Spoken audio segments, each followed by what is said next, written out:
YouTube is now live as well. Hello, YouTube. How are you?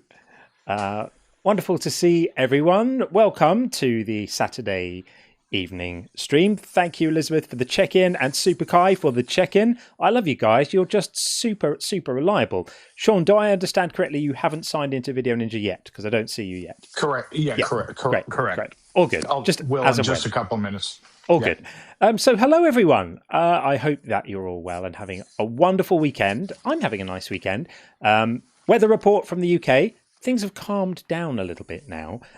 Things are more sensible, let's say. Like, it's not crazy hot here like it has been. You'll be pleased to know I don't have my insane air conditioner on today, making weird noises every few minutes. They're actually coming to pick it up on Monday and hopefully swap it for one that doesn't start screeching every 20 minutes or so. So that'll be nice. But I'm not sure I'm going to need it again this year. We'll see. We'll see what happens. But anyway, it's lovely and calm. And I have been looking forward to this all day. I'm always super excited when I know it's a streaming day. I wake up in the morning with like a sense of genuine enthusiasm for the day because I know that I'm going to be streaming later. And it is my favorite thing to do. So I'm very happy to be back with you. And we are today running this topic. We only started doing it quite recently, but it seems to be quite popular, and it does really get to the heart of what we talk about here, which is that a good God just couldn't send anyone to hell for non-belief. And people will say, well, a God can do whatever he wants, can't he? And well, yes, he could, but not if he's being good. I don't think that there's any definition of good that would incorporate doing that. So that's what we're talking about today. And obviously, if you think I'm wrong, then come up and tell us why. Explain what you think we're missing out on here. You know, come up and tell us how God doesn't send us to hell, we send ourselves there. You know, because no one's ever done that before. That'll be an original new argument that we've not ever heard before. So that's the vibe today. I'm pleased to say we have a couple of calls in the queue already. So we're going to hit things running, as we say. We're just going to get in Christian first, and we've got Master Debater after that. I have to be careful how I say that, make sure I pronounce it correctly. But we will start off by bringing Christian in, and we shall waste no more time. So bringing Christian in right now. Hi, Christian. How are you?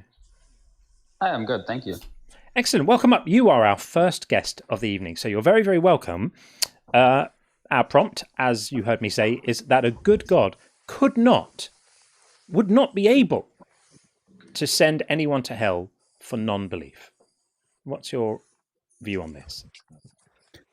Yeah, actually, as a Catholic, my view is that hell is not a physical place, right? Hell is separation from God. So as we are given free will, we choose to accept God in our lives, right? So it's just separation from God. Right. So is separation from God good or bad or neutral? Is it just irrelevant, or is it something that we should be worried about not having? I think it's definitely something we need to worry about not having. Okay. So it's a bad outcome, right? If you end up after you die and you then got an eternity in some sort of afterlife, and the whole eternity is going to be spent in this state of separation from God, and the factor that determines whether you have that imposed on you or not is purely whether you believe in God or not for the brief eye blink of a moment while you were alive. Does that not strike you as a bit of a problem? Because I'm going to give myself as an example, right? I'm a thinking person. I try to learn as much as I can. I've been around for a while, but I'm nowhere close to thinking that I've learned all there is to learn, right? I'm constantly curious. I'm constantly reading. I'm constantly trying to grow in my understanding of things, have conversations, listen to people, open myself to arguments.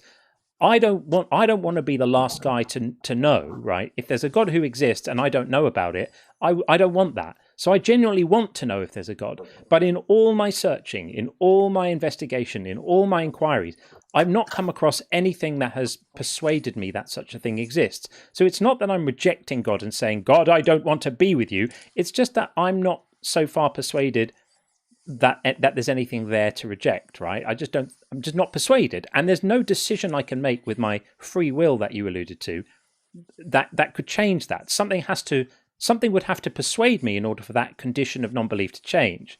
And in the scheme you're outlining, I get punished basically forever for that. Does that not strike you as problematic? Yeah, so I mean, I completely understand. So with your understanding, of course, and I respect like what you believe and, or I guess don't believe or not persuaded in. But I do actually want to address this. God actually in Scripture was actually revealing himself to people in personal ways. So did he do that for John and I? I'm sorry? Did he reveal himself to John and I? Well, can we agree? Well, can you agree that Jesus is God? No. So in Christian theology, right? John was closest, one of the closest apostles next to Christ. No, so when he says John, he means me. When he says John, he's referring to me. He's not referring to the apostle confusion. John. He's talking about me. I'm John. Hi, pleased to meet you. I'm John. So and that's Sean. What Sean was saying is, you said in Scripture, God reveals himself to people. That's lovely, but God hasn't revealed himself to me, and he hasn't revealed himself to Sean, and he hasn't revealed himself to some of the many people who are going to be listening to this. So the fact that he may have chosen to do it for other people is lovely for them. Hooray for them. But he's not done it for me. And if he wants to do it for me, he could easily do it because he's really, really, really powerful, right? So he could choose to reveal himself to all of us right now. And then all of us would know that he exists. And none of us would have to exist without him for the rest of eternity. So why doesn't he do that? Yeah, and by the way, I do apologize for my misunderstanding. No, that's fine. No, it's not your fault. Easily done. Easily done. But yes, it is nice to meet you. I did want to just address this as well. For most of my early teenager life, I actually wasn't super involved in Christianity, and I didn't really believe in it much. But it's also not just the religion. Again, when I say personal relationship, you also have to open your mind up to it as well. So like choosing already to not to kind of like believe like, okay, he hasn't revealed himself to me. Hold on. I got to stop you because John explicitly explained to you, and it's the same for me. And I believe the vast majority of Christians that I've interacted with, that he is open to it. He wants to believe what's true. I know for a fact I want to believe what's true. Just nothing that's been presented has been convincing to me. So the question John asked is, why doesn't God just let us know he exists? If he's all powerful, it'd be trivially easy for him to do that. And I do agree. I think it's more like, for example, I was just going to continue though on what I was saying is I didn't really believe that much. And once I started looking into like the early church, for example, which would have, known Christ much better after the compiled Bible, I actually looked into it a little bit, and things start getting revealed to me more and more. Like recently, I actually had this Christian evangelical pastor from Charlotte preaching me stuff and made me feel, I felt led astray. I actually didn't want to be Christian anymore. My best friend, which is now my girlfriend, just told me about this passage from the Bible. I think it was Luke. And the very next day I went to Mass at the Catholic Church, and it was revealed to me in the same exact passage that my girlfriend read me that night was revealed to me at Mass when they read the gospel.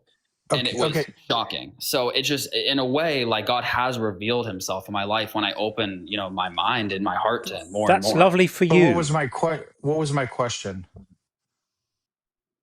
That, like, you're asking me, like, how could he reveal himself to you guys, or why is not why, not how. If God is all powerful, he could go like that, and then I would know he exists. So my question is, why doesn't God reveal himself in some sort of way, or give us some type of information that would convince John and I and every atheist, every believer in the wrong God all throughout the world?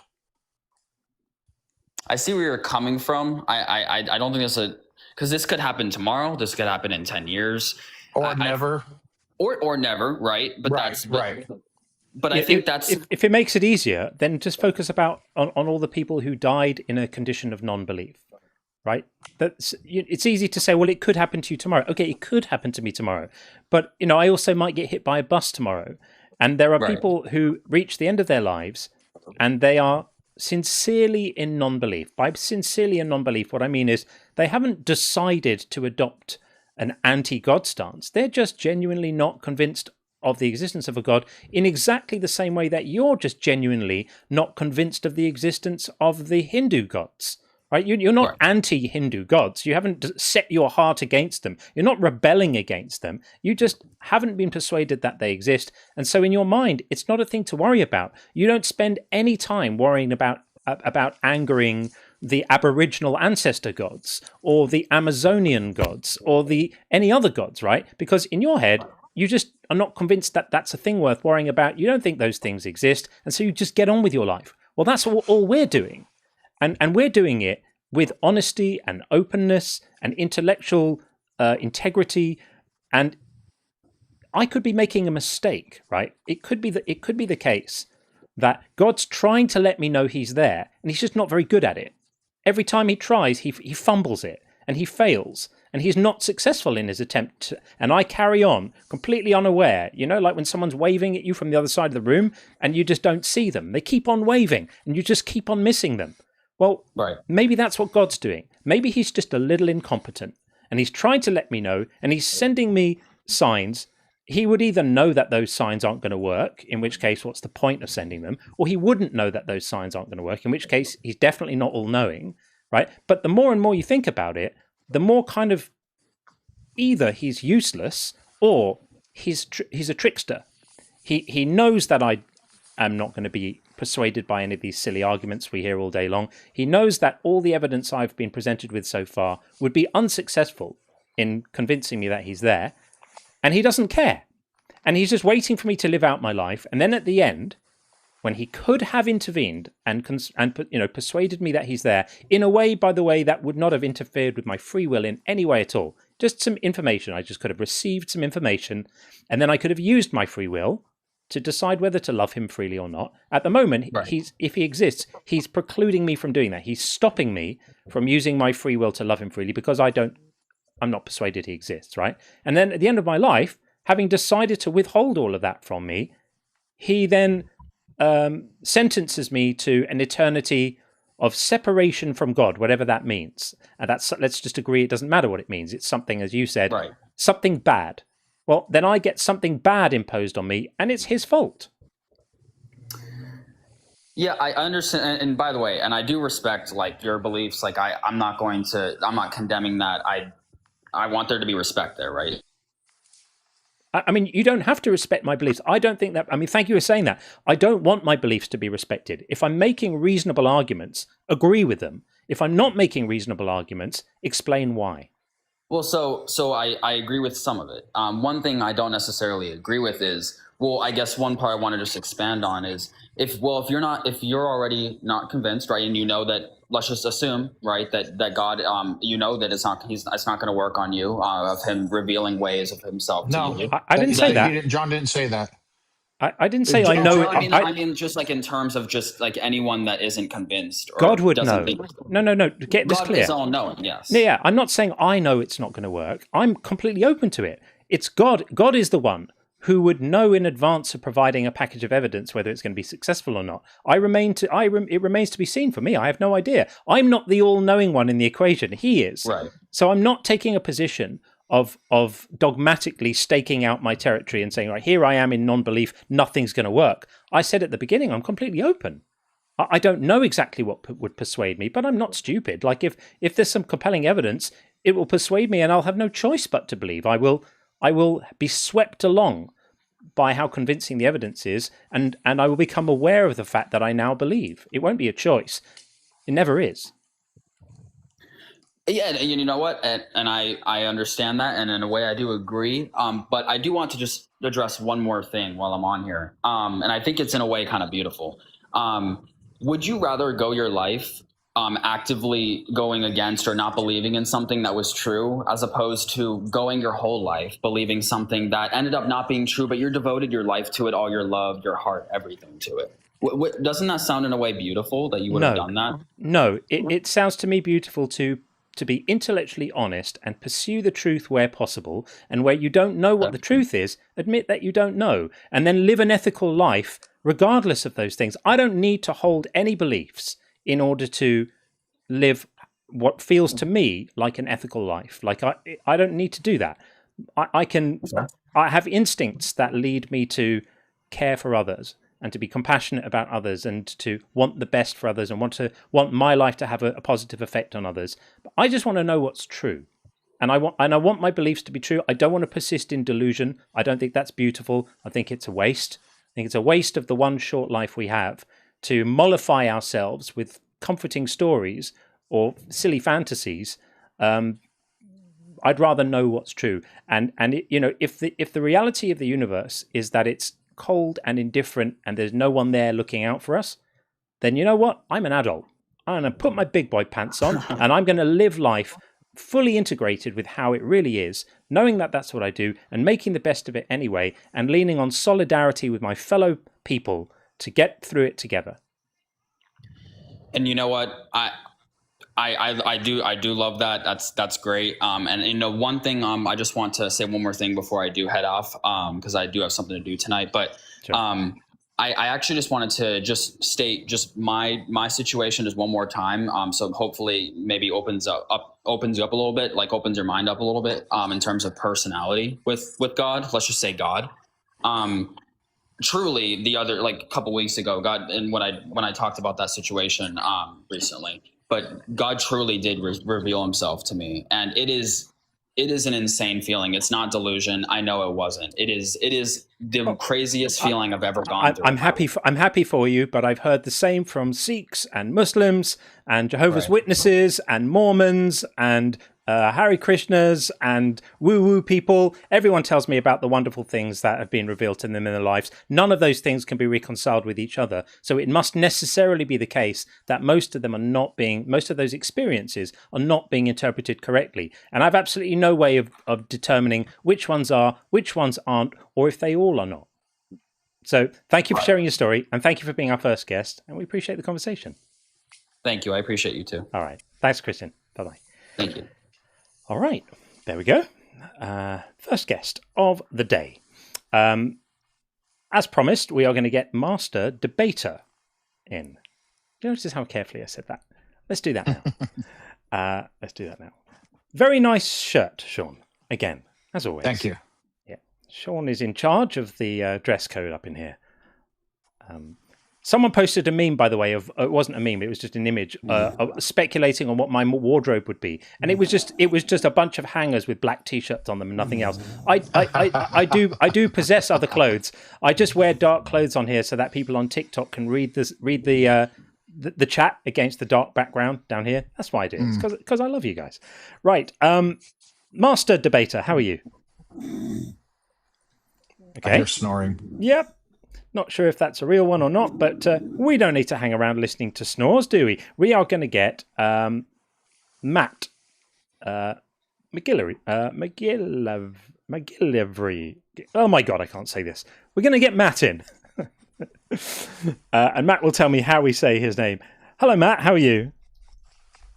Hey, I'm doing all right. Can you hear me? Yeah, good. I completely butchered saying your name. How do you say your second name? No, you're good. It's better than most. It's McGillivray. McGillivray. Forgive me for butchering it. I'm going to put Matt G down here, and we'll all know what we're talking about. Welcome in. Thank you for being our second guest, third if you count the snorer. Yeah. Welcome up. What would you like to say? Yeah, thanks for the invite. Thanks for putting me up here. I got I think kind of the half end of that last or the first conversation. Sure. So you mentioned something. I'm just curious. What has been your, I guess, intellectual endeavor on pursuing if the Christian God is the God? I'm just curious on kind of your background on what searching and seeking you've done. Yeah, I've been pretty obsessed with religion and belief for an embarrassing number of decades. Let's say something around 30 years. I'm possibly older than I look, and I've never been a believer myself. But I've always been really, really interested.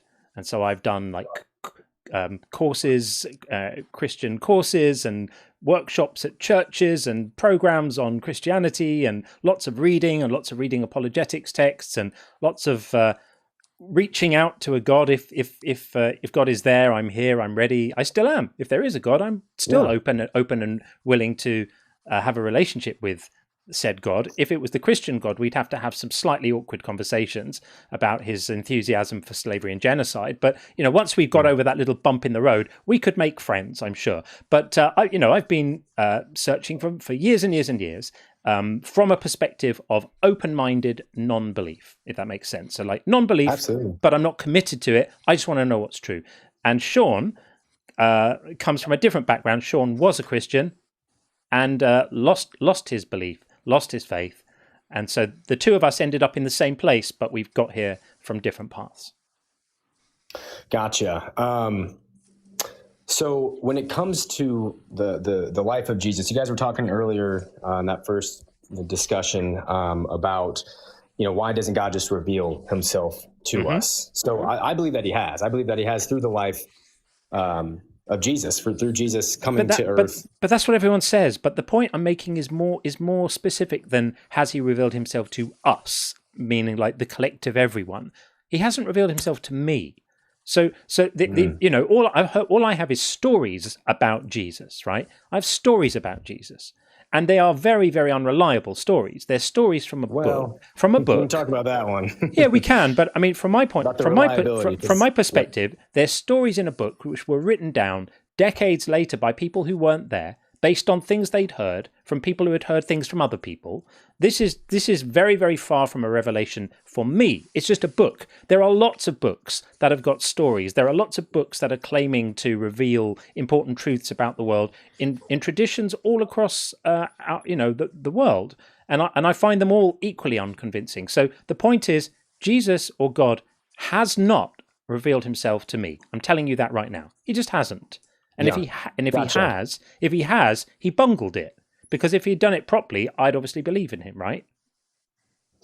So, and I'll get to kind of where I think I want to acknowledge that point, but real quick on I think it's even more important when you have these people saying that these are truths being presented to you, that it's even more important for you to do your research on the historical accuracy, on the reliability of these. I have. Right. I have more than most. Can get to that. Okay, gotcha. Well, we can get, and you mentioned that it's unreliable, and I don't want to really get into this. I do want to get into the specifics, but I guess I want to acknowledge your other point.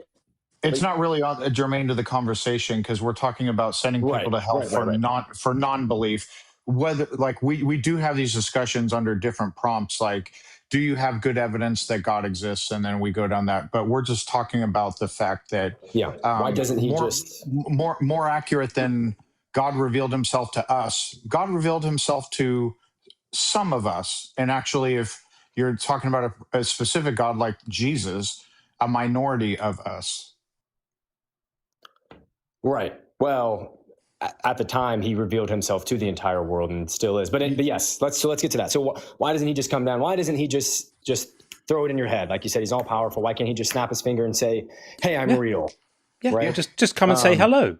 Just come and do that. Right. Yeah. Well, number one, I think the glory of God is way beyond our imagination and understanding. He is so far above anything that the Bible says, anything that we can ask, think, or imagine. It's so far beyond our comprehension of an understanding of glory in general. So him coming to reveal himself, we wouldn't be able to handle it. We would be destroyed. He did it with Paul.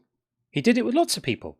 Well, this is nonsense. This is complete nonsense. God reveals himself to people all the time, and they survive the encounter. And if he's that powerful, he could manipulate the parameters of the exchange so as to ensure our continued safety.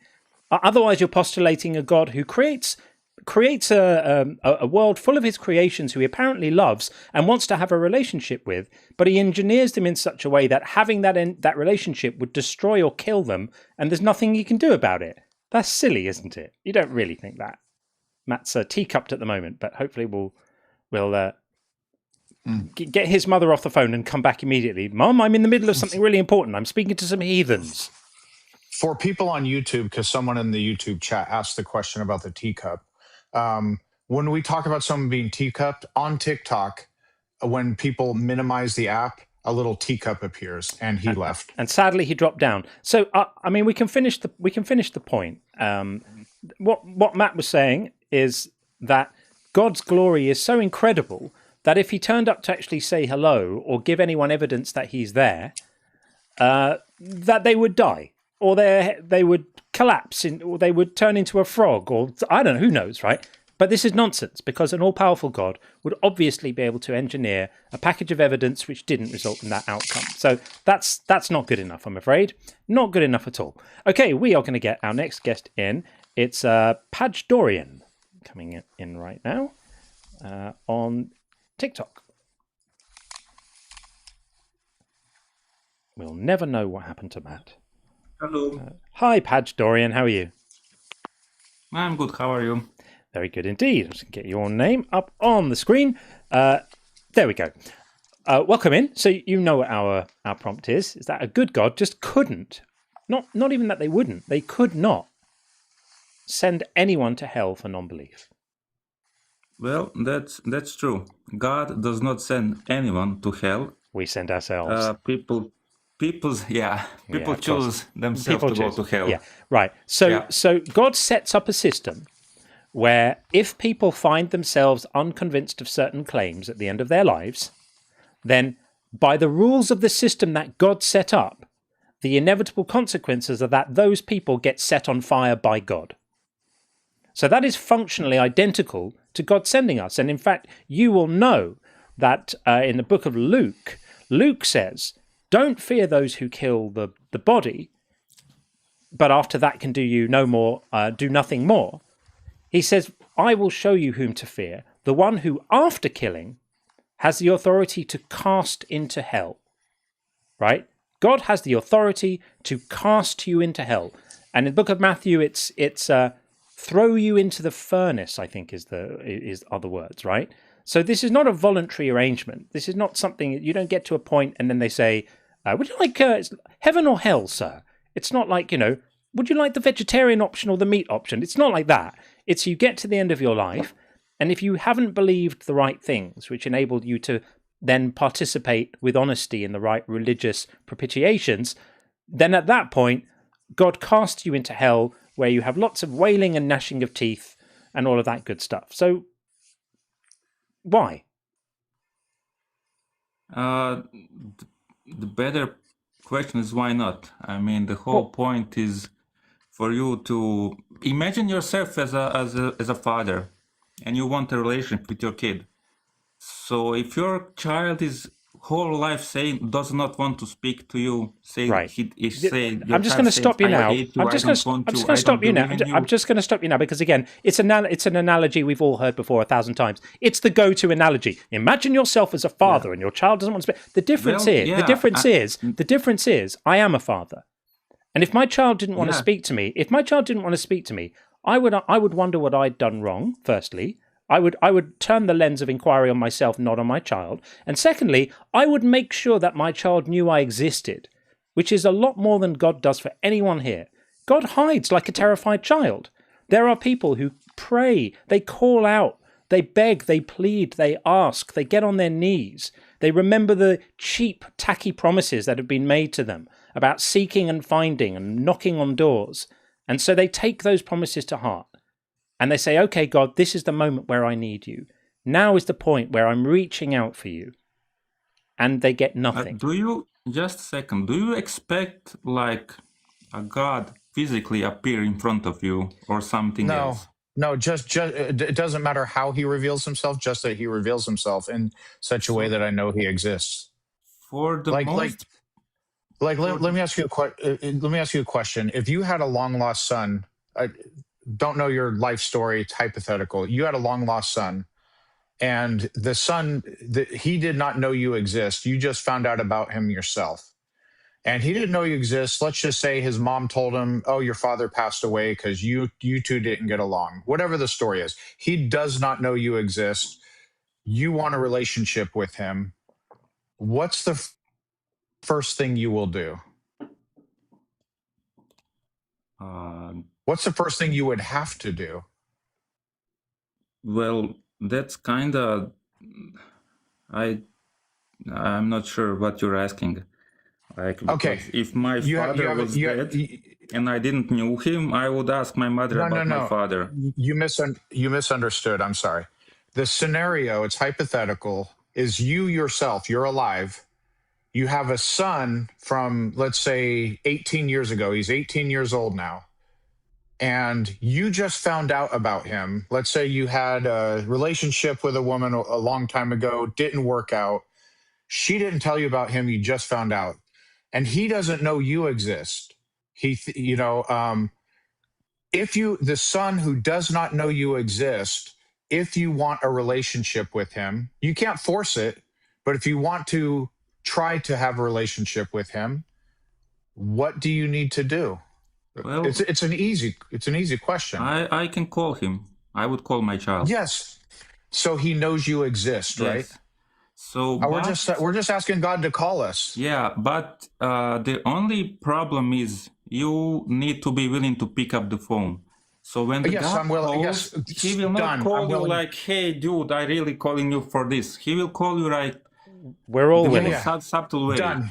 We're all willing. Yeah, done. It's solved. If you want it to be obvious, we're all willing. God, call me right now. I will pick up the phone. I'm willing to pick up the phone. So now that we've established I'm willing to pick up the phone, why doesn't God call? Well, that's like saying, I don't know. You need to be how should I say it? Just you saying you are willing to pick up the phone. That's first step. The next step, you need to hear the phone ring. So that part is the heaviest part than to pick up the phone. If I'm willing to pick up the phone and I want to hear it, and God is all powerful. God can make sure I hear it. Like, it's not my fault if the phone rings at I do have bad hearing. If the phone rings at a low volume, that's not my fault. But yeah, so I'm willing to pick up the phone. That's solved. I need to hear it. Can I point something out? Can I just point something out? Like, everything you're saying to respond to the argument we're making right now sounds just a tiny bit like you're trying to shift the burden of responsibility, almost like a little bit like victim blaming. It's all our fault for not hearing. It's our fault for not being open-minded enough. It's our fault for not listening carefully enough. It's our fault for not discerning this. And I've noticed an interesting pattern is when people say that they searched for God, and everyone goes, "Oh, you searched for God." If that search ended up with them finding God, then everybody accepts that the search was done in good faith, that the search was done with honesty and sincerity and authenticity. But if that search ends up without finding God, then it's always like, well, you obviously weren't searching hard enough, and you obviously weren't searching with an open heart, and you obviously weren't listening enough. This is victim blaming. Is nothing other than victim blaming, I cannot agree that it is victim blaming. But it is what you yourself are doing it now. You said to Sean, "You need to be open," and he said, "We are open." Yeah. Then he said, "You need to be listening." He said, "We are listening." Do you notice what you're doing? You're just iterating through all the reasons why, when the search ultimately reveals nothing, that it wasn't God's fault, it's our fault. Well, are you ready to search for 50 years? Yeah. Are you ready to listen for 50 years? Yeah. Then you will find God one time. So easy to say. So easy to say. How do you account for the people who did and then reached the end of their lives and died not knowing God? How do you square that promise with those people? I don't know what they did. I mean, the problem is you want God to perform a miracle for you. No, not a miracle. Apparently he can do it all the time. For God, it's not a miracle to just make himself known. Everyone's telling me all the time. Our last caller said it himself. God revealed himself to me. It's not a miracle. God can reveal himself to whoever he wants. He can do it before his morning coffee. It's easy for him. It's nothing.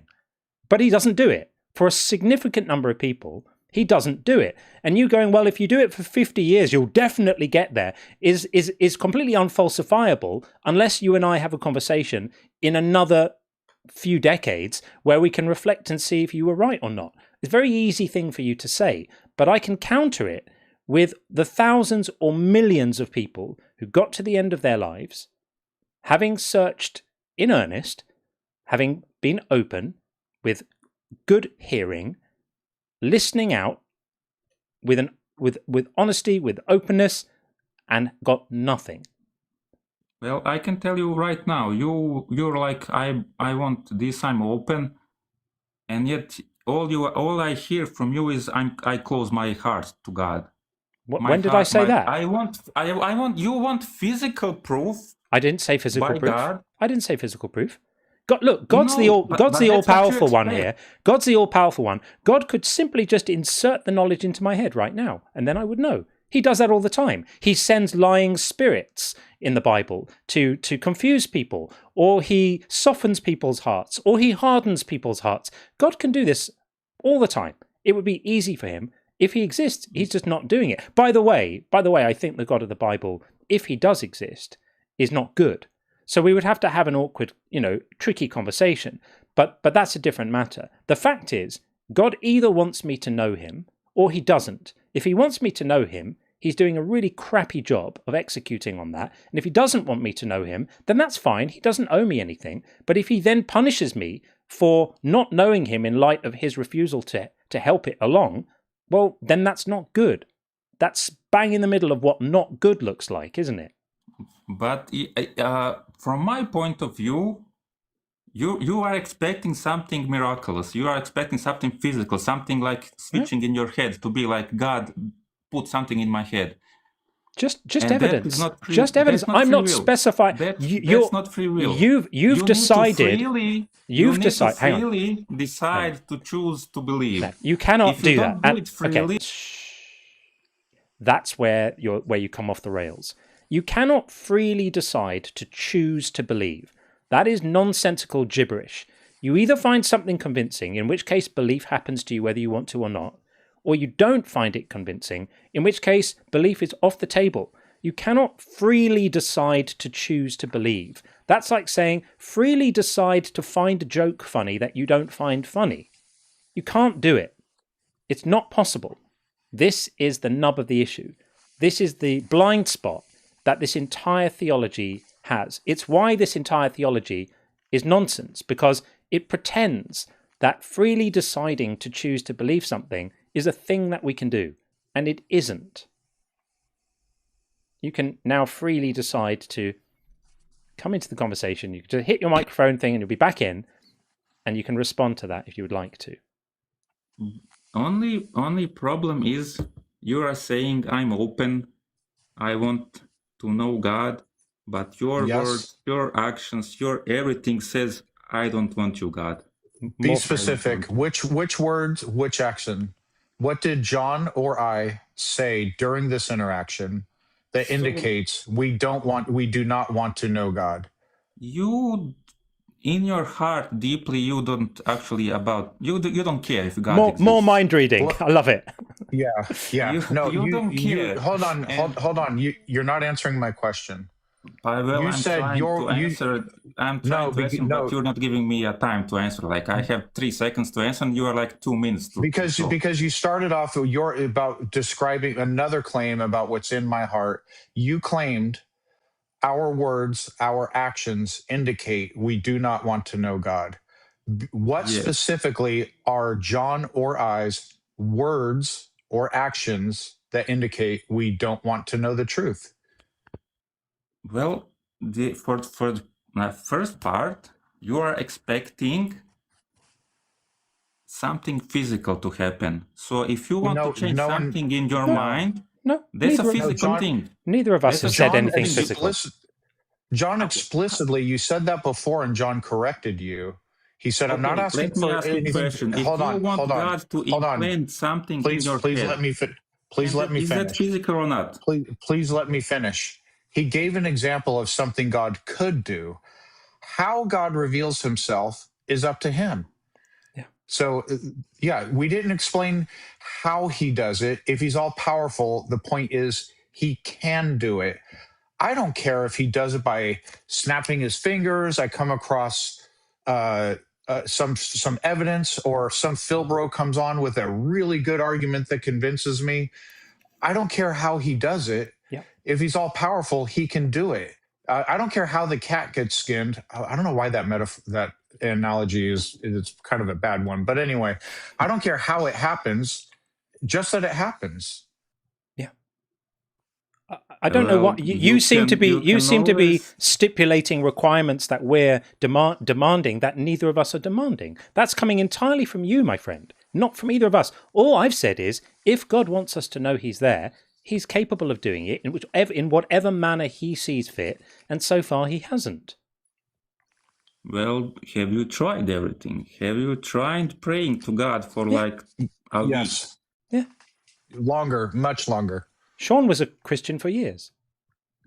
So he was not a Christian. If he do not believe in God right now, then he was not a Christian.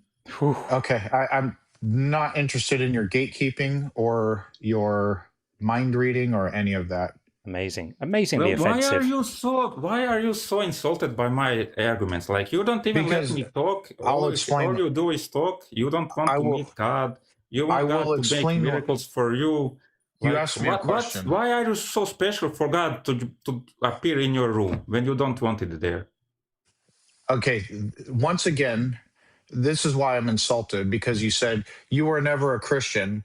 It takes an enormous amount of hubris to tell somebody else about their own life experience. You just told me you don't want to know God. You repeated the claim again, having the hubris to pretend to read my mind and tell me what I want or don't want. This is what John alluded to earlier in the conversation, is victim blaming. So if somebody, this is the thing, I want you to think about this. When people are unconvinced of Hinduism or Islam or Judaism or some other religion, I'm willing to bet you just accept them at their word, that they're just genuinely unconvinced. But when somebody is unconvinced of your religion, suddenly it's like they're doing something wrong. It's a moral failing on their part. Do you see a problem with that? Just a second, interrupt you. I want to just compare Christianity with like every other religion. That's not germane to the conversation. No, like comparing. I will make a point. I will make a point. If you just allow me a second. Okay. So every other religion, you can do something to, I don't know, let's say, be favored by God. You can make some works, and God will be like, okay, you're good now. Only in Christianity, you cannot do anything. God is the one that's doing the work. You cannot do anything to get closer to God. That does not address my point at all. My point is, you're willing to give people the respect of when they tell you what they want, what they believe, how they feel, you believe them. When they tell you their life experience, you believe them. If they tell you that they are unconvinced by some other religion other than yours. But when we tell you we are not convinced of your religion, suddenly you don't want to know God. You've closed your heart. You this, you that. You start blaming the person instead of just accepting that some people are convinced of religion A, some people are convinced of religion B, C, D, E, or no religion. And you are right now proving my point. So ironic. I don't think so. It's so ironic because what's actually happening right now is you're proving Sean's point. I'm totally open to accept you that you don't believe in God. Like that. No, you said Sean was never a Christian. You said, your exact words were, if you don't believe now, then you were never a Christian. That is a completely moronic thing to say, because there are many, many, many people.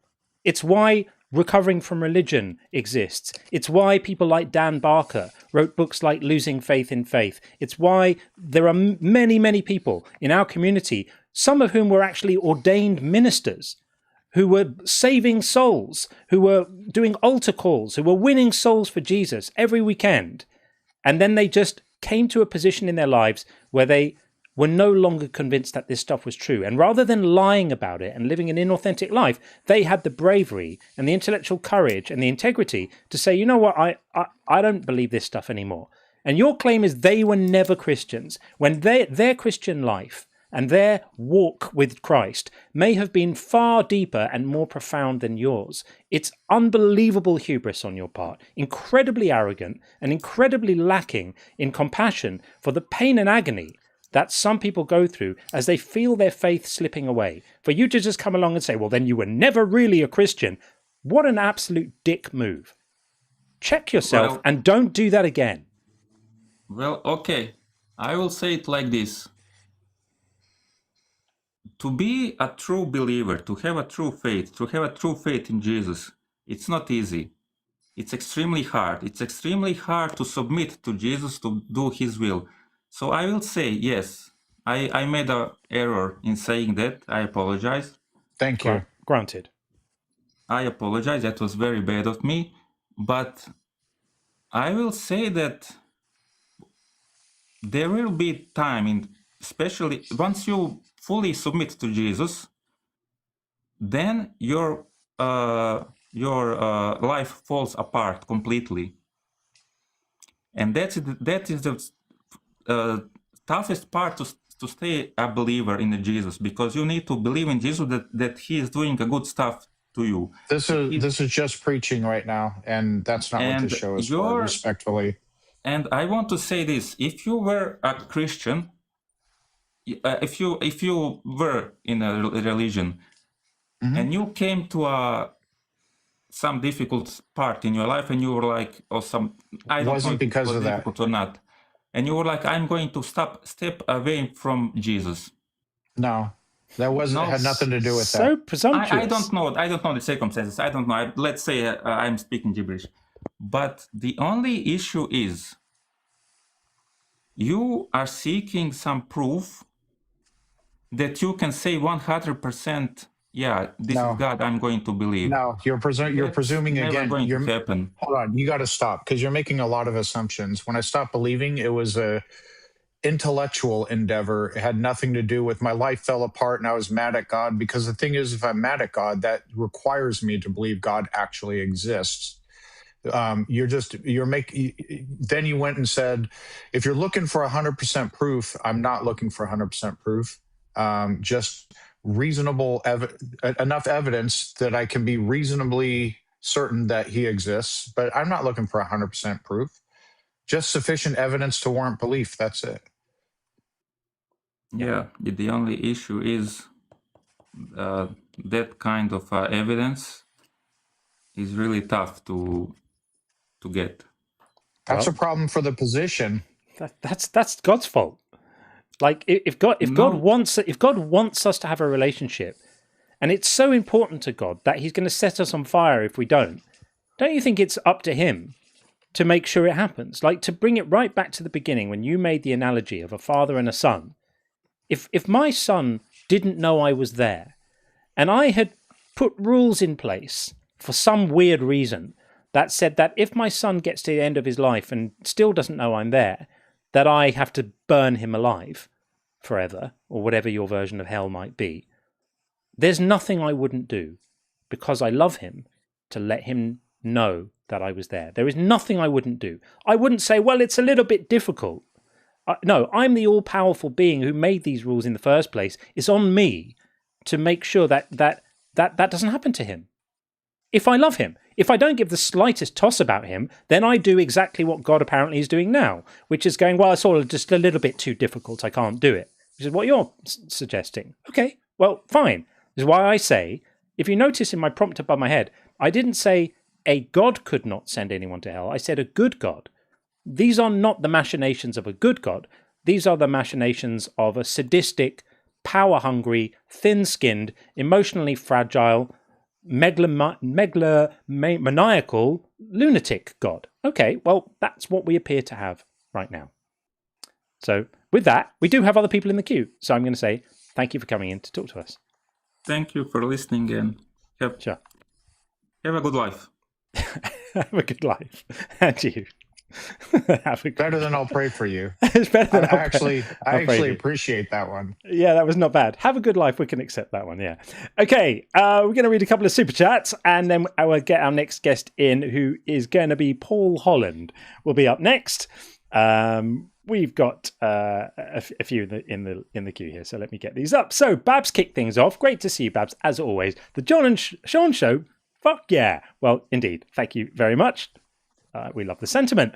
And T said, first because I love you most. Oh, thank you, T. You were almost first, but in my heart, you're always first because I love you too. T runs the Discord, absolute legend, massive part of the community, and the show couldn't do this without T. So thank you, my friend. And Aleph Not here said, thank you for the super chat. Maybe the fire that burns hot in God's nose when he's angry is what's causing global warming. Checkmate, atheists. Could be that. It could indeed be that. And Herbie Shine very, very kindly sent out 5 Unconvinced gift memberships. Thank you very much. As we grow the membership of the channel, the community grows. It's all wonderful. And I have something to say about the stream tools, which I'll get onto very shortly. Babs also followed with sending out a membership too. That's super kind, Babs. Really, really much appreciated. And I'll just do a couple more of these before we get our next guest in, because the person I was going to bring in has now dropped out. So we're going to get someone else in instead. Tim said, I noticed all the crosses at a particularly bad curve by my house. Man, Christians are bad drivers. Oh dear. Oh dear. And last one for now. 612 Zeus, thank you so much for this. As a 67-year-old, my most intense regret are the misdirected priorities for over 40 years of my previously religious life. Please deconstruct young. Wow, that's a sobering message. Don't get to the end of your life and have regrets like that. And also contemplate the intellectual bravery of having spent so many years piling attention, resources, money, time, devotion into something, and then having the courage to say, for all of those years, I had it wrong. I hold you in very high regard for that. That takes a lot of courage. So thank you for that. Definitely food for thought. Very sobering. Okay, we are going to get Jean in next. We have spoken to Jean before, so bringing Jean up now, and then we have Kellen Goggins back again, and Matek in the queue as well after that. Welcome back, Jean. Hello. Hello. Yeah, I guess so the premise or the prompt that you've got, because I'm Orthodox, Yep. have an issue with, like, in principle, I don't believe people get sent to hell for their thoughts. Right? It's more a matter of the kind of person that you are. That's the issue. It's not a matter of belief. So you don't have to have a relationship with Jesus for salvation. Okay, a relationship is not a belief. I ask you a question. Do you have to have a relationship with Jesus for salvation? Yes. Yeah. Is it possible to have a relationship with Jesus if you don't believe in Jesus? No.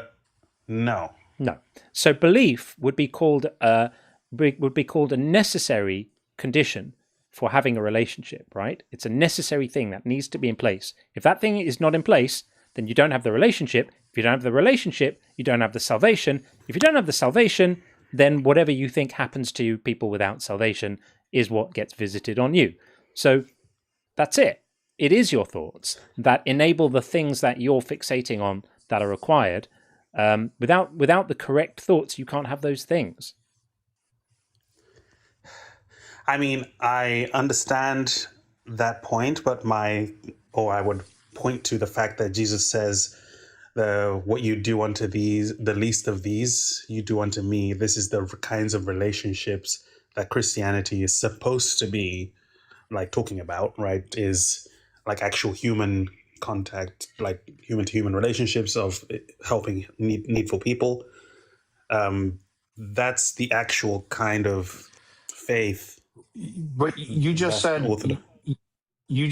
if you don't have a relationship with Jesus, you can't get into heaven, and that the relationship requires us to believe. Thus, belief, the content of our minds, is a hard prerequisite in order to be saved, right? Okay, that's fair. Okay. So I mean, and now we have the other problem. The main issue with that is that if you're not convinced of something, what are you supposed to do about it? Because I can no more just flip a switch and choose to believe Jesus is real than you can choose to believe Superman is real. So Okay. seeing how belief isn't a choice, you're either convinced or you're not. Wouldn't it be prudent for God, if belief is a hard prerequisite to be saved, to let everyone know He exists? Okay, I'm gonna bring up something. It specifically says, I believe, I don't know where, that all knees will bow and proclaim that He is Lord. Right at some point, I'm assuming this is in Revelation. So there is going to come a point where He will reveal Himself to everyone, and those people are still going to get judged. Right. So Judged. Well, any of them, if any of those that are raised and now after they're dead, they see Jesus is alive, is it too late for them, or are they also going to be saved? If they decide, I'll worship you now. Now that I know you're here, I'm going to worship you. I'll choose not hell, please. Will they be saved? So, like, I'm an atheist. I'm raised from the dead. Holy, he is real. That's crazy. And can I then say, you know what, Jesus, I'm going to choose not hell, and I'm just going to go ahead and be with you. Is Jesus going to look at me and say, all right, bet? Well, that's going to depend. This is my whole point about it's not about belief. It's going to depend on the kind of person that you are, right? That's what it means to be judged. But you said before. Sorry, go ahead. You can find yourself in that situation where, like, now I'm like Jeffrey Dahmer and I wake up and it's Jesus and I worship him or whatever. Although I don't know if he actually did convert or something, but someone that didn't convert. In that situation, they will not go into the good place. No, I got you. So Jeffrey Dahmer was especially bad, right? But you initially said that you have to have Jesus in your heart to get brought into heaven. But now it sounds like what you're saying, and I want to steelman your position to make sure we're getting it right before we address it. You're saying that can take place after you've been resurrected. Oh. No. Is that the reason? Then the problem remains. Like the whole every knee will bow thing is irrelevant. Yeah. Because in this life, if I'm unconvinced God exists and it's not something I can choose, and God decided, F Sean, I'm not going to show him I exist. How is that my fault? And it gets even worse. It gets even worse, Gene, because theologically, God Himself has refuted the scheme that you're suggesting.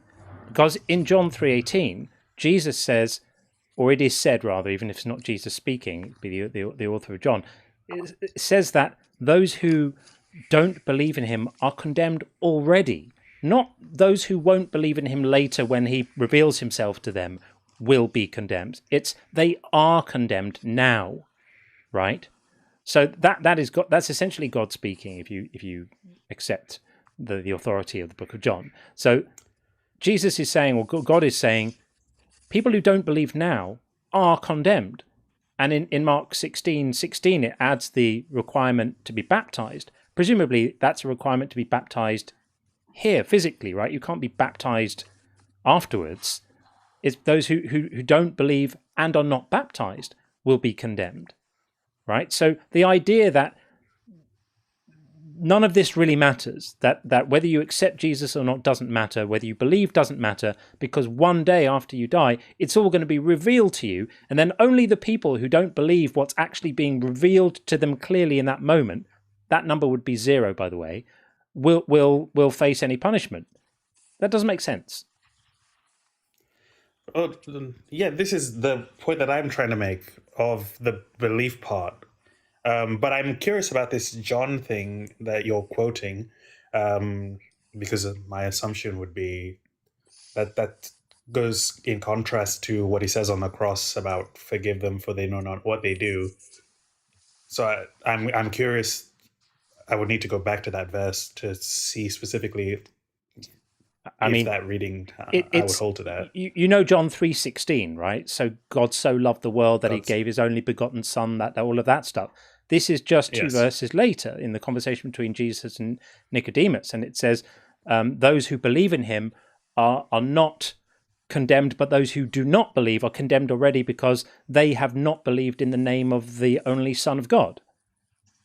So he's saying people who don't believe are condemned, not they will be, they are condemned. So the fact that he says forgive them, they know not what they do when he's on the cross, just means that, okay, well, there's a bit of a counter narrative there, more mixed messaging from the Bible, in the same way that the Old Testament tells us that the sins of the father will not be visited on the sons, and then it tells us that the sins of the father will be visited on the sons. It can't get its story straight. That to me is just another data point that suggests that this theology is a little bit confused. Another reason to not take it at face value, another reason to not accept it, another data point to suggest these are just the religious babblings of people from a few thousand years ago who were doing the best they could. But it's time to forget about it and move on and live in the real world where we don't have to worry about any of this stuff. Okay, I mean, I don't want to push too much further on that because what you've said is interesting. When you say about the religious babblings, for example, I'm coming at this, like I said, I'm an Orthodox Christian. So when I read any religious text from any religion, right, I have an assumption that's different from yours, right? My starting point is different because I believe in the supernatural, right? So it allows for a lot more things to be true or possible than I believe is possible for you in your view if you reject everything. So I think there's a fundamental tension there where it's difficult for me to understand how you can see that, like, for like how many 60,000 years, 300,000 years, people were living in delusion. Yeah.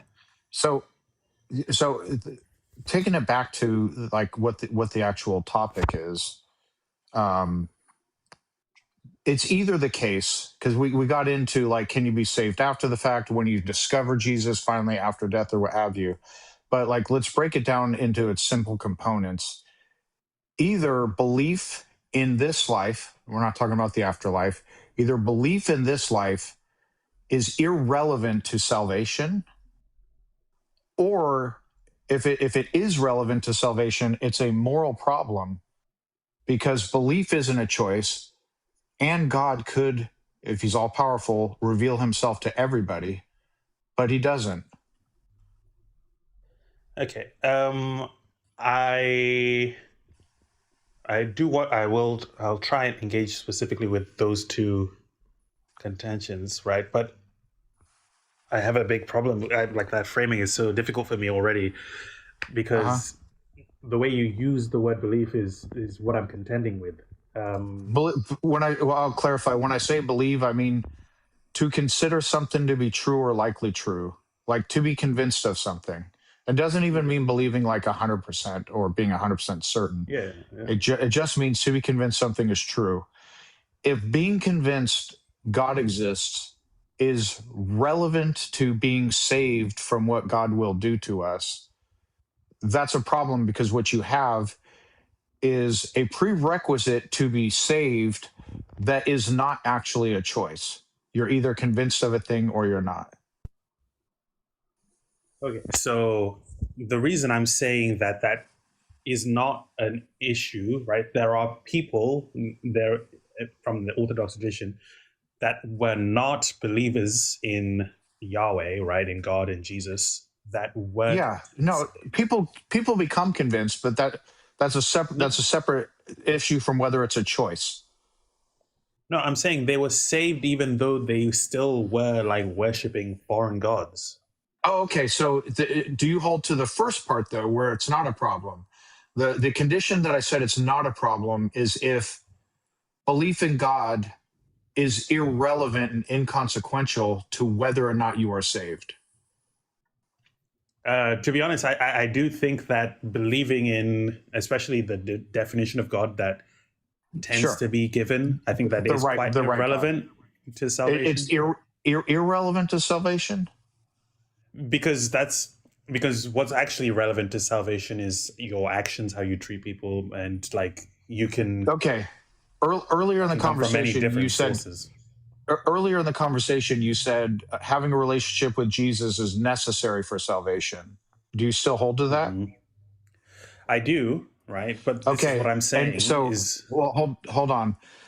Having a relationship with Jesus is necessary to salvation. You acknowledged earlier that's impossible if you don't believe Jesus is God. Therefore, belief in God is very relevant, and now the problem resurfaces. What I try to point to is that the God that I hear when you guys talk about like an all-powerful, all-loving, like you use all these attributes to define God.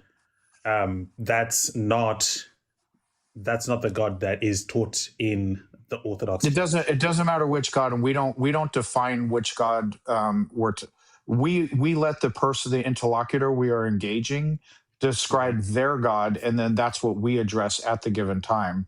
But hear what I said. I said it's only not a problem if belief in God is irrelevant to salvation. But according to you, irrespective of how you define your God, you have to have a relationship with God to be saved, which requires belief in God, which means belief is not irrelevant to salvation. Okay, so in terms of a relationship with Jesus, probably to define that further, can you have one? All we need to know is if you can have one if you don't believe he exists. If you cannot have a relationship with Jesus unless you believe Jesus exists, it really doesn't matter how you define having a relationship. Yeah. What matters is belief is required. It's like go ahead. I would argue that it is possible to have a relationship with Jesus without believing in God. Without believing in Jesus? Without believing in Jesus? Yeah. What would you relationship with Superman? What would you think John. you So for example, what would you think you were having a relationship with if you think it doesn't exist, if you're not convinced it exists? Isn't that like deciding you have a relationship with SpongeBob SquarePants? I mean, what does that mean? What are you describing? I'm assuming, and this is because I was an atheist, so I don't want to like talk about like you're an alien or something. But specifically, you said you would be talking about like following like a moral code, for example. No, right? following that a moral would be the way that you would frame it. Following a moral code is just behaving according to certain described rules or principles, right? That's not having a relationship. Having a relationship involves interaction. That's literally what relationship means. It involves interaction. You're suggesting that you can have interactions with someone that you don't think exists. That sounds like a mental health crisis, not a relationship. Yeah, I mean, so I'm going to point to scripture, right? Jesus says what you do unto the least, literally let everyone, anything you do to anyone, you're doing to Jesus. But that's not you having a relationship. That's just him saying, when you treat people badly, it's like you're treating me badly. That's not having a relationship. I could say to you, when you treat your next door neighbors badly, it's like you're treating me badly because I care about your next door neighbors. That's not you participating in a relationship with me. It's me imposing my interpretation of your actions and saying, this is how I look at it. When you do things to those people, it's like you're doing it to me. But from your perspective, if you don't think I exist, it's still going to be, you're not going to care about that. You're just going to do what you want to your neighbors anyway. That's not it. That's not it. I don't think that you can seriously make the claim that you can participate in a relationship with someone or something without thinking that they exist. And this brings us right back to where we started, which is without that thinking, without that requirement for belief, which is why I said non-belief in the prompt above, without that, you can't participate in all the things that are downstream of that, like having a relationship, like accepting, like repenting, like all of that kind of stuff. All of that stuff is contingent on you needing to think that there's someone there to do those things with first. And if you don't, then there's nothing there. Okay, I mean, I think you probably at this point might have convinced me when you drill it down that far to the point of saying that your actions are motivated specifically by your or looking for a relationship in a specific individual. No, I think that my Jesus- actions. Yeah, my actions Sorry, are I worded motivated. that badly. No. If you want to reword it, that's okay. Because I don't want to address Yeah, if you misspoke. if the contention is like that a relationship, or you would, in order to believe, you need a relationship. That's the cart before the horse. It's the other way. It's in order to have a relationship, you need to believe. Just ask yourself, as we draw things to a close, because we don't want to go around this too much over and over, and we're going to get Kellen Goggins next. But as we draw this to a close, ask yourself, what is it that stops you from having a relationship with Minnie Mouse? Just ask yourself, what if you decided today that you really want to have a relationship with Minnie Mouse, and you're going to commit yourself to having that, what kind of relationship would that be? And if you think it would be less than a rewarding one, ask yourself why. And you will eventually come to the obvious realization: is that, well, you don't think that Minnie Mouse is there to have a relationship with, and if she was, then you could have one. or if you felt she was, if you were able to at least think that would be the starting point, and then the relationship would unfold however that it unfolded. But without that, there is no relationship. It's just you talking to yourself and pretending. But anyway, there we are. Thank you for coming back, Gene. Nice to talk to you again. Thank you. All right, take it Nice easy. to you. Thanks. Bye-bye. Okay. Buzz has said he had to restart his phone twice to get super chats to work. That's not very nice. I hope that's not a universal problem. It doesn't seem like it is. Sorry to hear that, Buzz. And thank you for caring enough to try. I appreciate that. Okay, we are going to get, as I promised, Kellen Goggins is going to be in next. But I'm going to just read a couple of these out first so we don't get too far behind. Herbie Shine, always a pleasure to see you, my friend. Why don't theists, particularly Christians, come up with some new arguments for their beliefs or religions?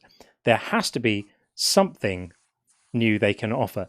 There isn't. There's very, very little new in this space. These are the same tired old theological arguments that we've been hearing for, in some cases, centuries. Yeah. I was going to say, we're still getting arguments from Aquinas, yeah. Exactly. 700-year-old arguments. Delivered as if they're the first time we've ever heard them. But have you thought about the contingency argument? Yes. Yes, we've thought about it a lot for decades. Yes. Hundreds of years people have been thinking about that. And Sean Hansen says, first caller, God revealed himself to me. Second caller, God cannot reveal himself to people. Right? This is all very confused. Very, very confused. Excellent point. Well spotted. And Tim said, my mum dragged us to church for the first 9 years of my life till the divorce. Thankfully, my ADHD prevented any indoctrination from sticking. Shiny. I love that for you, Tim. Absolutely love that for you. And a couple more before we get Kellen Goggins in. I was not given free will. This is Aleph Naught here. Always great to see you, my friend. I was not given free will if I'm not presented with the options and information appropriately. I mean, that's kind of what it means, right? The freedom to take a decision needs to incorporate the possibility of doing that and having the decision and taking it. And last for now, Glimmers. Great to see you, Glimmers. Diet 19, frontal lobe still developing, unconvinced Christianity is true, Google years suffering in the biblical lake of fire, and then eternity. It can happen. And it can happen. And people do die young. And it's just nonsense, isn't it? It's so cruel. It's such a cruel theology. It's such a cruel doctrine. People don't stop to think about it just because it's normalized. I was speaking about this on the last stream, that when an idea has just been around and present in the culture for a long time, it just becomes normalized. People don't stop and go, hang on a minute. That's nuts, isn't it? That's pretty nasty. That's pretty depraved. It's just accepted because it's normal. Right. It's not normal. It's grim. Let's get Kellen Goggins in back to speak to us again. Hey, How are you? how you doing? Good. Welcome back. Thank you. What have you got? I was gonna say, a lot of atheists say, well, if God wants a relationship with us, why doesn't he show himself? Yeah. Why doesn't he reveal himself?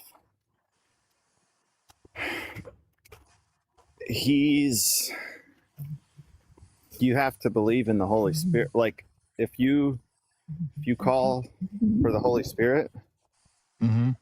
you're more likely to get him to interact. But if you don't even try to seek him, it says in the Bible, seek and if you first do, the kingdom, of course, we've all seek heard Jesus this. first. Of course. And if you seek and you don't find, and you call and no one picks up, then what?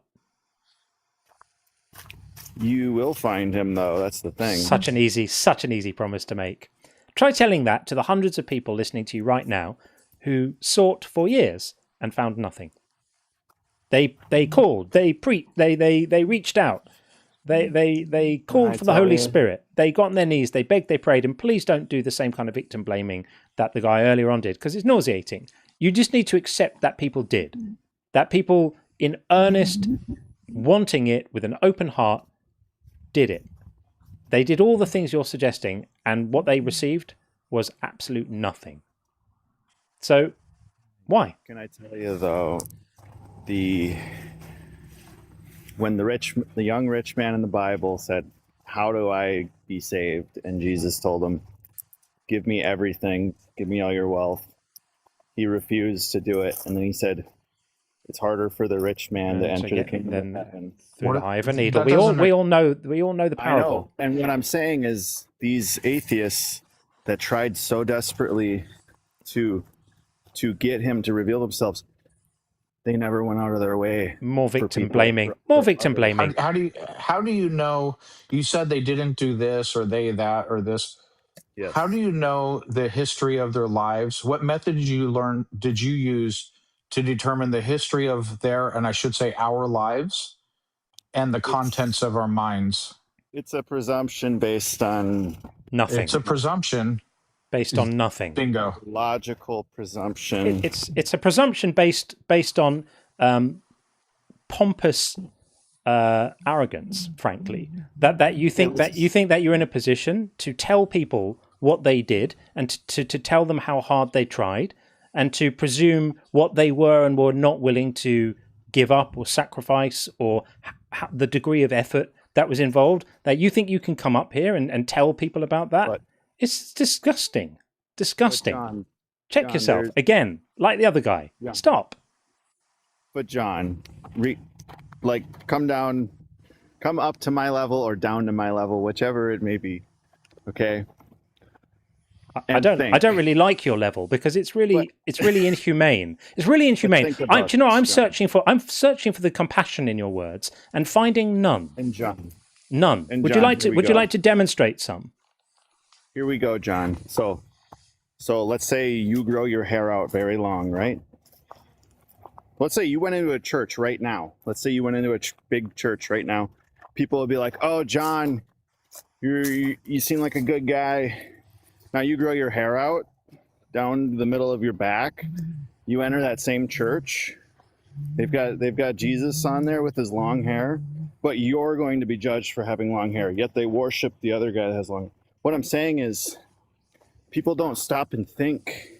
They just telling people what they do and don't do. Who the hell do you think you are to tell people what they do and don't do? We have people here in our community who dedicated their whole lives to their faith. They were ordained ministers, or they were working in the church, or their whole families were religion. It was the center of their lives. It was everything to them. They just lost their faith because that's, funnily enough, something that quite often happens when you study the Bible, when you start actually looking into it more deeply and seeing how flawed it is and how many broken promises there are and how few of the claimed prophecies were actually fulfilled. Spoiler, it was 0. And all of this sort of stuff. People who actually just find out more information, and as a result of that, they lose their faith. And sometimes it isn't even finding out more information. Sometimes it's just that it happens to them, that they start to think about things differently, that they realize that what they were previously interpreting as answered prayers were just coincidences. And what they were previously interpreting as conversations with Jesus were conversations in their own minds.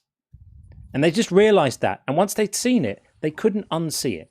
They could pretend and role play, and many of them did for a while. I mean, I don't know how many people you've spoken to who have been through the process of going from having faith to not having faith, but I've spoken to a lot. And what I don't pick up from those people is a lack of effort. What I don't pick up from them is a sort of relaxed attitude about it. Oh, well, never mind. I'm not prepared to put the effort in, which is what you're suggesting. It's really disgusting that you would do that, because for some of these people, it was the worst thing that ever happened to them in their lives, like a bereavement. And as I said, I was looking to see if I could detect any compassion from you for this. I've so far detected none. Well, do you have any to offer? John. Let's see here, John. How about me, 7 years old, scared to death that I'm going to burn in hell, right? And I'm not understanding. That's abuse, but go ahead. Yes. And I'm playing my Pokemon game, and I can't even focus on it because I'm paranoid. But that's one interpretation. That's the fire brimstone Baptist. That's what I grew up in. That's different than a different perspective where you might have a Christian that doesn't even believe that people go to hell. That's their interpretation. Like, there's so many different interpretations. What do you think is just say what's yours?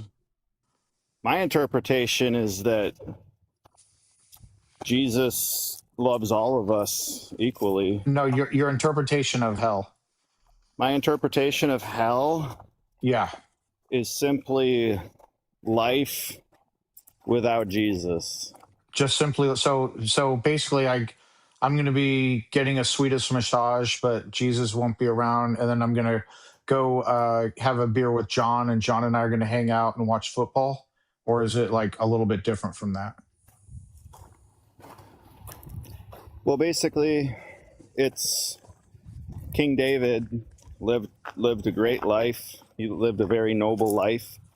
And then I'm asking you to describe hell. Hell would be the guilt that King David had when he had Uriah killed and trying to cover up his affair. That's metaphor. I don't feel like you're engaging. Yeah. We go to a place where separated from Jesus. The point is, whatever you describe it as, it's some unpleasant bereavement that people have to suffer for non-belief, and that's what we're addressing here.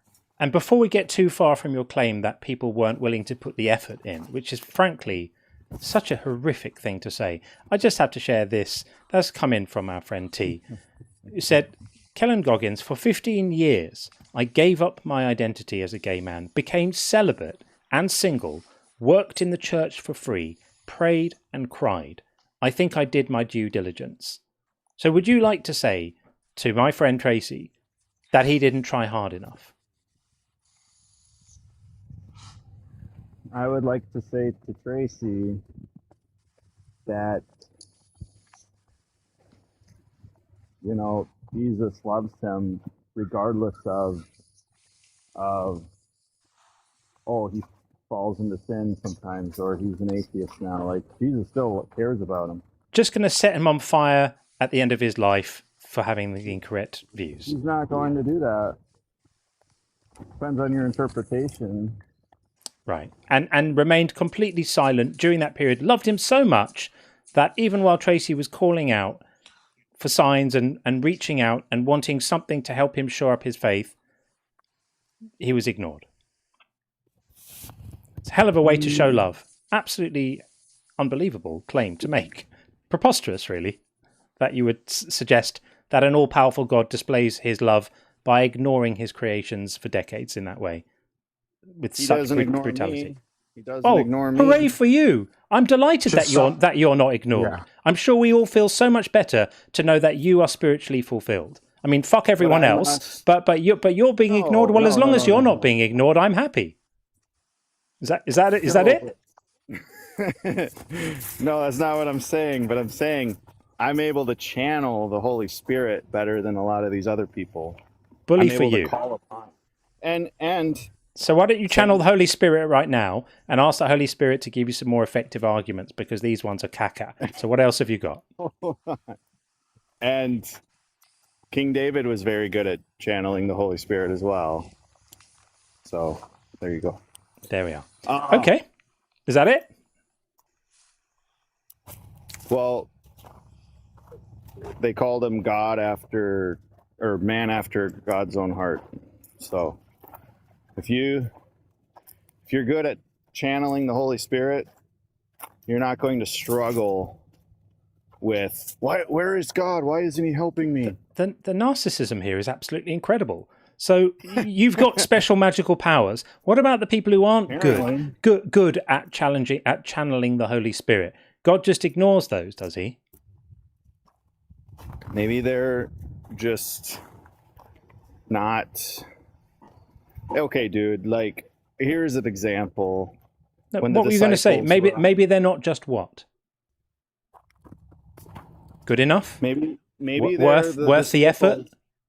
Maybe they're the disciples on the boat with Jesus as he's sleeping, and they're freaking the hell out. Then you got somebody like me that's like, no, I trust you 1,000%, Jesus. So it's their fault. It's their fault for not being trusting enough. Got it. Okay, we hear you. Yeah. So toxic. All right. Well, thanks for coming up. I think it's some stuff to think about there. That's literally how the Bible works. You have to have faith. You have to trust. Have faith. You have to trust. Trust something that you don't believe in. Marvelous. What a ludicrous thing to ask people to do. Well, thanks for coming up, Kellen. Nice to talk to you again, even though it was mildly nauseating. Thanks very much. Okay, there we are. Wild. I just feel such a pang of hurt for contemplating what other people have been through. And it's so weird to me to listen to other people who just don't reflect on that. They don't say, wow, that must have been agonizing. I can imagine your pain. It troubles me to think that God would have allowed you to go through that. None of that. It was your fault. You didn't try hard enough. You weren't gifted enough at channeling the Holy Spirit. I am, because I'm great and God loves me. But, you're just not as good as me. Your magical superpowers aren't up to par, clearly. So you just deserved everything that happened to you. Absolutely remarkable. Absolutely remarkable. The religion of love, we're told. No, this is not love. This is not love. This is not compassion. This is cruel indifference to suffering. We're going to call it out, which is what we do. Okay, our next guest is going to be Kurtan is going to be in next. And then we have over on the YouTube side, waiting in the YouTube queue, we have Golden63. So we're going to do Kurtan and then Golden63. Please be patient. Stay where you are. Do a couple of super chats so I don't get too far behind. Buzz said, sleepy nappy time. Be right back. Well, have a good sleepy nap. At least I hope that's what you meant. And Babs said, John Cohn Official, are you auditioning for the villain in a James Bond movie? You're in silhouette. I can barely see your face. I can turn my lights up a bit more if you want me to. I can become a little brighter. It kind of kills the vibe a bit. I like it a little shady, but other people have said they like it brighter as well. There we go. Is that better? A bit more skin tone, we could say. There we go. Hope that's better for you. I prefer it a little darker and dimmer, but there we are. And Tim said, God, tinyurl.com/JC guest. Anytime. Yeah. God, it's easy. Just give me a call, God. I mean, maybe God will be able to get Video Ninja to work better than it normally does. But at this rate, I'm not convinced he would, or she. And last one for now, Ordinary Skeptic. I've been writing a book for 4 months on original sin after not writing at all for 20 years. Wow. Thank you and Sean so much for rekindling my interest. That's awesome, Ordinary Skeptic. Please keep us posted on that, how it goes. And if you get to the end of it, and you will, keep going. I know it's hard. Just keep going. Do it. Just one foot after the other, and eventually you get there. Come and tell us about it, and anything we can do to help boost your book, very happy to do it. So thank you for that. That's absolutely awesome. Good luck. Okay, as promised, let's get Kurtan in, and then Golden 63 after that. coming in right now. There we go. Hey, Curtin, how are you? Hi, I'm good. First time on. Little bit nervous. Okay, so your statement there: a good God could not send anyone to hell for non-belief. Yeah. Yeah, I completely agree with that. I'm not from an Abrahamic faith. Yeah.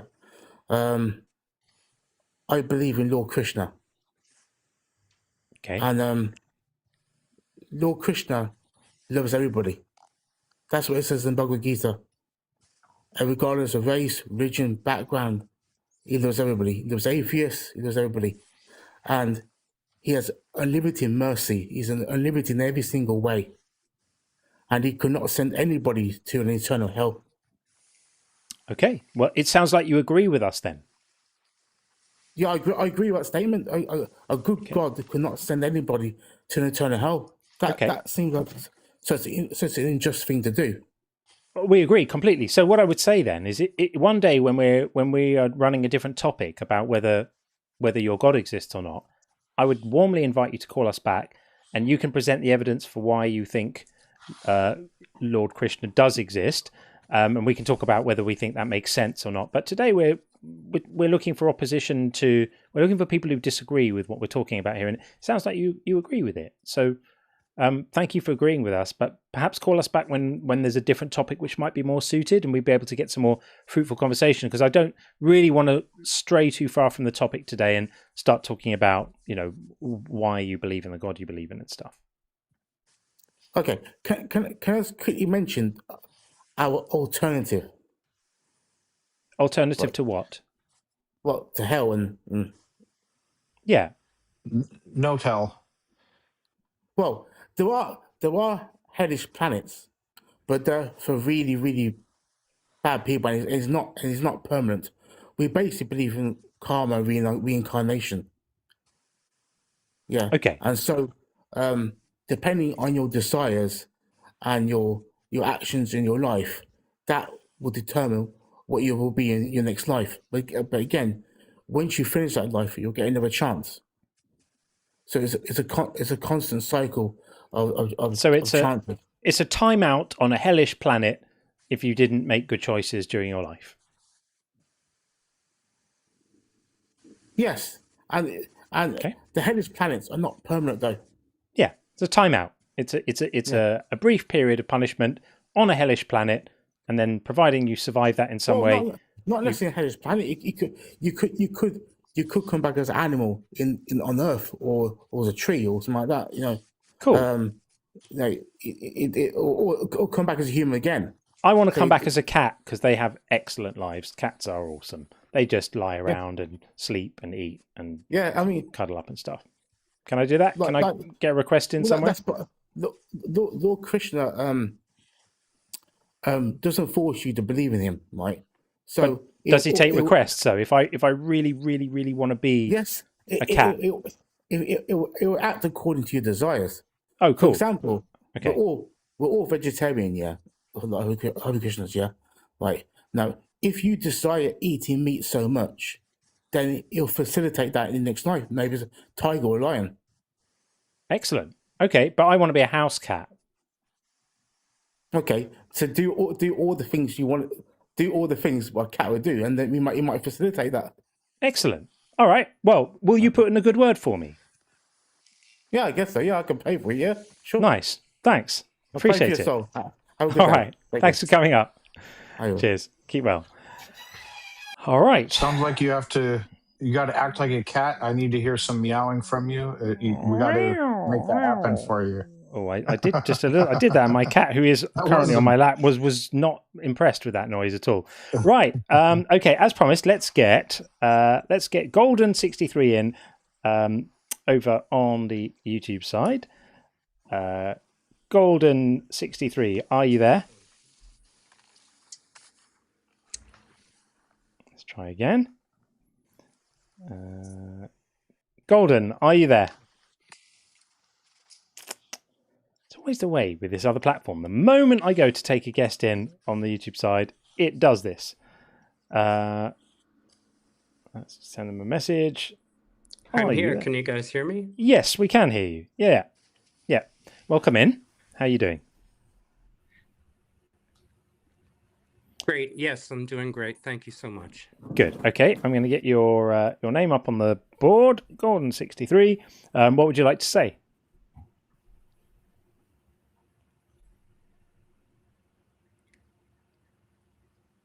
Bit of a delay, isn't it? I don't know how well synced up this is. There seems It's to be it some sounds sort of like you're delay. listening to this. Are you listening to the audio on YouTube? Because if you are, you're going to be having like a 20-second delay or something. You need to listen Hold to on it. 1 second. You need to listen to the audio from me on whatever device you're using to actually have the call. I am. The sound just. Let me see. Let's try this. No, it's not. It's not great, is it? I see you're on a MacBook. Maybe just try. Yes. Oh, there we go. That's better. Oh, I just heard him. Yeah. I can't hear you though. No, you're fine. It's good now. I'm such a boomer. Let's see if I can. Ditto. I really don't know what to do. I can try this. You're Hang on. good. Can you hear me? Wait a minute. Let's see here. You're able to hear him. Is there any advice from the chat?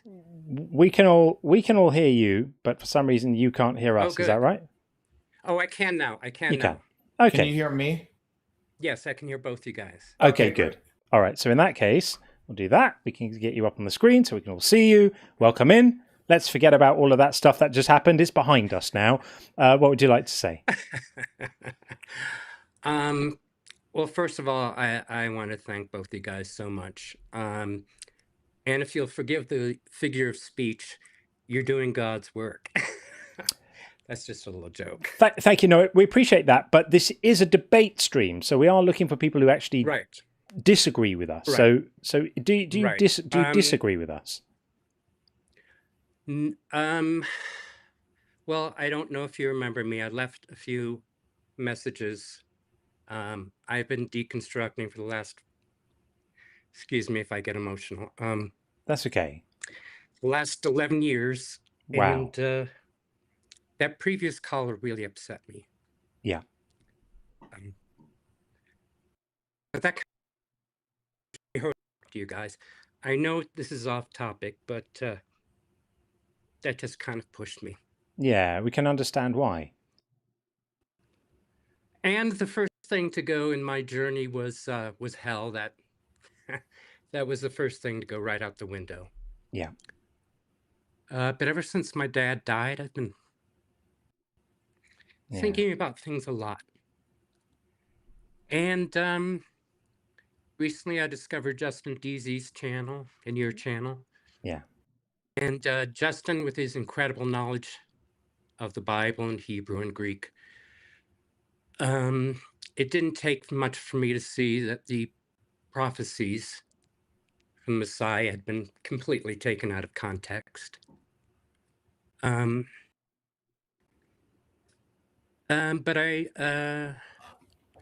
as I said before, I've completely deconstructed intellectually.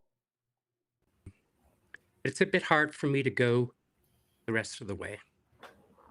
Yeah, that's often the way. That's often the way is you get to a point intellectually, but the emotional connections to these ideas persist.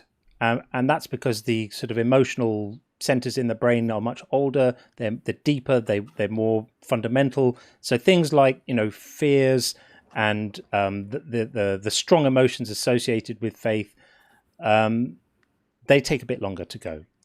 But if you're there intellectually, you're on the right path. You're on the right path to not having to constantly negotiate with yourself about what you believe anymore, and not have to live with that tension of having to proclaim things that your brain tells you don't really think. That's hard. Right. Yeah, and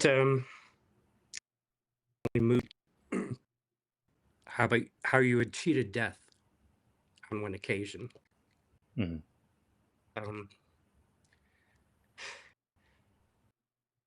only the last 30 years and pretty much a train. And now I kind of feel strong enough to really confront this head on. I think because of that poor health, I've also cheated death on more than one occasion. So that does make a person reflect. Yeah. I think, but the biggest thing is the complete shattering of not just my worldview, but the as a whole. Deal with that. I don't know what to believe anymore. I don't know what to think anymore. It kind of feels like my roots have been kind of cut off. Mm. Mm. And the people at my church, they were there for me. And they pulled me back. And that's another hard thing. Yeah. Sir, I didn't. You heard of recoveringfromreligion.org? No. Okay. It's easy to remember, but if you feel like you can't, please write it down. It's www.recoveringfromreligion.org. And they have, I had heard of them for a long time, but I knew someone who got involved that I learned they're not a dog and pony show. They are for real. They have a lot of resources available. They have people you can talk to. They have support groups, the whole thing. I would recommend getting a hold of them. Thank you. I appreciate that. Sure. Do you guys have any advice philosophically on The best advice I can give. do? Yeah, the best advice I can give you, and Sean was right to suggest recoveringfromreligion.org because they were literally set up by Dr. Darrell Ray to provide exactly the kind of support that you need. They have trained counselors it's all for free. They will give you support which is absolutely tailor-made for the kind of experiences that you're going through right now. The best advice I can give you is to understand how normal it is, what you're going through, that sense of losing something which is at once valuable to you and also harmful to you, right? That this ideology, which is clearly false, and yet has been an important part of your life for so long. It's normal to be in a place where you see both sides of this. One is that you're getting rid of something which is kind of not helpful, and the other is the pain of getting rid of something and the feeling of loss that you're losing something that you had before and you now don't have it. So the first thing is understand that that's super, super normal. Like almost everyone who goes through losing religious faith experiences that duality of looking at the same thing both as a positive thing and a negative thing, feeling the pain of the loss and realizing that it's the right thing for them. That doesn't mean you're doing it wrong. It doesn't mean that you're not committed enough. It doesn't mean you haven't thought it through properly. It doesn't mean any of that stuff. Like you're doing this right because you're being honest with yourself. That's the right part. And the pain is going to be there. You are losing something which was precious to you for a while. But if I can say to you, what you end up with at the end of this is a life with far more authenticity in it, where you're not having to carry that constant burden of this doesn't make sense, that doesn't make sense, this is morally problematic, this is morally troubling, and having to constantly kind of be in denial about it, sweep it under the rug and go, well, I'm just not going to think about that stuff. You can live a life where you're just free of all of that. And you can just be where you are and not have to carry any of that. And that really does make a difference. So it does get easier. So many people right now are going to be identifying with what you're going through and knowing that they went through the same. And it takes a lot of courage for you to do it. It takes a lot of honesty with yourself primarily and then with others. And so I would just say keep going and rely on other people to help you, whether it's people here. You're welcome to jump in my Discord. Hopefully someone can post the link to the Discord because I never have it to hand. But we'll make that happen. If someone could post a link in the chat, that would be super helpful. T, maybe you've got it to hand. And other communities, Justin's community is good, and really do check out Recovering from Religion. They will be able to help you and support you, because you've had a lifetime of this kind of abuse, even if it wasn't intended, and you need some love and gentleness and containment to help you get away from it and feel okay. But it does get easier, I promise you. Thank you. I appreciate that.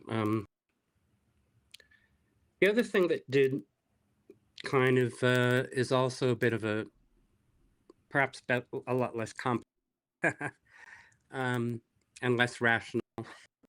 As I said, for the past 33 years, my health has been unrelentingly terrible. And that brought along depression along with it. That's just in my heredity, nothing I can do about that. But I've cheated.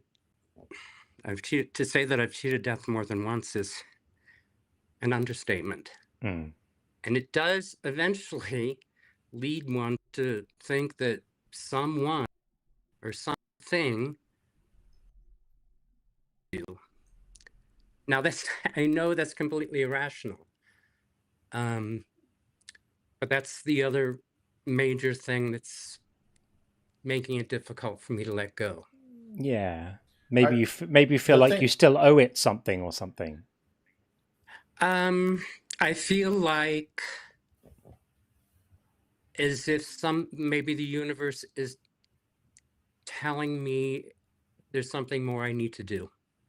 What that is, I don't know, but it just seems very strange, because I've come so close on 5 or 6 occasions, and each time somehow I got yanked back, and I'm grateful for that. I have no idea what it is, but it just gave me a sense that someone or something was kind of saving me. Maybe the universe is giving you an opportunity to live an authentic life, where you don't fear your own thoughts, and you're allowed to not be a slave to dogma, and not be a slave to anything like that, and just be and enjoy however many years. None of us live that long, right? A few decades is all we get. So maybe this is the universe giving you an opportunity to have some time just living an authentic life without any of that stuff, and that's the gift, the gift that's there for you. And what I would say is deconstructing is not about, I need to make a conscious effort to get rid of my religion or my theological beliefs or any of that. I'm perfectly happy if you ended up staying a theist or what have you. It's about examining what you believe is true about your theology, about life, about all those big questions. There's no pressure for you. I don't know if your current belief state, if you are now currently an atheist or you're. I would say I'm agnostic. Okay. Yeah. I'm not sure. There's I just don't know. and there's like, the important thing is that you can do the introspection and the reflection and the examination of your beliefs without pressure, without Christians trying to push you to believe whatever, without threats of hell. If you don't believe the right thing, you're going to be punished.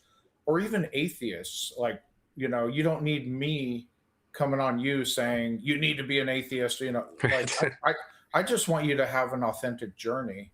So really, truth seeking, proper truth seeking, isn't trying to get to a desired result. It's just following the evidence wherever it leads. And if you do that authentically, I say I give you kudos for that, even if in the end you end up believing a different thing than I believe. That's such At that good point, advice. It's just an interesting conversation. Well,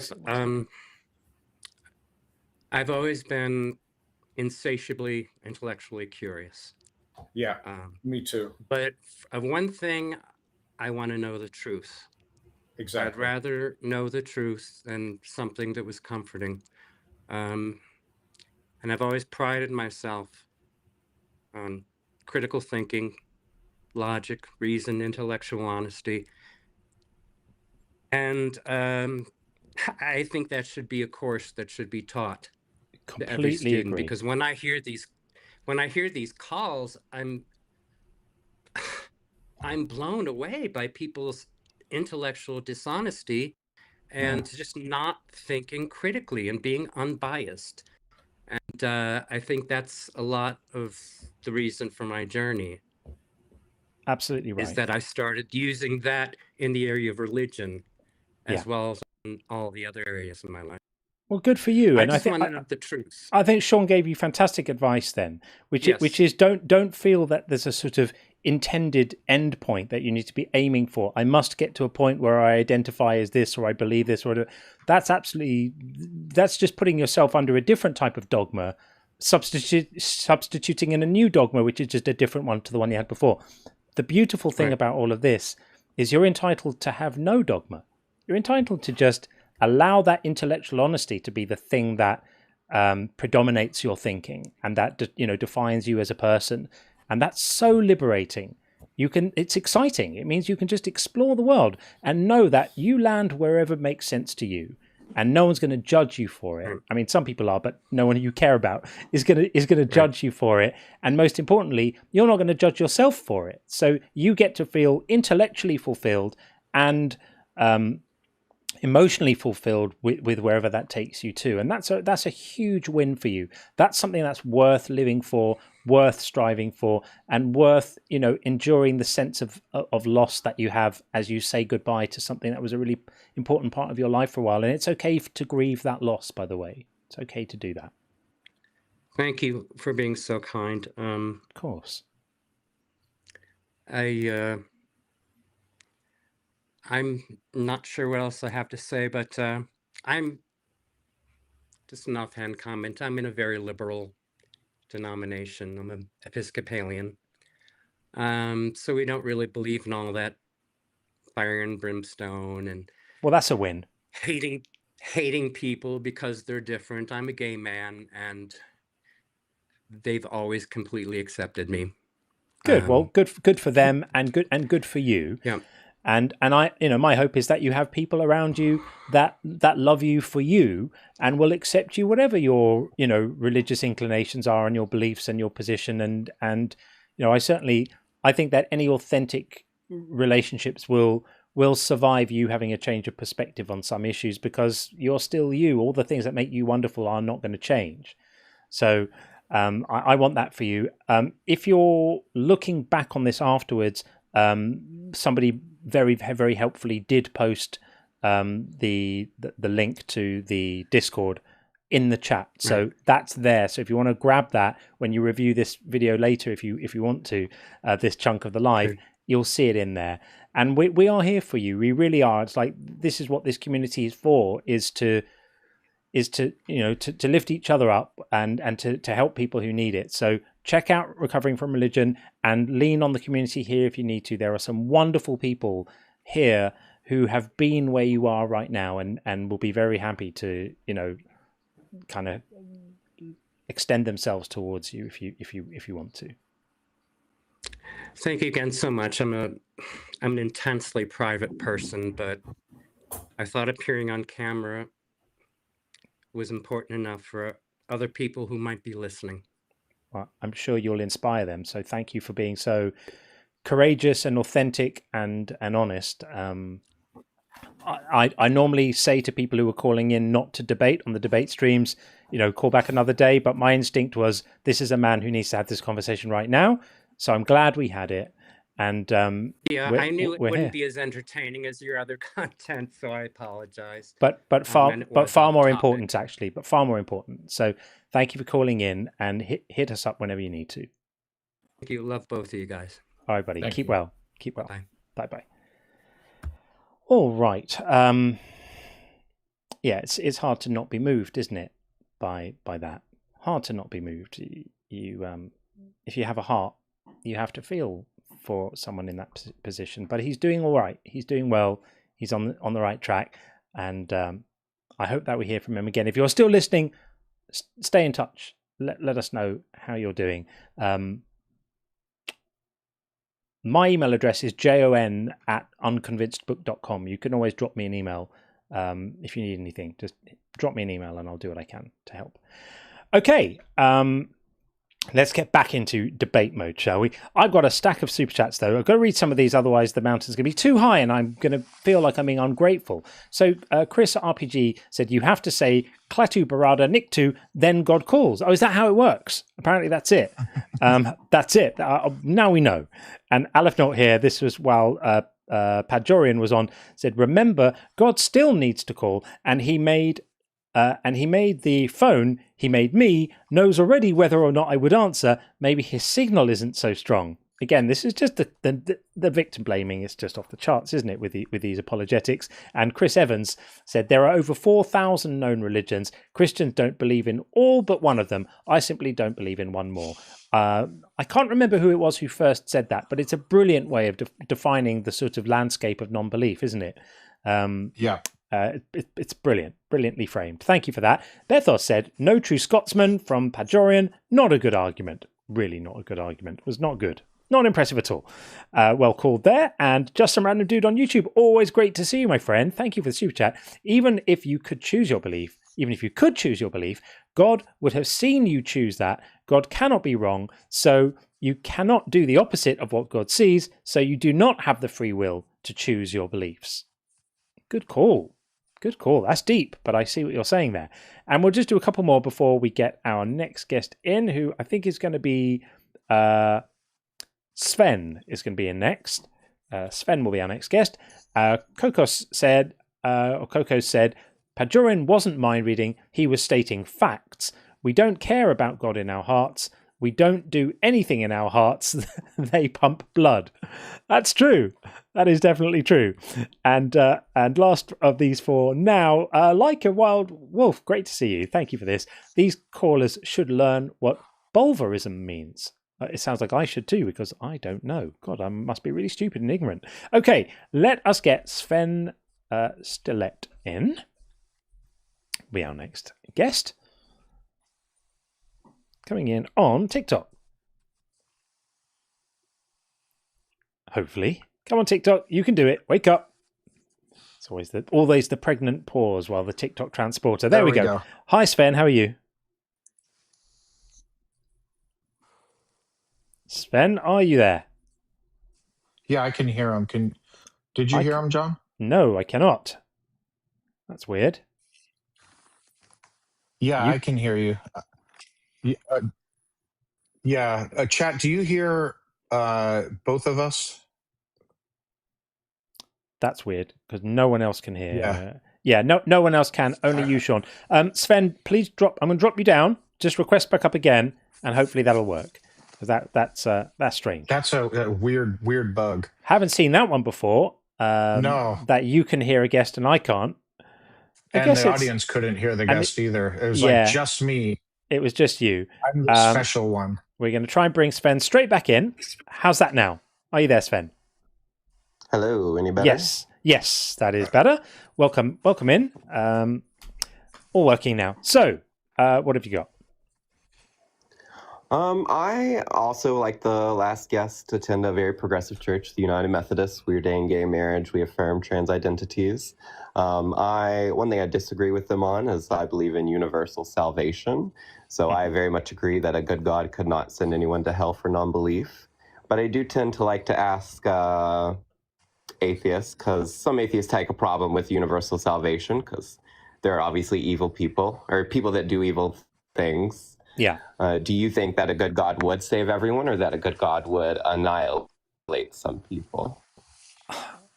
I mean, I don't think that I can't see a reason for annihilating people. Like if God is creating living beings with foreknowledge of the future, then it really depends how powerful you think this God is. If you think that God is, let's say, infinitely powerful bar laws, violations of logic, then every person who is born, God already knows exactly what they're going to do, what kind of life they're going to lead, and God could intervene in their life to change it, whilst still completely preserving that person's free will. So, for example, God could, a lot of people who we call bad people are just people who behave in a way that's harmful to others, largely as a result of the sorts of things that happen to them in their own lives, right? They're responding to hurt they've had or damage they've had or cruelty that's been visited on them earlier in their lives. A God could see all of this coming down the road and stop it happening and stop that person becoming a bad person and therefore being, eligible for annihilation. So I think, a good God would just be able to make a world where people didn't turn out that way. Right. I don't believe God can create a squared circle. I think God is held to its nature, just like all things. But is it a so? Can I give you? But I'm what sorry, I'm gathering from finish. your assertion is that. Yeah. I'm sorry I interrupted you, but yeah, it's not a square circle to create only beings that, for example, would be strongly disinclined to do harmful things to others. He, like, as John sometimes put it, the vast majority of people, sans there, maybe there's an outlier or two out there, don't eat their young. They're disinclined to do it. They just have no desire to do it, or eat really gross things that I won't mention. Nobody does those things because everyone has a strong, it doesn't mean we don't have free will. They have a strong disinclination to want to do those things. But the way reality is some people are born with, like, psychopathy, for example. Some people are born with a biological problem with their brain that some people enjoy inflicting pain on others. If God is all powerful, he could create, and just like supposedly he does in heaven, where all the angels that are in heaven, there's no suffering, there's no sin. It's this wonderful place, but they're not necessarily robots. There's no P and not P, and I don't want to get too into the philosophy, but, like, a contradiction is a square circle. Like you said, it's a contradiction because it has P and not P. The shape has four sides and it doesn't have four sides. That's just not a thing, right? There's nothing like that going on here. He could, if he's all powerful, under the set of all would include only creating beings who will never sin or never harm each other, etc.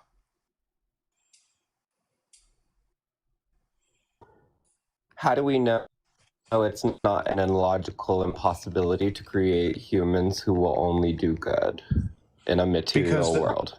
Like, we are living in the fall. Like, it's just part of. Well, that's God's choice. That's another awful thing that God did. As, like, if you go by the Genesis account and you go to the normative Christian doctrine that because Adam and Eve sinned, everyone inherited a sinful nature, which essentially means everyone cannot not sin. That was a decision on God's part that Adam and Eve ate of the naughty fruit, and as a result, I'm going to make it so all future generations are going to have a sinful nature. It's like if John robs a bank and I say, naughty, bad John, you shouldn't have done that. I'm now going to reconfigure your DNA to where your children and your children's children and all future generations will have an inclination to, like, a biological propensity to really, really want to rob banks to the point to where they can't help but doing it. If God is all good, why didn't he make a version of Adam and Eve that he knew would not eat of the fruit? Again, there's no P and not P there. It doesn't violate any of the three laws of logic.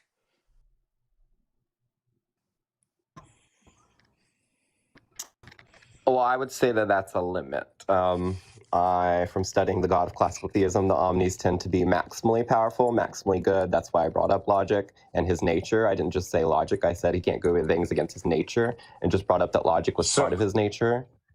And so, okay, it's yeah. also So it's in his nature to create people who will do awful things. That's like he can't not do that because that's part of his nature. Doesn't that make his nature It's in bad? his nature to create souls, and those souls, once they cross into the material world, are capable of doing evil. But he could, Well, capable- he could just create only the souls that he knows aren't going to do that, because it's also in his nature. If you believe in the Omnimax, it's also in his nature to know exactly what future would be entailed by every choice he makes. He has access Not to really. this If you to study- this intel. Not really. From what I understand about the immutable nature of God from studying classical theism, By the way, that God is unchanging, and to know an event is to know a change. So God doesn't know events. God is the foundation of knowledge. God has all things, but events are separate phenomena that God does not experience, because God would have to change to experience. I can't tell what's worse, the argument or the quality of the audio at the moment. Both are less than satisfactory. So if you think God is all powerful, I mean, I don't really care what you may have studied in classical theism. If you think that God is all powerful, then within that set of things that God can do with his all powerfulness, is that he can know the future. He can know that if he makes this choice, it's going to have that outcome. I mean, even humans can do that to a lesser extent, right? I know, for example, if I throw lit matches on the floor, the house is going to burn down. Or if I, chop down the tree, the tree's going to fall down. I can know that if I do action A, it's going to lead to outcome B. That's on a very small parochial scale.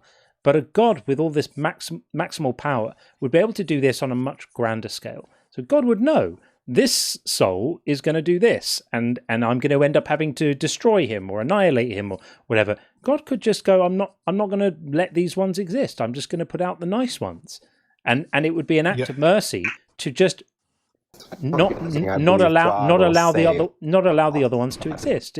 That would be so much better. You're strong in my point, because I said at the beginning I believe in universal salvation, so God isn't creating anyone. You also strawmanned my point, because I specifically said if God is all powerful, he could make beings who can do harm but don't have an inclination to do harm. Just like you will probably, and forgive me for being gross, it just hammers the point home. You will almost certainly never eat poo in your entire life. Does that mean you cannot? Does that mean you don't have the free will to do so? No. God can make, if he's all powerful, he can only make people who have as strong of a disinclination toward doing harm to others as you have toward eating poo. There is no contradiction in God making beings who have free will, can do bad things, but will never choose to do bad things. There's no P and not P in that situation. It doesn't violate any of the laws of logic. And if you say it's against his nature, what you are saying is it's against his nature to make beings who do not have an inclination to do harm, and that would make his nature bad. I apologize if you felt that I strawmanned. I just rejected your definition of God. If your definition was God was correct, then I would agree. But what definition did I use that you disagree with? I didn't give a definition of God. I went with that he has the power to create beings with a fully good nature. Yeah. So you said he was all powerful. So that is a quality of being all powerful. But if it's against his nature to do that, that doesn't say anything good about his nature. And even if we granted that within his scheme he can create beings that are not good and that they're going to do evil things, it doesn't necessarily follow that the only response to that is to annihilate them. He could rehabilitate them. He could show them the evil of their ways. They could apologize to those who they've wronged, and they could be some constructive justice done rather than sort of divine retribution. and having to annihilate people. It is all so silly, really, isn't it? Yeah, and that's what I came up to talk to you about, because I believe everyone will be Yeah. Well, I don't believe anyone will be annihilated or sent to hell. So that's what I wanted to talk to you about. And then we got... Yeah, we got a bit waylaid on that. But look, I'm going to move on because your audio signal is just terrible. So we're missing one in every few words you say. But thanks for coming up to chat to us. We appreciate it, Sven. Sorry about that. Thank you, John. All right. Take care. Bye-bye. No, you're good. All right. There we go. A quick thing to respond to. So Christ alone, no Rome in the chat has said, why would you care what happens to anything since it's all material randomness, John, Cohen official? This is such a wonderful misunderstanding of what it means to not be a religious adherent.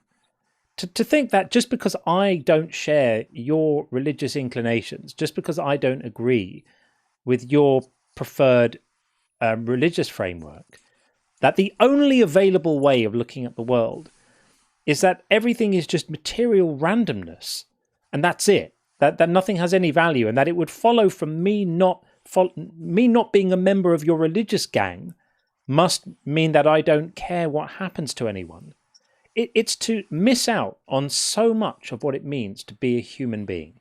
It's to be completely blinded by your dogma. So the only thing you see is your religious cult. And while you're so busy doing that, you miss out on all the precious things that make being a human wonderful. Our ability to love others and to care about them and be invested in them. Even whilst we agree that we're all basically just bags of meat. We're wonderful bags of meat. We're bags of meat that we have strong emotional attachments to, that we have such strong emotional attachments to that sometimes life is unbearable without one of those other bags of meat, because that's what love is. It's being so invested in another person that you can't even imagine life without them. The idea that you would think that you have to share your religious beliefs in order to have that experience just makes me wonder how much you've lived and how much you've contemplated life outside of the very, very, very narrow bubble of your own personal theology. Because the world is full of people who don't share your personal views on theology and have rich emotional lives and deep investments in the well-being of others and passionate feelings about justice and passionate feelings about outcomes and lifelong dedication to causes and to alleviating the suffering and the pain of others. People who go and do aid work and work for Médecins Sans Frontières and these kind of organizations who dedicate their lives to enriching the lives of others and helping others. Not because it says so in a book that they have to do it, but because we're human beings and we have an affinity with other human beings and we feel compassion and our brains are set up to do that. And that experience is every bit as real as the deepest devotional experience that you might have while you're thinking about your chosen deity. So, weird. But try and broaden your perspective a bit beyond just the narrow cultish view that you look at life through at the moment. And if you can't broaden your perspective to look at it that way, what does it say about you that John nor I nor the vast majority of secular or atheist people don't need a God to tell them to care about people, to actually care about people? What does it say? What does that actually say about you? Yeah, absolutely. Okay, we are going to bring in our next guest, which we just have done. It is Gemini 97. Hi, Gemini. How are you? I'm doing very good. Thank you very much. If you want to talk about, what do you want to talk about? Well, I'd like to talk about the prompt above my head. That's generally how these things go. I put a prompt up and people call in because they want to talk about them, unless you had something else in mind. I'm Irish. You're Irish. I'm delighted for you. So a good God could not send anyone to hell for non-belief. What's your view on that? I believe that the English are the devils and so is America. You believe that? What, sorry? The English in America are the devils. English in America are the devils. Okay. Well, that doesn't sound particularly connected to anything we're talking about. So we'll move on to someone more plugged into reality. We will get We'll get humbleness leads to wisdom on. We have spoken before, but we'll just have to do a few super chats first because I'm making a mess of keeping up with them. I'm falling way behind. So, Pajorian, Olympic level mental gymnastics is hard, said Jean-Luc. I completely agree. Pajorian pushed a few buttons there. Total lack of care and compassion for any other human beings. It doesn't surprise me. And Tim says, Pajorian, I'm not sure what verse in the Bible it is, but believe it was Saint Ice of Vanilla that said, "Thou shalt check thyself before thy wreck thyself." That was actually Ice Cube, by the way. That was brilliant, though. Brilliantly said. Brilliant. Thank you, Tim. Bethel said, "Have a good life is so much better than pray for you." That's true. Sean said it as well. It is much better. Have a good life is all right. I don't mind that one. I love it. And Dav Spiral said, "Talk to Minos, judge of Underworld, says, we are all full. About 10 billion. No worries, Sean John." Fair enough. All full. If they're all full, what can we do?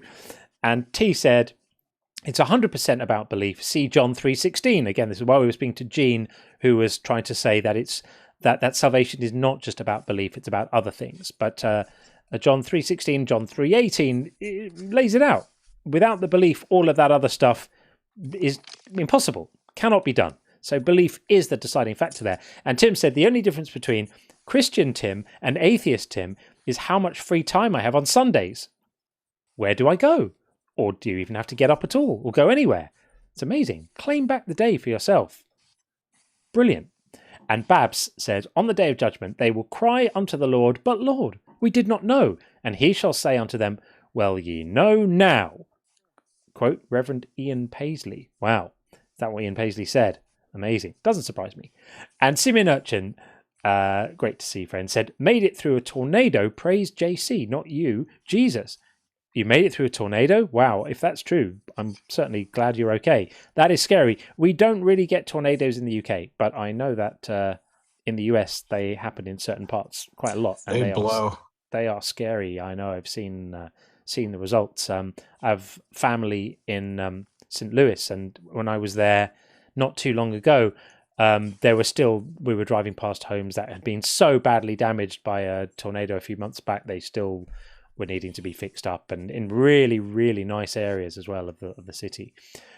Aleph Not here said, "Maybe being gullible is hereditary in his genes." That was while we were speaking to Gene. Yeah, who knows? And Tim said, "D&D spell named creator, verb, noun, i.e. Tasha's hideous laughter." Tasha's hideous laughter. Yep. So Mike's hard lemonade would count as a proper spell. In this essay, I intend to. Sean, you're the D&D person.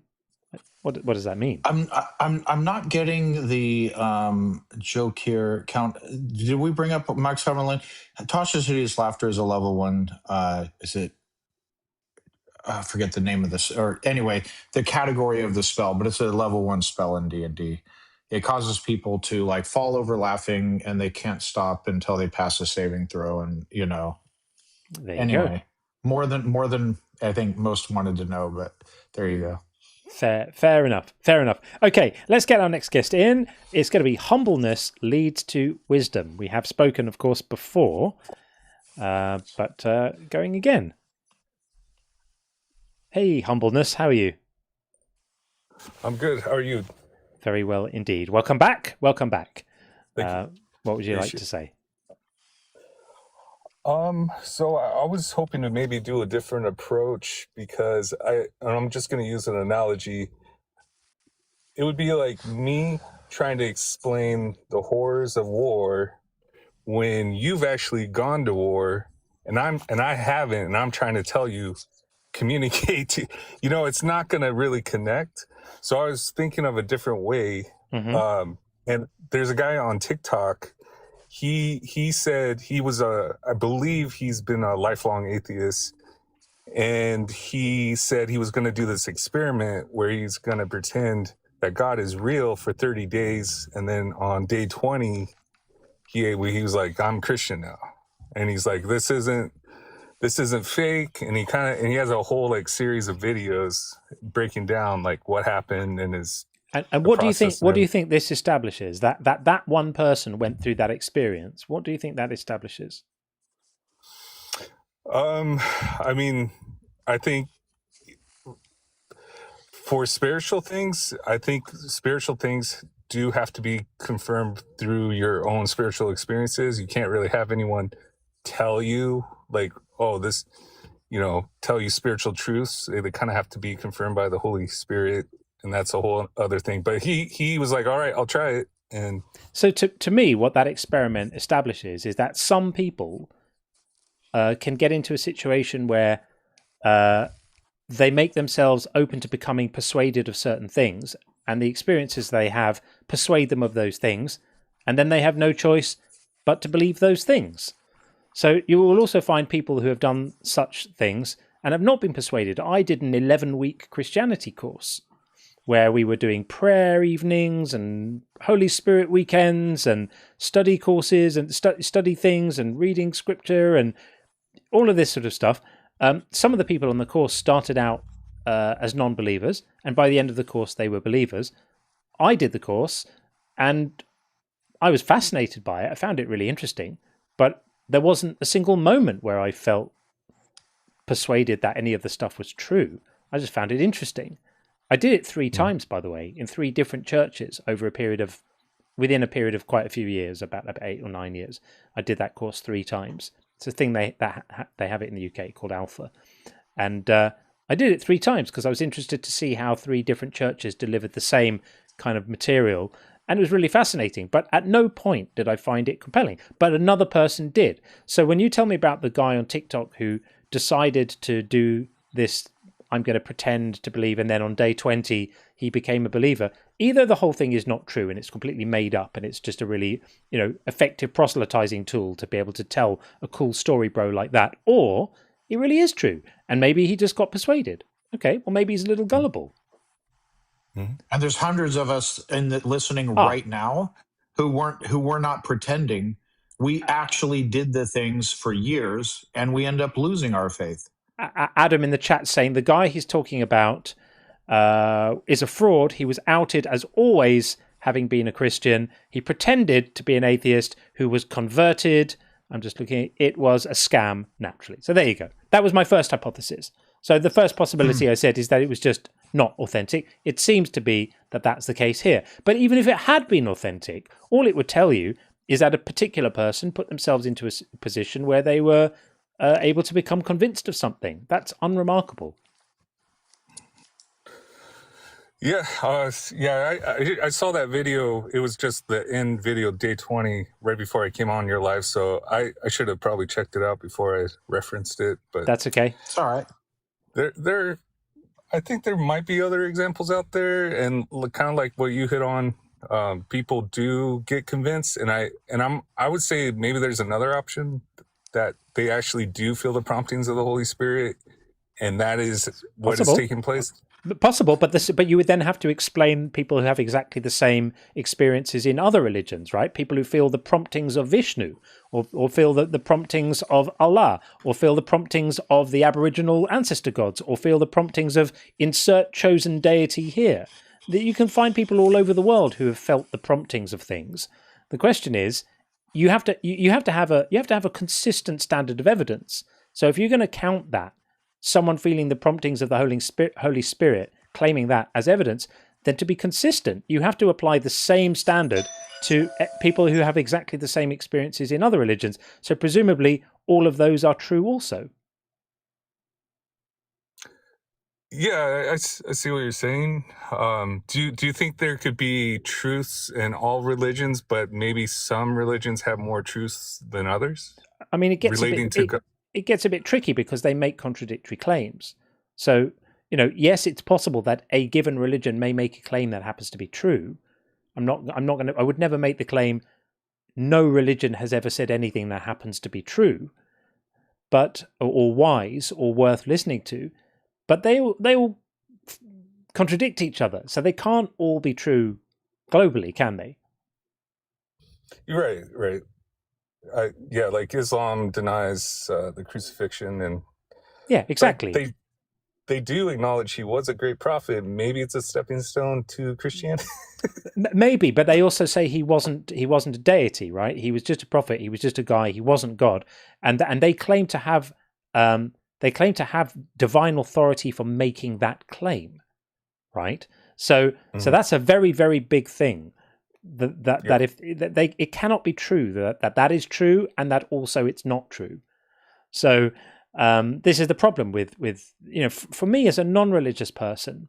Maybe you haven't thought about it like this before, and forgive me if you have, but as a non-religious person, I look at all of these people all around me making claims that they have the right idea, they've got the right religion, their religion's claims are right, their particular interpretive tradition within that religion is right, all the other ones are wrong, only they have it right, and all the other religions are wrong, and then all the other people are saying exactly the same thing. Everyone is claiming divine knowledge. Everyone is claiming to have got it right. Everyone's claiming to have picked the right holy book and interpreted in the right way. And everyone is claiming that they're right and everyone else is wrong. And I'm watching a whole orchestra of people doing this all around the world. And it's laughable to me because it's so completely obvious that everyone's just making it up as they go along, or everyone is unjustified in their claim that only their perspective is right and everyone else's is wrong, whilst not being able to see how completely implausible that is. It's far more plausible that everyone's just wrong and that none of these stories are true. That's got such a devastating explanatory power to just go, well, actually, you know what? The simple explanation for all of this stuff is religion is a thing that human beings tend to do. And everywhere around the world, people do it. And everywhere around the world, people are convinced they've got it right. And everywhere around the world, they probably haven't. That's a much more sensible way of looking at it, don't you think? It does beg the question, if there's so many people that have this need for spiritual, acknowledge spiritual experiences, a higher power, is that just born out of superstition, or is it there's something, because we're spiritual beings living a mortal life? We can actually answer this. An aspect of psychology. Yeah, Go ahead, John. We can answer this, and we can answer it scientifically. So we evolved from our ancestors on the plains of Africa about 200,000 or 300,000 years ago. Survival was really hard. They had to hunt, they had to evade predators themselves, and they had to develop instincts which helped them do this. And so when they heard a rustling in the bushes, for example, those ones who didn't infer some kind of agent there, some kind of agent doing the rustling, if they didn't have an instinct to infer agency when they heard rustling in the bushes or other things like that, they were more likely to not survive, because it might be a predator. A lion would jump out and they would be done for, right? So that idea of inferring agency was actually quite adaptive from a survival point of view. It was a helpful instinct to have. So our brains evolved to have this instinct, because the brains that didn't got selected out of the gene pool. So what you're left with is Homo sapiens that have brains that have a tendency to infer agency. And with that, we tended to infer agency in everything. So we wouldn't just infer agency at the rustling in the bushes, we would infer agency in the weather, and we would infer agency in the ground when it shakes because of an earthquake, or we would infer agency in pretty much everything. And this is just an instinct which is throughout humankind, because we all have basically the same brains largely that our ancestors had many tens of thousands of years ago. And so what do? We infer agency. And when there's bits of knowledge that we don't understand, or bits of understanding about the world that we haven't yet won for ourselves, like the origins of life or stuff like that, what do? We infer agency. It's just a thing that human brains do. And so we understand it. And as Sean said, it's just psychology. And that's why social anthropologists say that belief has sprung up in so many cultures, because we don't like to say, I don't know. Why does this thing happen? I don't know. I don't know doesn't go down well. We want an answer. And there's this feeling that some answer is better than no answer. And so we make an answer and we infer agency, and those two needs come together, and we explain the world in terms of agents that are making it all happen.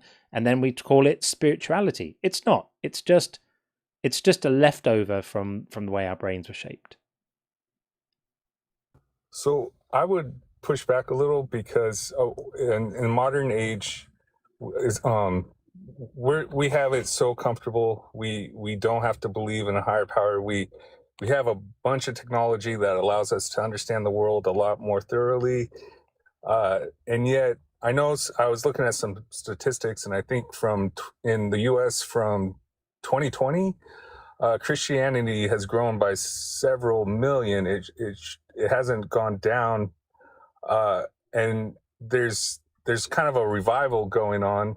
And I just think if it was just used for a survival mechanism, why is it continuing to grow when? Because you have to understand we're talking about an evolutionary argument. So we're not saying that it has a survival, that it confers a survival advantage now.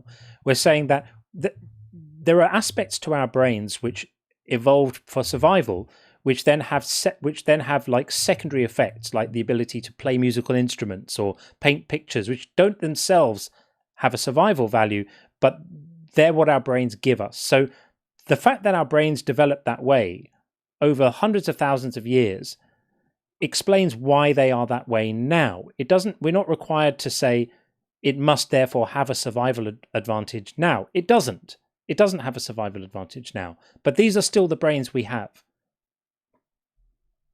Do you think, is there still room though for, because that's one theory. I wouldn't say it's necessarily confirmed. I do think there's the door should be left open for that we are spiritual beings, and because we're spiritual beings living a human existence, that need comes from our spirits, and our spirits interact with our own brain. You could say that, but what would be the test to decide, in your view, whether we should leave the door open for any given idea?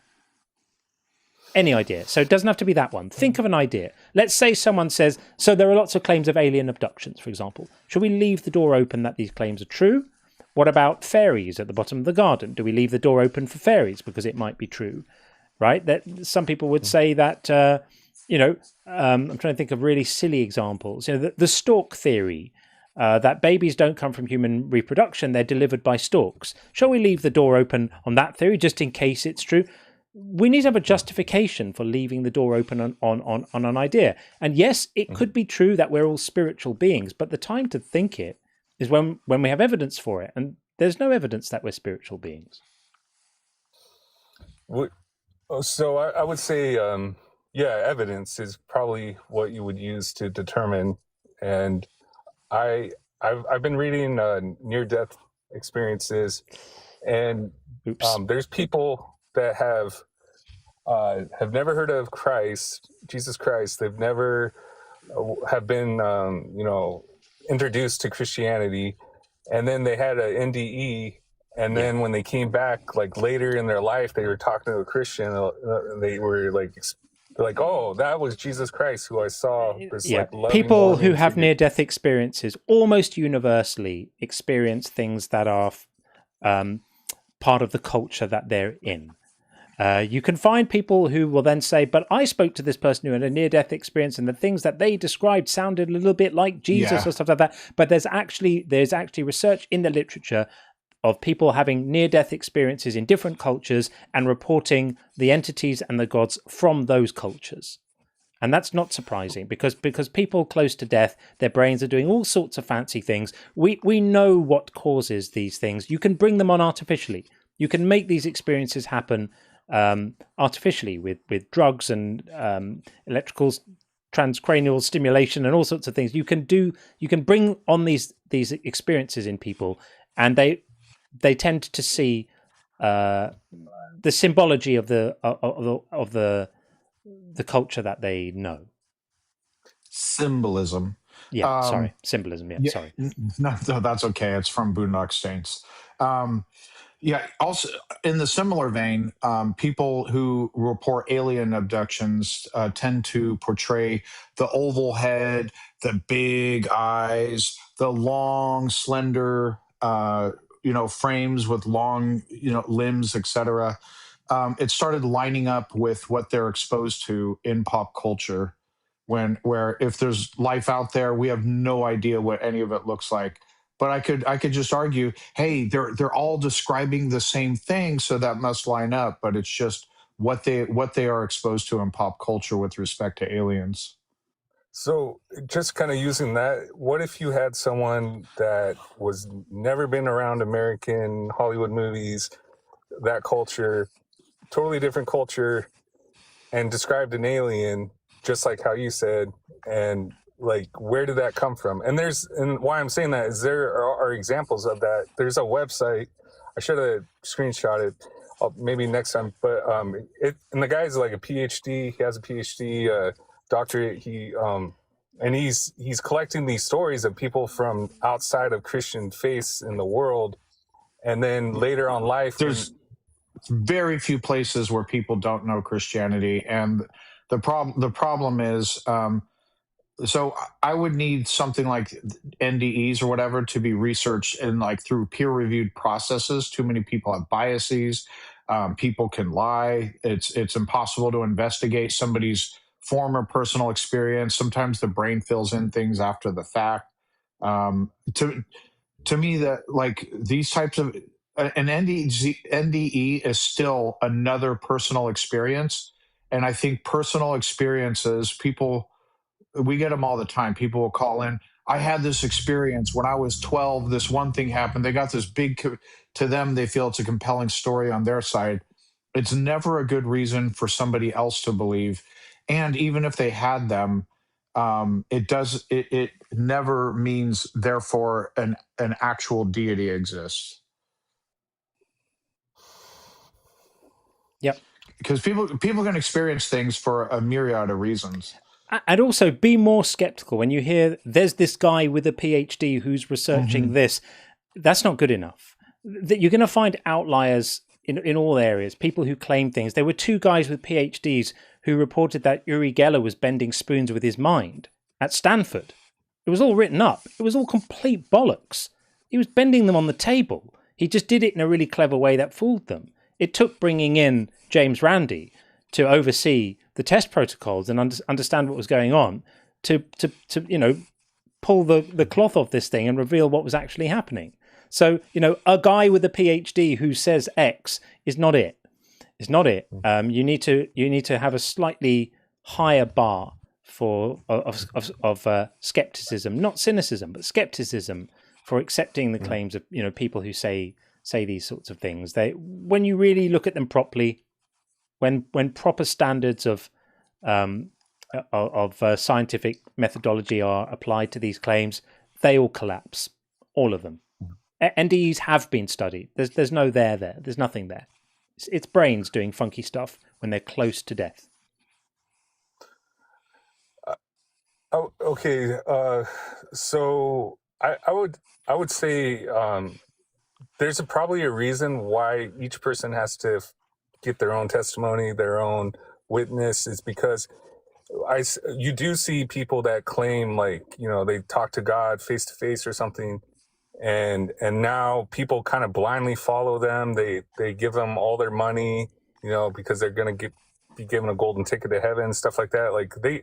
A lot of people with faith can get taken advantage of.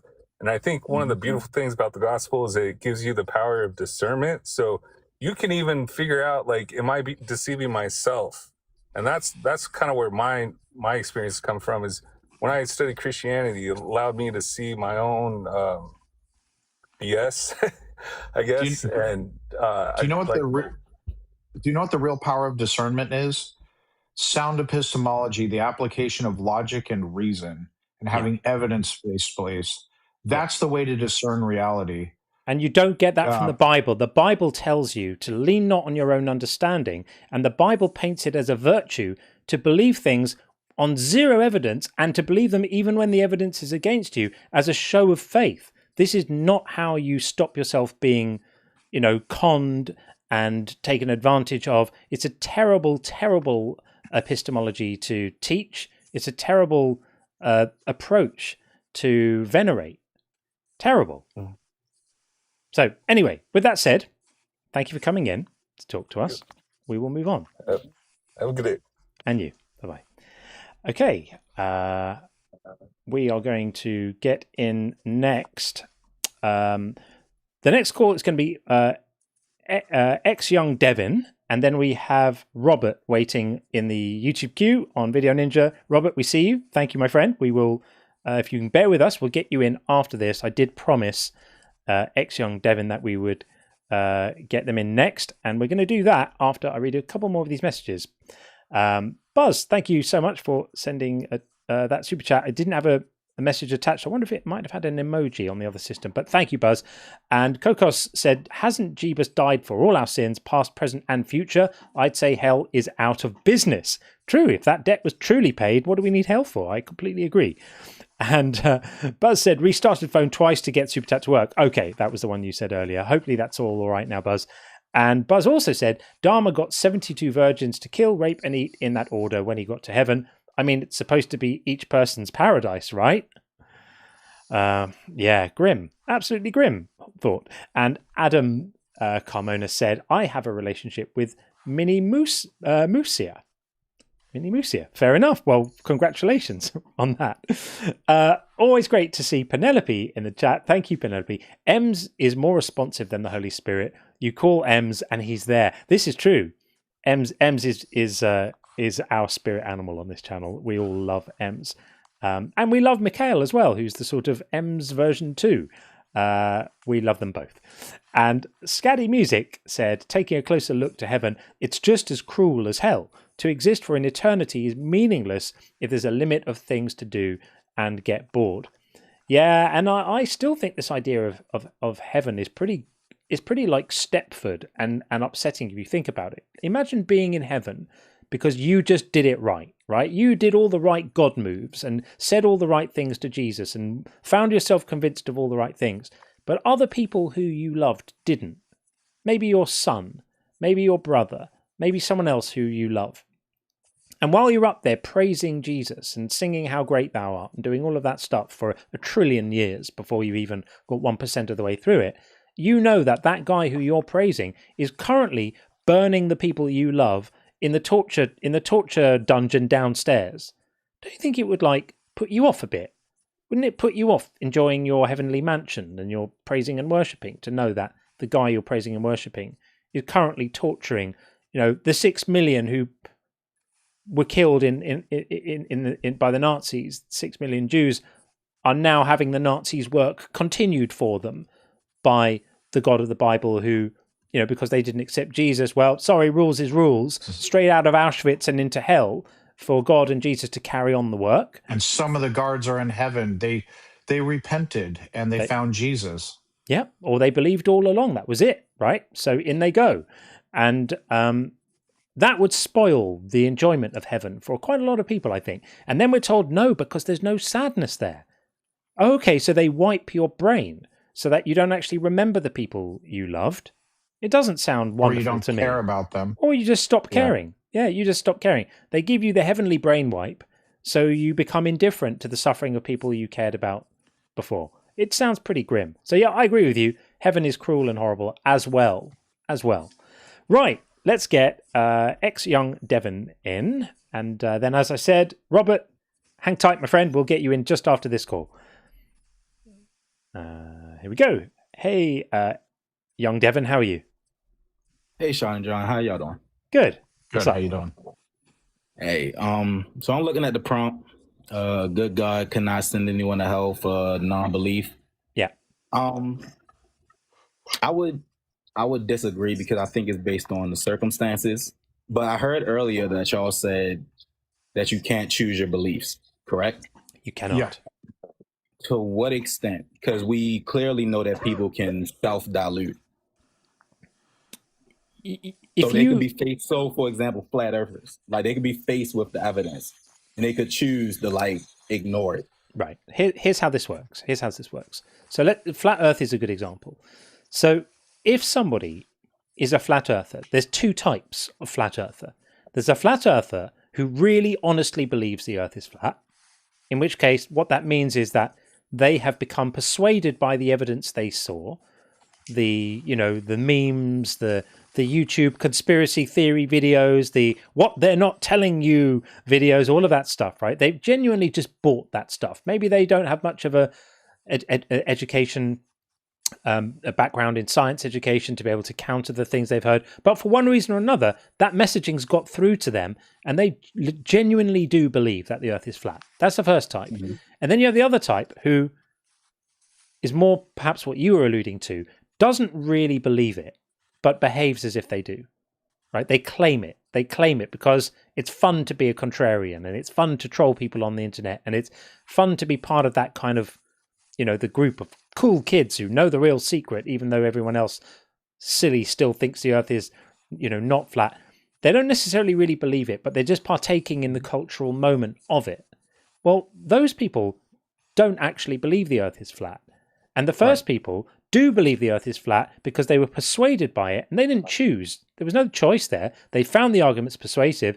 Once they found them persuasive, they had no choice but to believe it. If they didn't find the arguments persuasive, they would have no choice but to not believe it. That's literally what belief means. Right, but it's a third category, which is what the self-deluded people are, where the people are, it's clearly enough evidence there for them not to believe this thing, but they don't want to not believe it, so they don't accept the evidence. No, that doesn't work. That doesn't work. So they either find the evidence convincing, in which case they have no choice but to believe it because belief happens automatically, or they don't find the evidence convincing. When you say they're self-deluded, what you might be saying is they've put themselves through some kind of process of considering the evidence from a position of bias, and then they find it convincing. But they either do or they don't. And in none of those conditions is the belief itself a choice. Now, what is a choice is the decision to start considering the evidence in the first place. It is a choice you can adopt an orientation towards it. You can say, I really want to believe this is true. I really want to be convinced of this. And you can approach it with a certain frame of mind, and you can make the decision and the choice to take all of it in, start watching all the videos, all of that kind of stuff. And that can possibly, those choices can, in some instances, lead to you being convinced it's true. Where the choice lives is in the decisions you made to pay attention to that noise. Where the choice doesn't live is ultimately whether you find it convincing or not. Right. I would agree with that. So if we remove the liars, at what level would you hold the people that are choosing to, even though it looks like it's obvious, it's staring them in the face, but they're choosing to stay engaged with the false evidence? At what point would you hold them accountable for that non-choice that's being made? We disagree with the premise that they are choosing. What you're not getting is that it's not the weight of the evidence that matters towards someone's belief. It's how someone perceives the weight of the evidence that matters. So a given set of evidence might be convincing to you, but it's not convincing to me, or vice versa.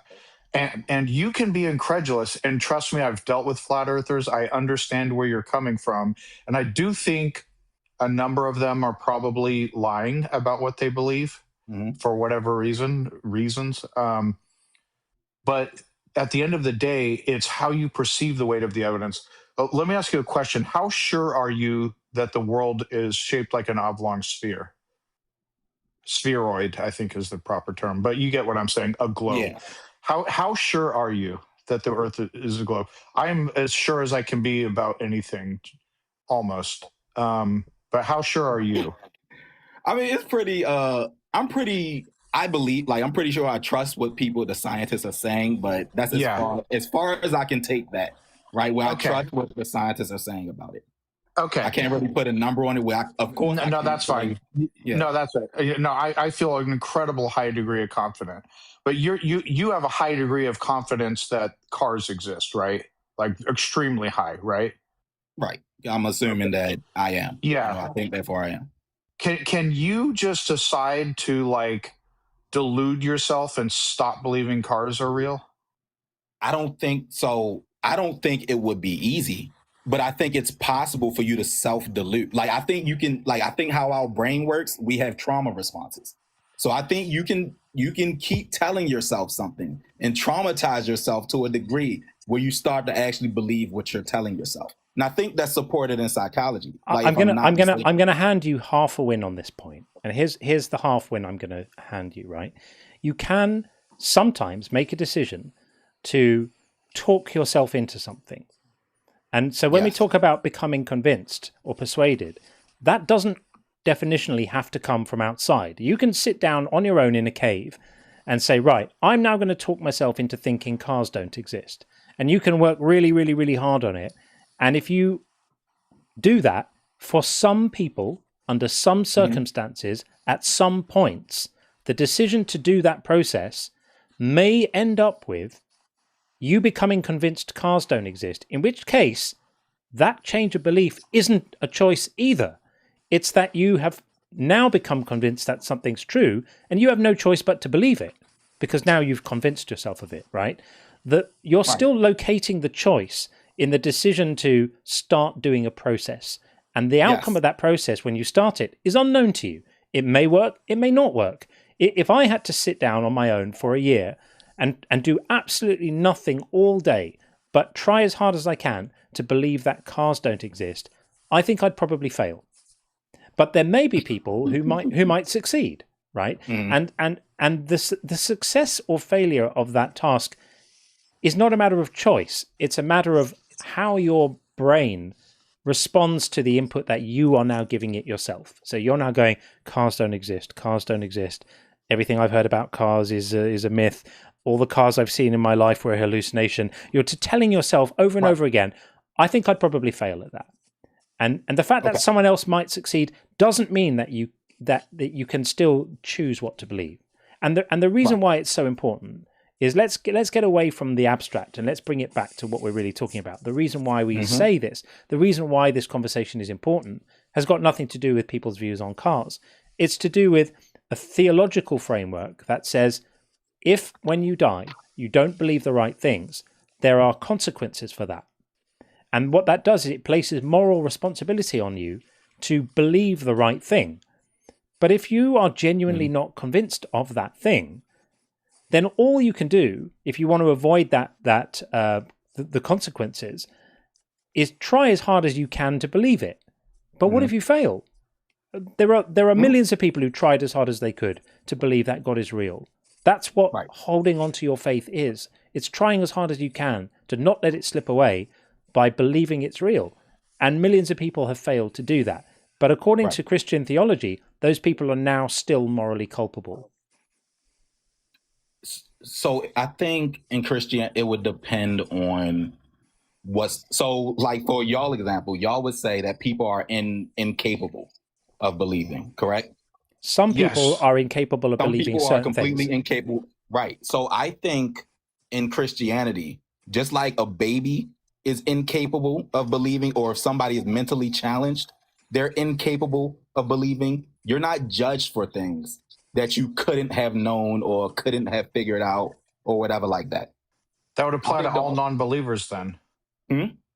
That would apply to all non-believers then, because belief is never just something never something you decide. So go ahead. I'm sorry. No, it's okay.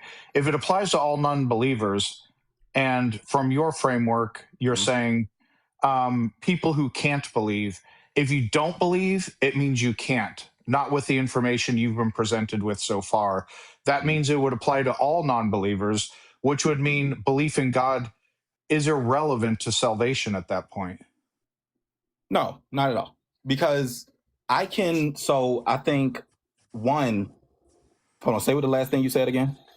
Yeah, so if you have a cutout to where I'm going to give Johnny an exception because Johnny didn't believe I exist, but Johnny was unable to believe I exist. The thing is that applies to all non-believers because belief is never a choice. And so what the consequence of that is that belief-based salvation is no longer a thing. Whether you believe God exists or not is irrelevant to whether you're saved, because it's given a cutout to people who can't believe, which would apply to all non-believers. Okay. And if that is your position, that's not biblical, by the way. If that is your position, that position is not supported by reading the text. No, I don't think all people are. I guess it would be universalism or something like that. But so I think I think biblically the fault is going to lie in what John was talking about, where the act of you even sitting there going, there's no such thing as cars. There's no such thing as cars. The act of even doing that is where I think the Bible is putting the fault. Okay, so if I'm hearing you correctly, it's only people who actively try not to believe and end up not believing that end up getting punished. But people who are just genuinely seeking truth, as John and I are, as long as someone's genuinely seeking truth, if they remain unconvinced, they don't get punished for non-belief. Is that what you're saying? I think I would treat it like a baby. I think if you can't cognitively, if you're unable to make the decision, I think a fair God wouldn't hold that against you. Well, I agree with that, but a fair well, yeah, it's not a decision, and secondly, a fair God, I agree with you. A fair God wouldn't hold the inability to be convinced by something against you, which is kind of what we're saying here. But the God described in the Bible doesn't care how much effort you put in, which is why in John 3:18 it doesn't say those who have tried really, really hard to believe in God, but you know, haven't succeeded, are okay. It doesn't say those who haven't tried are condemned. It makes absolutely no mention of effort whatsoever. Makes no mention of anything like this. It's literally, if you believe, you're saved. If you don't believe, you're not saved. Right. So I would ask you in that moment, who is Jesus talking to? Well, in that particular conversation, he's talking to Nicodemus. But it's generalized out. It's generalized out to everyone. Sure. I mean, Christians may sure, but in that moment, Jesus is talking to Nicodemus. Jesus is talking to the Jews. Why? Because I think even Paul mentions it. The Jews have all the evidence, and they still deny. That's the issue. But this is applied to everyone globally. This is applied to everyone globally. And in Revelation 21, it says that it lumps the unfaithful, or the apistos, those without religious belief, are lumped together with murderers, and said, well, there's a burning lake waiting for us all. So we are the worst of people. So what this is to do is it's to impose a moralistic judgment on the mere act of not being convinced by something. And this is the whole point of why we have this conversation, is to point out to people that not being convinced by something cannot be framed as a moral act, ever, because it's not something you can choose to do. If you're not convinced, you're not convinced. If you've done all the things and you've done the searching, I could even understand it if it was like people who never tried to find God could be held morally accountable. Even that, I mean, I think it's pretty hideous, but that would at least make some kind of sense, because you've got control over whether you try to find God or not. But just consider this. There is no distinction in the Bible made at any point between an honest non-believer and someone who has rebelled against God and said, I hate God, I'm not having any of this. There's no distinction made. If you're a non-believer, if you're a non-believer, you're a non-believer. I think we can go to Romans 2, where he's talking about those who have heard and those who haven't. If you haven't heard, you're not judged by the law because you don't know the law. That's different. That's different. That's different. That's saying people who have never heard. That's different. That's a sensible cutout. Obviously, I'm not saying that. I'm saying people who have heard, but don't find it convincing. There's no distinction made between people who have heard and don't find it convincing, and people who have heard and are anti-God or are angry or are bad or whatever. It's just moralized globally. Non-belief equals apistos equals hell. Right, and what's the requirement? Like, so what would Jesus require? So think it's James who says that even the demons believe and they're not saved. So it's not just purely you have doesn't matter of Jesus existing or something like that. We're not saying belief alone gets you into heaven. We're saying, according to the Bible, belief is a but not the only requirement to get into heaven. And the problem is, once again, belief is not a choice. If you're born and raised in Saudi Arabia, you are almost certainly going to be convinced of Islam. And even if some preacher, comes along, or someone's on a missionary, journey into Saudi Arabia to tell people about Jesus, and they hear the word of they hear the word, if they're not convinced by it, according to the Bible, Right. they're screwed. Well, God, it says God knows people's heart. So as long as they're legitimately can't be convinced, then because of the area that they're born in, then that would be a completely different issue. The issue is that the people who can see that it may be the case, but they're choosing Where in the not to go Bible that is direction. where in the Bible is that? Which part exactly? The part where they were raised into a different religion, or for whatever reason, somebody tries to convince them, and they just earnestly are unconvinced by it. They get to go to heaven. Where in the Bible is that? I can't go as far as somebody tried to convince them. I can get that's why I brought up Romans. I can give you somebody living somewhere else. Oh yeah. But that's not what we're talking about. This is the problem we're addressing. So would you agree? That someone's born in Saudi Arabia, they're raised into a Muslim family, Muslim culture all around them, but they hear the word of God, and somebody does a really good job showing them the evidence for Jesus and that Jesus is Lord and Savior, not just a prophet, blah, blah, blah. Here's all these great arguments, but they're just genuinely unconvinced by it. And so but because they were genuinely and earnestly unconvinced, they get to go to heaven. Are you claiming they get to go to heaven? And if you are claiming that, where in the Bible is that? Right. So aren't you claiming that people can't choose their beliefs? Yes. Okay. So if people can't choose their belief, that person could not have been convinced. Therefore, they will be the same as a baby who can't be convinced, or the same as a... No, hang on a second. Someone not choosing their beliefs doesn't mean they can't be convinced. It just means they're not convinced. People can be convinced of things all the time. People can be. Don't misunderstand this. When we say you can't choose your beliefs, it doesn't mean that your beliefs are fixed and immutable and can never be changed. They are changed by persuasion, if the persuasion is successful. But if the persuasion is successful, that doesn't represent a choice on the person who holds a belief. It just means that they've been persuaded to a different belief, which also wasn't a choice. Right. So they can't change. It's just chemical reaction that the persuasion worked. They can't change their belief. I mean, I feel like you're saying the same thing. You're just saying they can't be persuaded. No, they can be. No, you're misunderstanding. To say that you can't choose your belief is to not say you can't be persuaded. So let's say right now, let's say I don't believe that Sean owns a Lamborghini, right? And right now I don't. I'm trying to walk through it. You can't choose your belief. That doesn't mean you can't be persuaded. Okay. Yeah.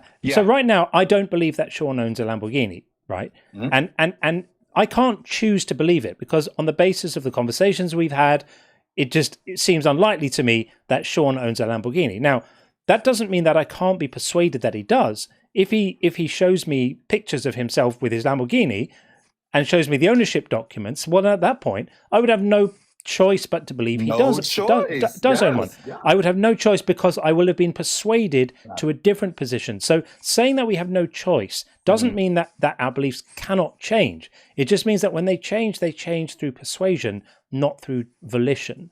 Yes, you can. Yes, I agree that you can give somebody a level of evidence where they can't not believe. If I'm saying that right. Yes, yes, and it's that way every time somebody is persuaded of something. They didn't just decide today I want to believe X.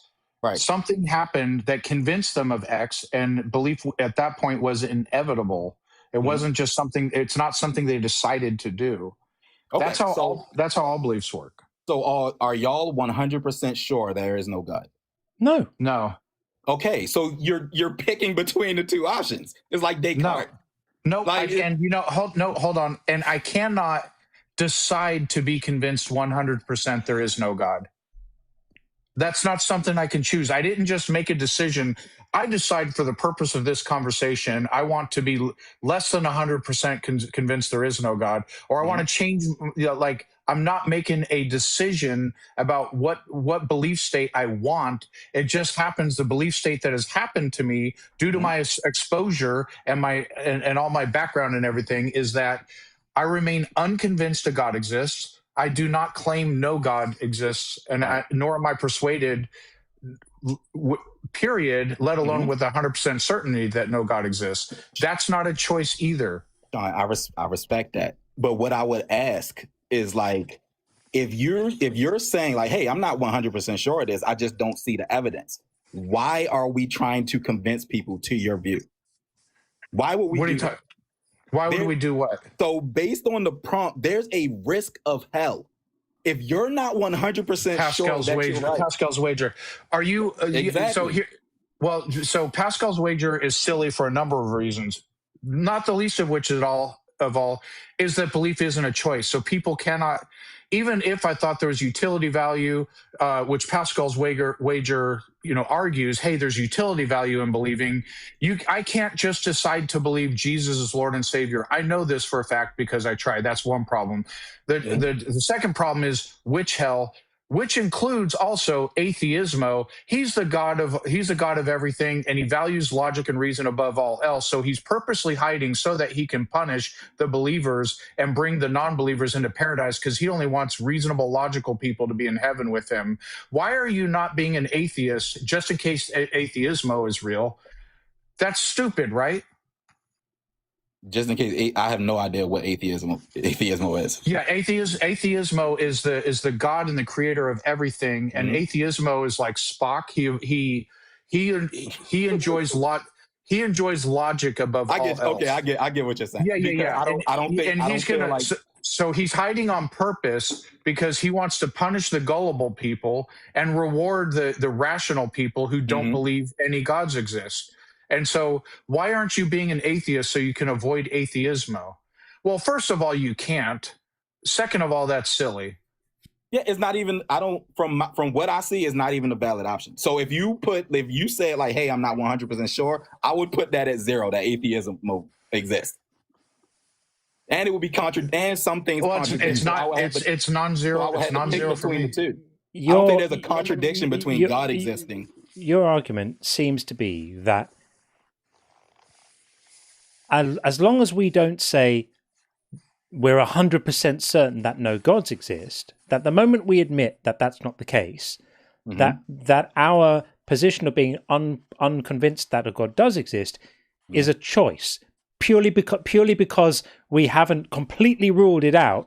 It's like we've got two options now that both of which are on the table, and we're choosing this one. That is to completely misunderstand so many different parts of this machinery. It's to completely misunderstand basic epistemology. It's to completely misunderstand the nature of belief. It's to completely misunderstand what our position actually is, and it's to completely misunderstand the idea that you can look at a couple of options, both of which are possible, and just be persuaded that one is more likely. And that condition of being persuaded isn't a choice you made. It's more like a perception you have. So I would say it's literally I would say it's literally a perception. It's what you believe to be true. It's not even like a perception. It is actually literally a perception, our perception of reality. And I can tell you, because you said, well, if you're not 100% sure, you're leaning on Pascal's wager again. Here's what I am 100% sure of. A good God could not send anyone to hell for non-belief. That is something I'm 100% sure of. And so if I end up, if God is good and I die, there's no risk from me being, unalived without believing, because a good God could not send someone to hell for non-belief. And if he's a bad God, we're all screwed anyway. So what am I worried about then? So do you think morality sits above or stems from a God? Well, this is call back on that one, because I'll give you my answer. But the moral debate, that's an hour-long debate in and of itself, and we've been on this call for a while. Yeah. But I believe all morality is subjective. It starts with what we personally value. That includes even if a God exists. By the way, hey, hold on. I'm not mad at that. I'm not mad. Yeah, hang on. Let me finish. Including if a God exists, because you still are starting with a personal value. I value what this God thinks. Even if someone believes in Thor, I value what Thor thinks, and they're just going to defer to whatever Thor's perception of reality is, of morality is. And then you have multiple layers of subjectivity, because my subjective preference, if I'm a Christian, is to defer to God's subjective preference. But before we go down that rabbit hole, I'm just answering your question. call back and we'll discuss that one if you want to go with the moral argument. Yeah, we're gonna tie things up and move on now because we have a few in the queue. We don't want to keep people waiting too long. But yeah, have a think about this, Devin, because your understanding of how belief works is not quite on point. I'd say read my book, but it's not out till November. But when my book comes out in November, read my book. It will clarify this for you a bit, I hope, if you're interested. All right, But nice talking to you. thanks for coming in. Take it easy. Thanks. All right, there we are. We are going to move swiftly on, and we're going to get, as promised, we're going to get Robert in. And after Robert, we have Nicole. And then after that, we have Matek. So that's going to be the order of things, hopefully. Hopefully, Robert's audio is all going to be good. I'm going to hope that it is. YouTube? Over on video, yeah, on YouTube. Let's try this. Robert, are you there? Hey, how can you hear me? Yep, we can hear you. I can put you up on the screen like that so we can see you as well. Welcome in, Robert. How are you doing? Hi, I'm doing great. Great. So I wanted to call in and chat about the topic. Yeah. And to begin, I have been an atheist all my life. I was raised an atheist, and I watched a lot of content by Hitchens and the Atheist Experience and a lot of stuff like that. So a lot of guys you're saying here is very familiar to me. And Okay. I was wondering if how good faith do you think you represent Christianity as a whole with your arguments that you try to counter? Well, I think there are different perspectives, and within Christianity is not monolithic. So there are different interpretive traditions within Christianity, and there are some Christians who think have a certain idea of hell and certain idea of salvation and a certain idea of what happens to people if they're not saved. Other Christians have a different idea, and there's probably a spectrum of views. But the version of Christianity that I'm referring to here is not fringe. It's not a fringe Christian idea to say that if you're not saved at the end of your life, if you haven't got right with Jesus at the point you die, that something bad is going to happen to you. That's not a fringe view.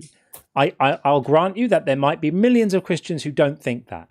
I'm not really interested in that. I'm responding to the ones who do, and I'm responding to the people who have been told since they were children that if you don't believe the right things in your life, then at the point when you die, you're in big trouble and bad things are going to happen to you because you're a bad person because you didn't believe the right things.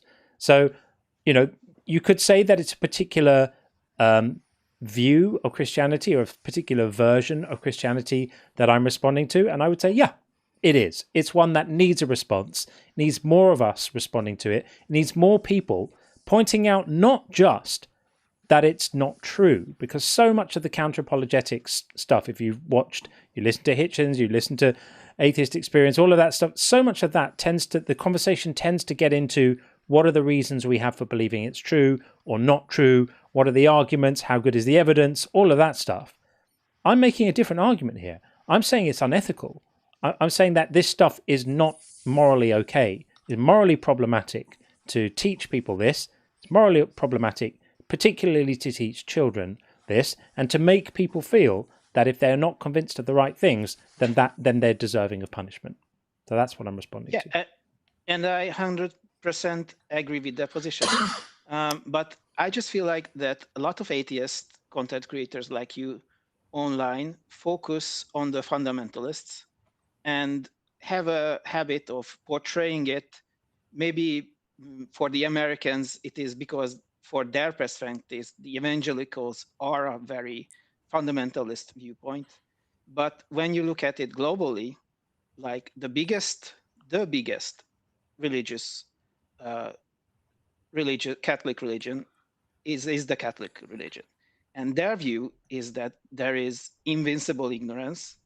And if you have not been exposed to the gospel, we addressed that already today. We don't address that. I'm sorry, we do address that. So two things.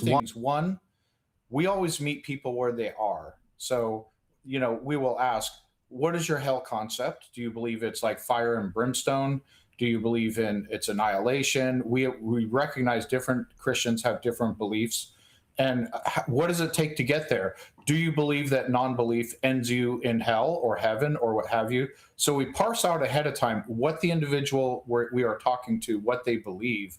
It doesn't get more good faith than that. Then the interlocutor we are specifically talking to, then specifically addressing what they in particular believe, because as John said, we recognize that all different Christians, there's different denominations, individuals will believe different things. So we meet them where they are. And you had mentioned that in Catholicism, there's a cutout for people who haven't heard the word. We address that too. That's irrelevant. We are talking about, that's irrelevant to whether belief is a choice, because they haven't been presented with the information. Belief not being a choice applies to people who have received the information and are unconvinced by it. And so those are things that we actually address. Yeah, I get that the last caller, for example, wasn't really winning the argument of whether belief is a choice, but he was pushing basically at the idea that God would consider, is it your fault that you have not been convinced?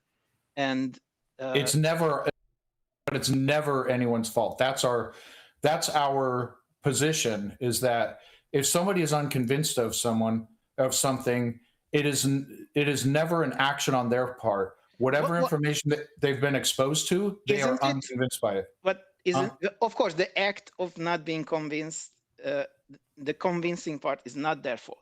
But whether if they investigate a subject thoroughly enough. So I have a problem with that too.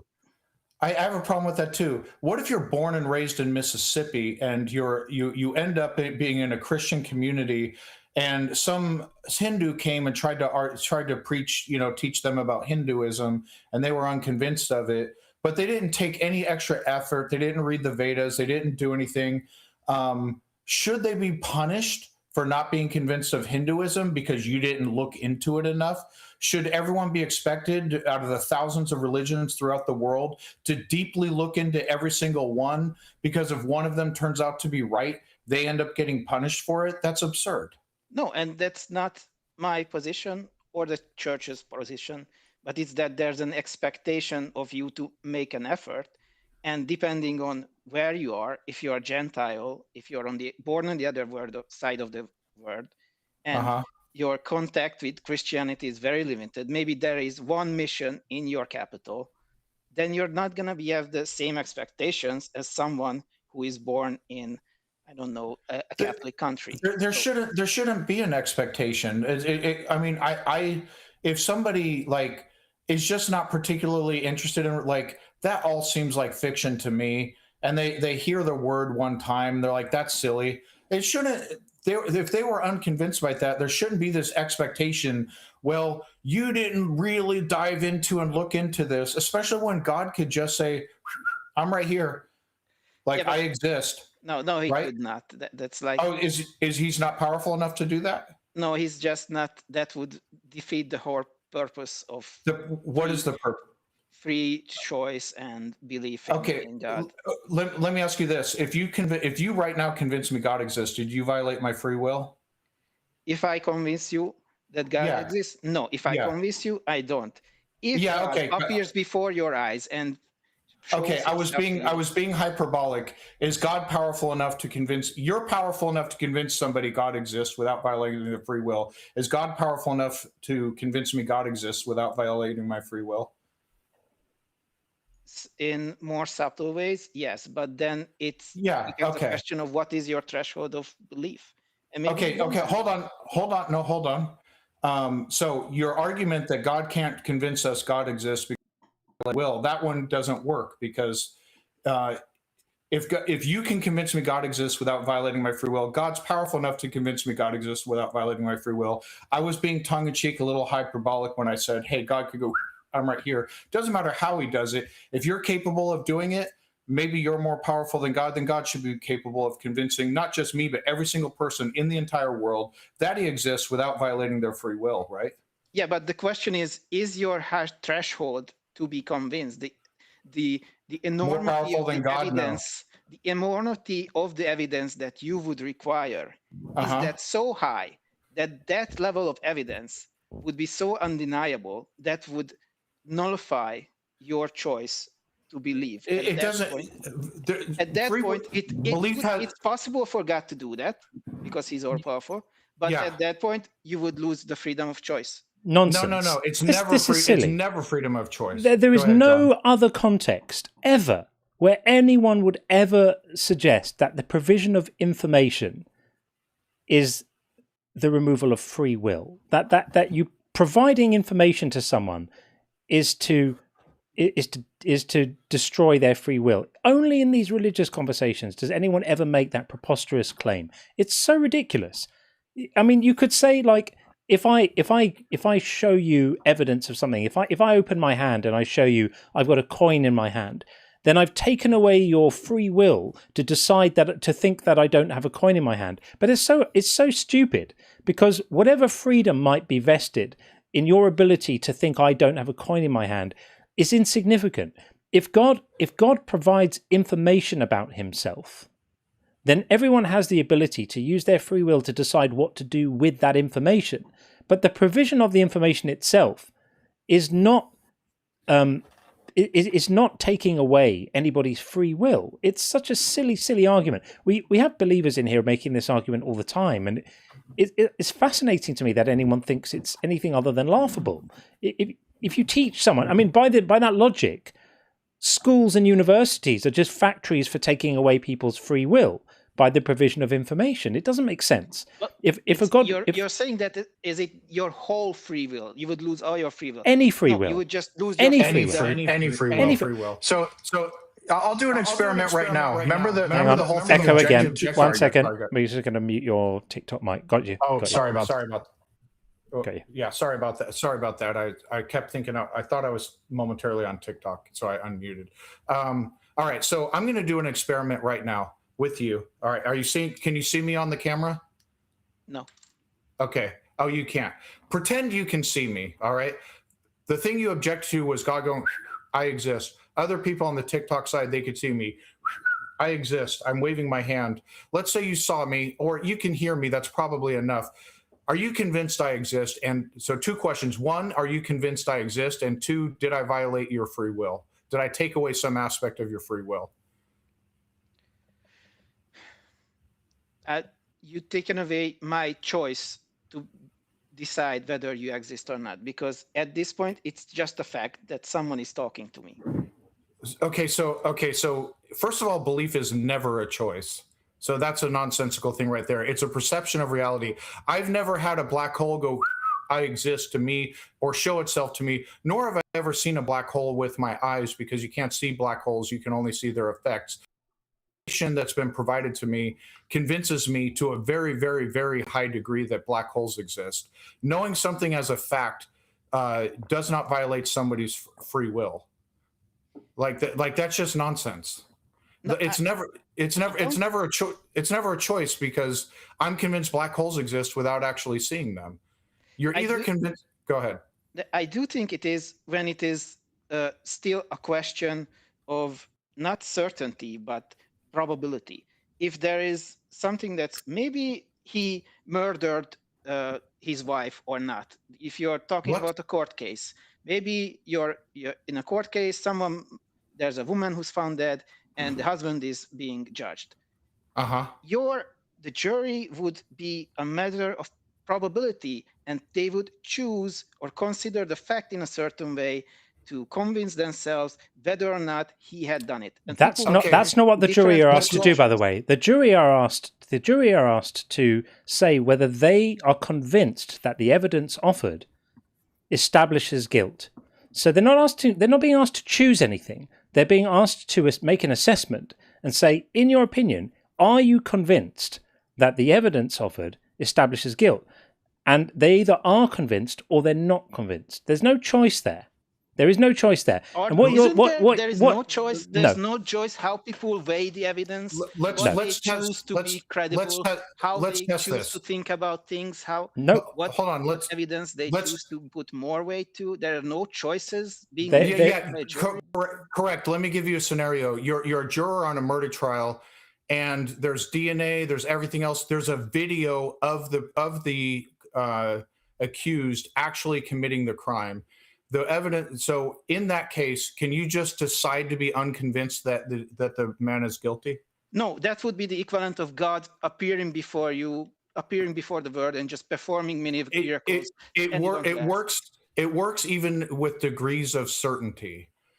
It's never. It's being convinced. You can be convinced that something to a you clearly feel certain that the person actually did it, but even degrees of being convinced of something is not a choice. I am about 80% convinced that there is life on other planets out there in the universe. I cannot just choose to believe there is no life on other planets. That's not a choice. It's never a matter of will. Well, and importantly, I cannot choose the thing that you're saying. I should, like, God is making it so I can choose. This is the important part. I know for a fact I cannot choose to be convinced God exists, point blank, period, because I tried. And hundreds of people listening to us right now also tried, could not believe it. Many of us, Catholics before, other religions before, tried to continue believing and couldn't. So in those, would you agree that belief was not a choice for us? We didn't have the choice to, like, believe in God or not. I think you weighed the evidence and came to a decision. When you say decision, could I have decided otherwise? Could I have decided to be convinced God exists? Yeah. Okay, no, I'm telling you as a fact. I'm telling you as a fact. This isn't something where it's sort of a, we don't really know type of thing. I have this amazing ability to read my own mind that I tried to believing and I could not. So am I lying? No, I don't doubt that. I don't doubt. Okay. So then that means if I could not do X, then it wasn't a choice for me to do X, right? No, but you made choices before that. Okay, so yeah, I made choices before that. Yeah, so my choices were to, like, read the Bible, go to church, pray. Like, were those bad choices? No, but like, maybe you made choices to adhere to a very physical worldview no one is suggesting that no one is suggesting that there are no choices you can make that might influence what your beliefs come to be. That's obviously true, right? I have a chapter about this in my book. I have a chapter about this in my book called The Edges of Control. So there's a point where you can make choices, and the choices you make have some bearing on what you are likely to become convinced of in the future. But there's a difference between influence and control. There's a difference between saying you can choose to be open to a particular type of reasoning. You can choose to consider things, or you can choose to be really closed-minded and not consider it. Yes, those are where your choices live.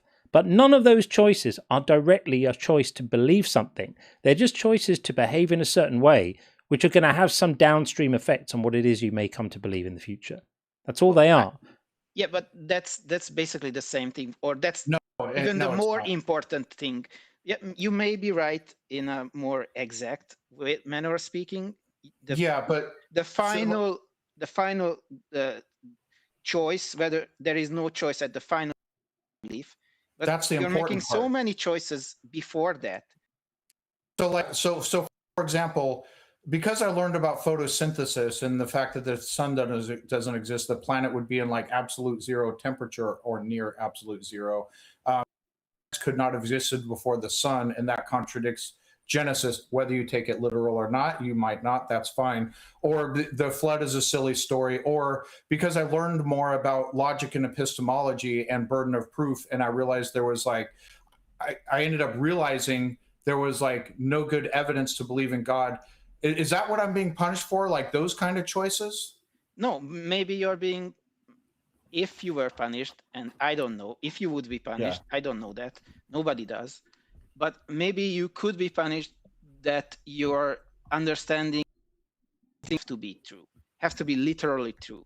Like, there is a very fundamentalist belief that I don't think many Catholics, many Christians even hold. No, I got you, and I acknowledge that when I said that. But the thing is like, we are dealing with punishment for non-belief, and what happens is people throughout their life, they're exposed to science. They get older and they learn how to reason better, or better critical thinking, or what have you, and they end up in a position where they cannot continue to believe. And you acknowledge that it's not like they decided to stop believing. In fact, in many cases, including mine, they fought against it. And it sounds like you're defending belief-based salvation, where you're punished for non-belief based on prior choices. But it's as if like their prior life experiences, things they did before, end up being that cause them to stop believing, are things that of themselves deserve, and is actually ludicrous. No, like I just want to like believe what's true. Yeah, and so I personally don't think God would punish you, and I think the straightforward reading of the Bible tells you that there are people who are so ignorant of the Bible that God would not punish them. That's just basically like those are the people who haven't heard the message. We can agree on that. Yes.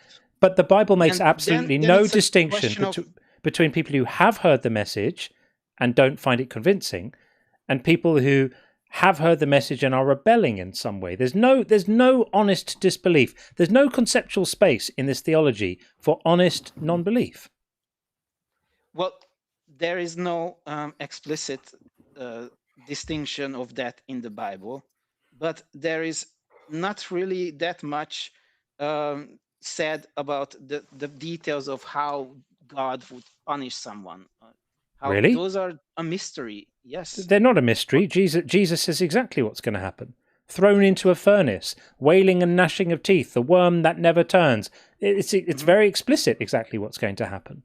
Yeah, but this is one last topic I wanted to bring up with you. Have you heard of Bert Ehrman? Yeah, Bart Ehrman. Yeah. Yeah, we've heard of Bart Ehrman, of course. Yeah, and do you know his last book, What Jesus Believed? I think that's the title. Not specifically. Well, in that, he talks about and showcases that what the biblical Jesus seems to be was teaching to his disciples was not an eternal torment and torture after death for look, even if we granted that this is true, again, we come back to the same thing I find myself saying all the time. These ideas are prevalent in our culture. There are literally billions of people in the world who think that if you believe the wrong thing, bad things are going to happen to you after you die. So the fact that Bart Ehrman, who's a scholar I massively, massively respect, might have a perspective that Jesus didn't actually say these things, great. I'm all on board for that. I'll gladly read his book, and I think to me that's more armor on our side of the ledger to say, you know, these teachings are so completely horrific, and even this Jesus guy who you all love didn't even believe this shit. Great. If Bart Ehrman can show that, I'm all in favor of it. But the fact is, there are many, many, many, many people who do believe this. They teach it to their kids. They teach it to their families. These ideas are promoted in culture, in our society. We are going to hear from people before the live is out tonight who think that this stuff is true. And that's what I'm pushing back against. That you might have a more sophisticated theology where you don't think it's the case. Wonderful. I'm delighted for you. That Bart Ehrman might be able to demonstrate that Jesus didn't actually say these things. Fantastic. We all benefit from that. We're still entitled to push back against this idea. And even if you say, well, all the Catholics don't sign up for that, fine. Even if that were true, I mean, the Catholic Church has got enough other blood on their hands. Even if that were true, I'm still entitled to respond to this disgusting, toxic and pernicious idea, which is still being taught to children all over the world today as we speak, which is that if you don't believe the right things at the end of your life, you're going in the oven. It's disgusting. Yes, and I wholeheartedly agree with you and applaud for you for that. But I would just like to plead to you that maybe pushing the idea that actually this is not even biblical, and a more position of annihilism would be more unorthodox view. That would be able to help more people more easily, to get them to not to become atheist from fundamentalist overnight, but to just at least become more moderate, more consolidate.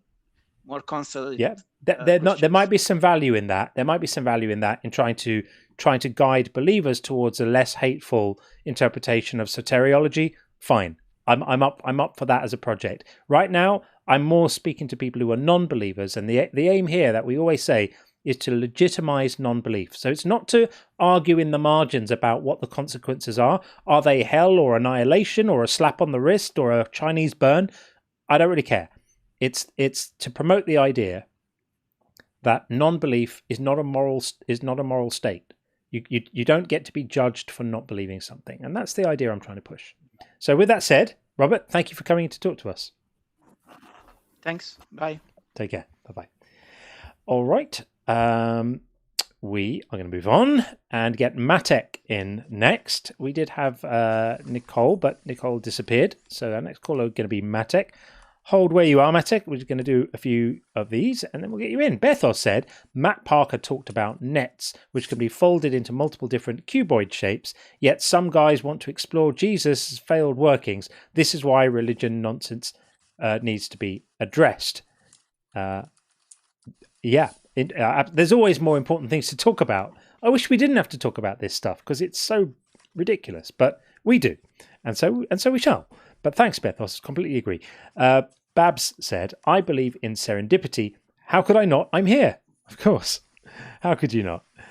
And Golden63, who we spoke to earlier, who was just such a lovely, lovely guest, sent a super chat with a donation. Thank you very much. You know where we are if you need us. I really appreciate that.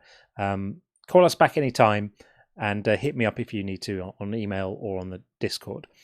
And Bab said, Jesus saves and signs you up to the cycle. Fair enough. And Bethos said, crank up the light. Bright John equals best John. Is it an improvement? Let me know what you think. I like the moody lighting, but other people have said to me, you're too dark. It's too dark. Bright is better. So if bright is better, I'll stick with bright. Do we think bright is better? I wonder. Let me know.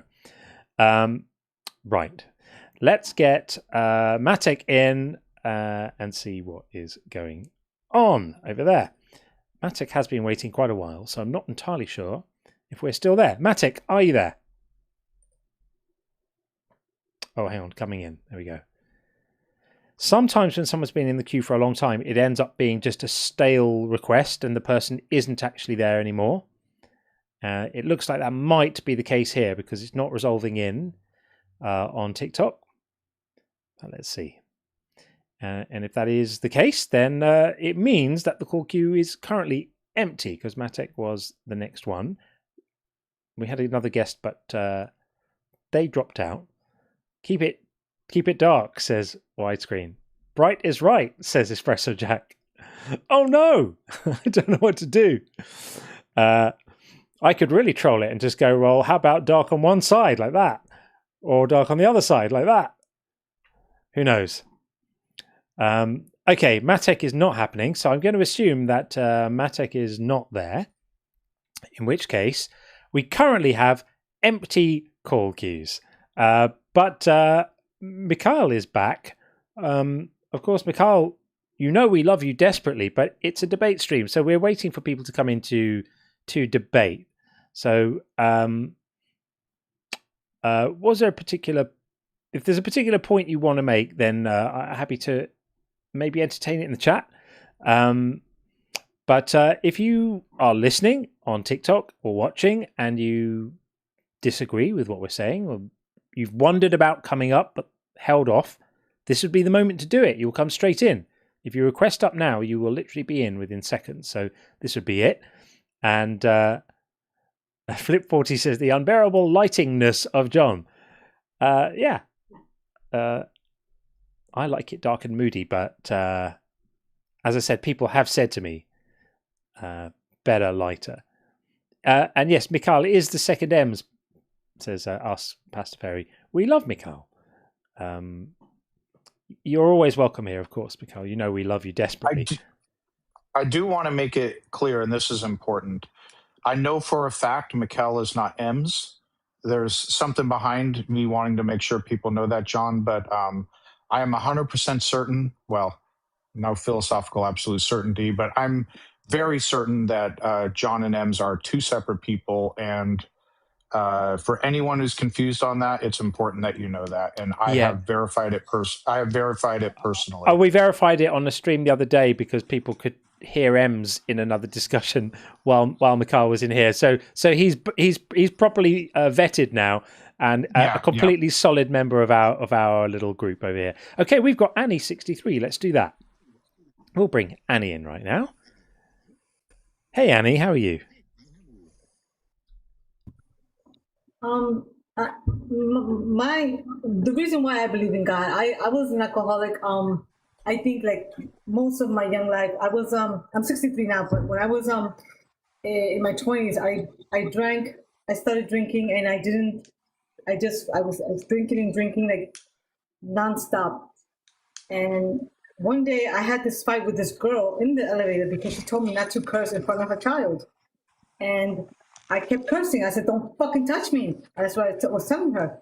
And we got into this fight, and the only thing I remember from that fight, because I was so drunk the next day, because I'm a big germaphobe, is that I was spit at. Okay? From that fight, the only thing I remember it was that I was spit at, and I took all my sheets apart. Annie, stop for a moment. Respectfully, we don't really need to hear your conversion story. We're having a conversation about whether a good God could send anyone to hell for non-belief. No, and I'm with you. Like I keep telling my sisters, I'm a Christian. I mean, not a Christian. I'm a Muslim, but I just converted to Muslim, and I believe the same thing you believe. I keep telling my sister, Daisy, because people don't believe they're going to burn in hell for the rest of their life. That doesn't seem like a loving God. I mean, I don't understand that. Right. Well, if you believe what we believe, then you might be in the wrong place because we're. No, I believe in God. The thing is, I do believe in God, but I don't know that one's going to burn in hell for the rest of their life for not believing. If you believe in the prompt, we're debating people who disagree with the prompt today. So it sounds like you agree that a good God could not send anyone to hell for non-belief. Yeah, I think it would be like, how do you send somebody to hell forever and ever and ever for not believing? I mean, it just seems like too cruel. Well, Annie, if you'd like to call in some. But I can just tell you why I believe. I have like a testimony that. Nobody wants to hear your testimony, unfortunately. With all respect to you, everyone in the world has a testimony, and they're all equally boring and irrelevant because people in 100 different faiths have got 100 different testimonies, and none of them establish anything. So, Annie, what I'd say is when we do a topic about whether God exists or not, if you want to call back and give us your reasons why you think God does, we'd be happy to hear them. But today we're talking about whether God could send anyone to hell for non-belief, and it sounds like you agree with us on that. So I want to say thank you so much for calling up, and give us a ring another time. Thank you. All right, thanks. All right, we're going to get Clifford Jennings in next, and then we have SZP on the YouTube side as well after that. So bringing in Clifford now. There we go. Hi, Clifford. Hello. Hello, how are you? All right. Can I just say, I do not actually disagree with this, but I want to attempt to argue the other side. No, we want to have conversations with people who actually genuinely do disagree with us rather than people who are role-playing them, as much as we appreciate that. But thank you for calling in anyway. All right. We are going to get in... no disrespect, but nobody's interested in hearing people role-play arguments. We want to engage with people who actually hold these views. That's where it's instructional. That's where it's helpful, and where the value lies. And it's just going to be a more authentic exchange. I hope that wasn't too brutal, but there we are. Let's get in SCP. I reloaded on the video side just so. I got to let you in there. Thank you, mate. Let's do that and that. Good stuff. Okay, well, let's test it out now. Yeah, the Video Ninja audio was terrible on that last call with Robert. It kept on cutting out. Let's hope it's a little bit better on this one with test. SCP. It seems okay for now. SCP, how are you? I'm well. How are you? Yep, good. Welcome back. Of course, many conversations we've had before. Yep, always a pleasure. What's your view on this? So theoretically, what's wrong with the idea that, forget belief for a second in something, your actions in life determines whether you go to purgatory or something of that nature. It's not necessarily associated with what you believe, it's what you do. Right, but I mean, that may be true. I think there are still some ethical problems with that too, because it would mean that a god was creating people knowing that they're going to end up in some, hell thing or purgatory or whatever it might be later on, and an all-knowing god could simply just stop that happening, either never create them in the first place or provide them with different life circumstances so that they are different people and they don't do those things. But even if we just disregard that for a moment, we're specifically talking about the religious concept of judging people for their beliefs, which is really it's more of a Christianity and Islam thing than a Judaism thing. Yeah. I that was just something that came to my head. I didn't know necessarily if that is what encompassed that term as well. Yeah. But you do make a good point. I would agree with you that if God is all good, then even something like purgatory would, I guess, somewhat be unethical, because they would know in advance the actions of what that person might do. But I don't believe God is omnibenevolent, so probably a quick call then. There's something I can add too. Sure. There's sort of a semantic game that Christians sometimes play, or Muslims or what have you, that you don't go to, especially Christians, you don't go to hell for non-belief, you go to hell for your sins. And by the way, everybody's a sinner, so everyone's going to end up in hell. So what you have is a divine pardon. But the problem is that divine pardon is still contingent on belief. Now, belief alone, they don't believe will get you in, but the things that follow, like having a relationship with Jesus, etc., you necessarily have to believe in order to do those things. So in order to get saved from what Jesus is going to do to you, you have to believe.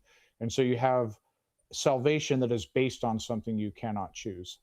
Right, but correct me if I'm wrong, isn't non-belief in Jesus considered a sin in Christianity in and of itself? I don't know if it's specifically named a sin, but it does say a lot of awful things that they're going to do to non-believers, and being condemned already, they lump us together with murderers and other undesirables of society, etc.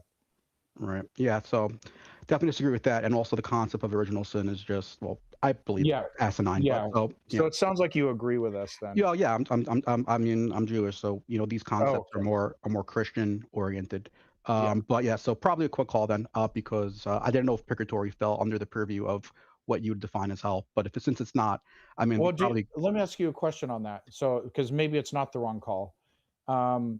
So I don't know a whole lot about Judaism. You guys believe in a purgatory and a hell and a heaven? No. So one thing about Judaism, and John will probably know this, 2 Jews, 3 opinions. There's no official doctrine officially, but we can address what you believe. So in the specific, the Jewish belief is that after you die, there is a purgatory of sorts where you are cleansed for whatever sins you might have committed in terms of your actions, and then once that cleanse is finished, you would move on to whatever is known as the world to come, unless you were absolutely evil, in which case you would just cease, your soul would cease to exist, basically. Okay, I got you. And none of that has to do with belief. It just applies to everything. As a non-Jew, the only thing you have to do is follow the seven Noahide laws, which, I mean, I would personally argue, I think they're all ethical. I don't think there's anything overtly that's wrong with those, personally. I mean, but that's another debate. But you don't have to be Jewish. You don't have to believe in any sort of God, even just to. So it is we're looking to. It sounds like you agree with us. Yeah, so. I would. But yeah, anyways. All right. Thank you so much for the call, and have a great night, guys. You too, friend. Take care. Okay, we are going to get Elk in next. Moving straight on, bringing in Elk right now. Hey, Elk. Yo, can you hear me? Yes, we can. Welcome in. How are you? Yeah, I'm good. I'm good. So I didn't join to like directly respond to your prompt. I would just like to ask you for advice because I've been in your life for like 2 hours now. Yeah. So basically, to start it off, I feel like over the next few months, I'm about to go through some sort of religious trauma relating to my family. So to give you some like backstory, from starting last year to last year July to May this year, I was a pretty hardcore Christian, right? And I was usually posting videos about it, reading the Bible, Bible verses, all that stuff. And then by the end of May, I stopped doing that because I was gradually losing my faith. Yeah. And I would I would research all the evidence for Jesus Christ and him being God and all that stuff, and look at all the arguments for God, all of that. And I was looking at it, I was hearing all of it, and I still wasn't convinced of it, right? So around 2 to 3 weeks ago, I made a public video that I wasn't a Christian anymore. Got like 60,000 views. And a lot of people from my church side, my mom heard about it, all that stuff. So yeah, I got a lot of messages about it. I sort of sorted it out. And since then, my reverend at my church, he's been like trying to, so he's a biblical scholar, he's been trying to present like arguments for God to me. And I've been telling him that all these arguments, I've heard of them already. The Kalam cosmological argument, the argument for morality, all of it, I've heard it. I've spent hours listening to it. I'm still not convinced of God. I'm really not. And then, so my mom had a talk with me last week. Forgive me for halting you. I really want to know what your situation is, and I really want to help you as well. Drop me an email to me. It's John at unconvincedbook.com, and I promise I will respond to you. But we try to kind of keep the debate streams to debate. And then earlier on, we had one caller. I needed to speak to him because he just needed to have that conversation right now. And what I find is if I start making exceptions to the rule, then everyone starts ringing in, and then it becomes a mess again, and the debate streams aren't focused, and the audience falls away, and it screws up the metrics, and it's not good for the show, and the channel doesn't grow, and it just doesn't work. So I'm not being cruel. I'm saying if you drop me an email or a DM on TikTok, I promise you I will respond to you directly. I'll try and give you as much help as I can, but I can't be picking and choosing who to apply the rules to in the stream. So we have a rule which is why it says above my head, debate opposition only. We do have a show on every other Friday called the After Hours, which is for people to call in and ask anything, friendlies, deconstruction stuff, absolutely anything. You're welcome to call on that if you want to do it on a public thing. Otherwise, hit me up with a DM or an email, John at unconvincedbook.com. I promise you I'll respond to you, and I'll give you whatever help I can. All right, thank you for your time. By the way, I'm less busy than John. You can follow me and drop me a DM too. And someone told me, I want to confirm this, that individuals can now voice chat or video chat. I don't know which, or both. Individuals can now do that with each other on TikTok. Someone told me that. If that's the case, we can hash it out, either text or voice or whatever. All right. Yeah. And right, Sean may be better placed to help you than I can because he's been through that deconstruction thing. So that's a good offer right there. But we're not turning you away into the cold. We're just saying we're going to keep the debate stream focused. I've listened to your lives for over a couple of weeks now. I know how it works. So yeah, right, thank you. All right. Keep well. We'll look out for your message. Okay. All right. Thank you. All right. Take care. Yeah, it's a really hard one. I mean, we had an experience a few weeks ago where someone came in on the debate stream and then I said no, and then I had massive remorse about it and regret, and I felt so bad about it that I think I've become a bit of a soft touch on it since then. But the disciplined thing to do is to keep these streams to what the audience are here for. And I feel for him. It sounds like a tricky situation he's in, so I genuinely want to help him, but. Of course, all of that said, we don't have another caller in the queue, but I know we will, and people are here to hear the debates, and that's what we're here for. So, Elk, I mean it.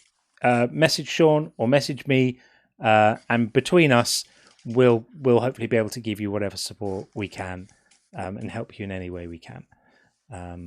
Right. While we wait for the next debate to happen, we'll do a few super chats because there's a few here, so we'll get on with them. So Buzz said, the super chats appear out of order to you. John, so if you get something that's sort of inside for the ongoing chat, don't worry, the intended audience got it. Ah, fair enough. Okay, maybe stuff was coming out here and wasn't supposed to, but let's see what happens. Hopefully it's all right. Reeve 2024, thank you for this. Kellen was afraid of going to hell when I was 7, playing my Pokemon game. Oh yes. Try being afraid that your dad, who was senselessly killed by a drunk driver, may be in hell because he didn't believe. Maybe he didn't believe. That is brutal. That is brutal. Well said. And my heart aches to hear that. And of course, that's not true. So doesn't need to be said, but I say it anyway. And Bethos said, they weren't there for me is heartbreaking. Yeah, that was when we were speaking to Golden 63. In fact, there's a few messages here about Golden 63. So Golden, if you're listening, these next few messages came in while you were on the call with us. Bethos said, W caller, great host. Well, thank you. He's the one who was brave, not us. And Bethos very kindly sent out 5 gift memberships. Thank you, friend. Really appreciate that. Cyberdyne Systems said, this is why I enjoy you guys so much. Again, this was while Golden was on. Thank you. Very, very much appreciate that. I know that he will too. And also while Golden was on, Kokos said, serious doubts at 11 years old. Consciously calling myself an atheist at 16 years old blows my mind to hear people struggle for decades. It's heartbreaking. It's heartbreaking. And think how much harder it is, and the sort of sunk cost, the idea of the sunk cost, all the years you've put in. I have so much admiration for people who are able to make changes like that after such a long time. And Tim said, growth is good, and if anyone doesn't like the new you, fuck them. Completely agree. This is all still to Golden. Golden, you stimulated a lot of input from our wonderful community here. That's got to tell you something. Ontological Shock also said about Golden, I love your and Sean's encouraging, thoughtful conversation with those who are deconstructing, and that you don't pressure them to adopt specific beliefs and just offer support and empathy as humans. Thank you. We couldn't pressurize people to adopt beliefs because that would not be right, would it? It would just be, as I said earlier, replacing one dogma with another. We just want people to feel free to be intellectually genuine and honest with themselves and others about what they find convincing, and for it to be destigmatized and deprogrammed from the idea that it makes you bad, that it's bad to not believe these things. But thank you for saying that. Appreciate that. And Herbie Shine, the wonderful Herbie Shine, thank you for taking Golden's call. He really needed to talk and be heard.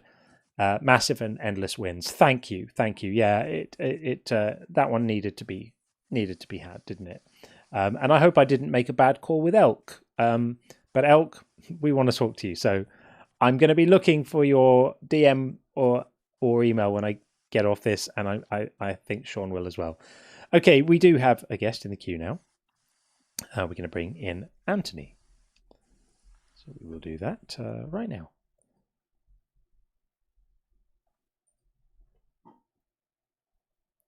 Come on, TikTok. You can do it.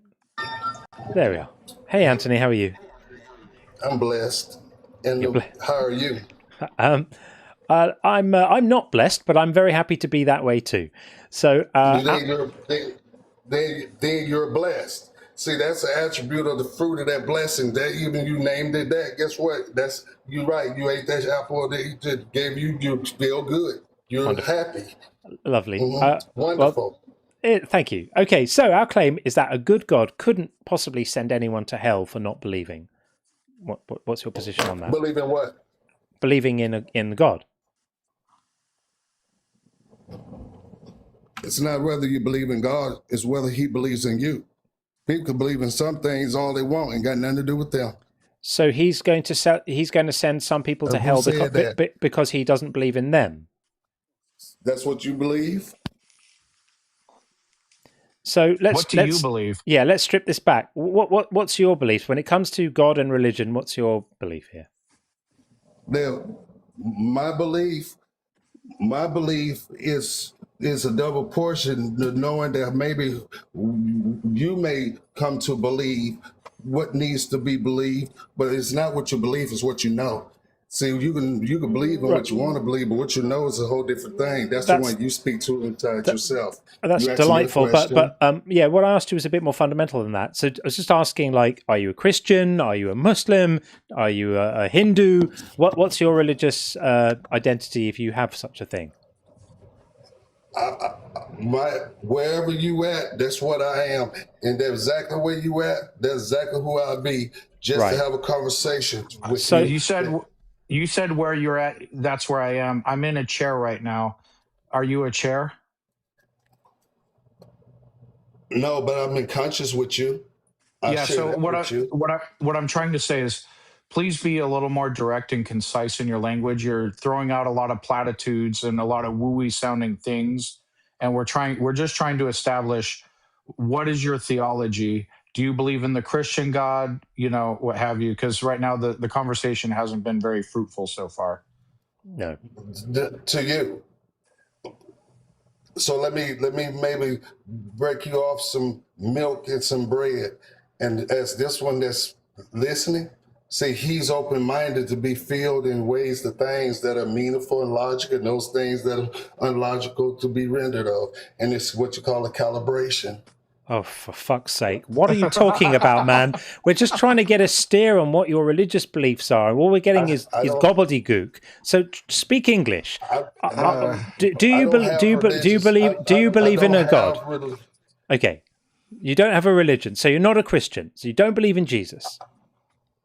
I don't walk in a belief system. You don't walk in a belief system. Okay, so you don't believe in Jesus. So you don't believe that there's a God that sends anyone to hell. Okay, let me rephrase I'm asking you. I'm asking you. I'm going to answer your question. I'm going to answer it with clarity. We'd all be deeply grateful for that.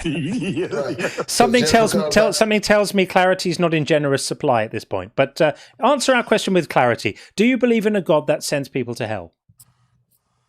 Do I know one that has created hell for those that? Yes. Oh, that's an answer. Okay.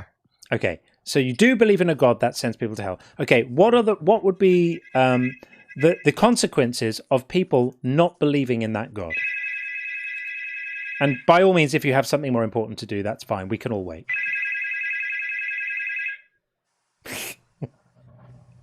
And off he goes to answer it. Oh my God, it's absolutely classic. I'm going to have to have merch done that talks about walking in a belief system. Oh dear, oh dear. Oh my God. He's teacupped at the moment. It may be his intention to come back. I don't have anyone else in the queue. Quick vote. Do we hold on for this chap to come back, or do we move on and wait for someone else?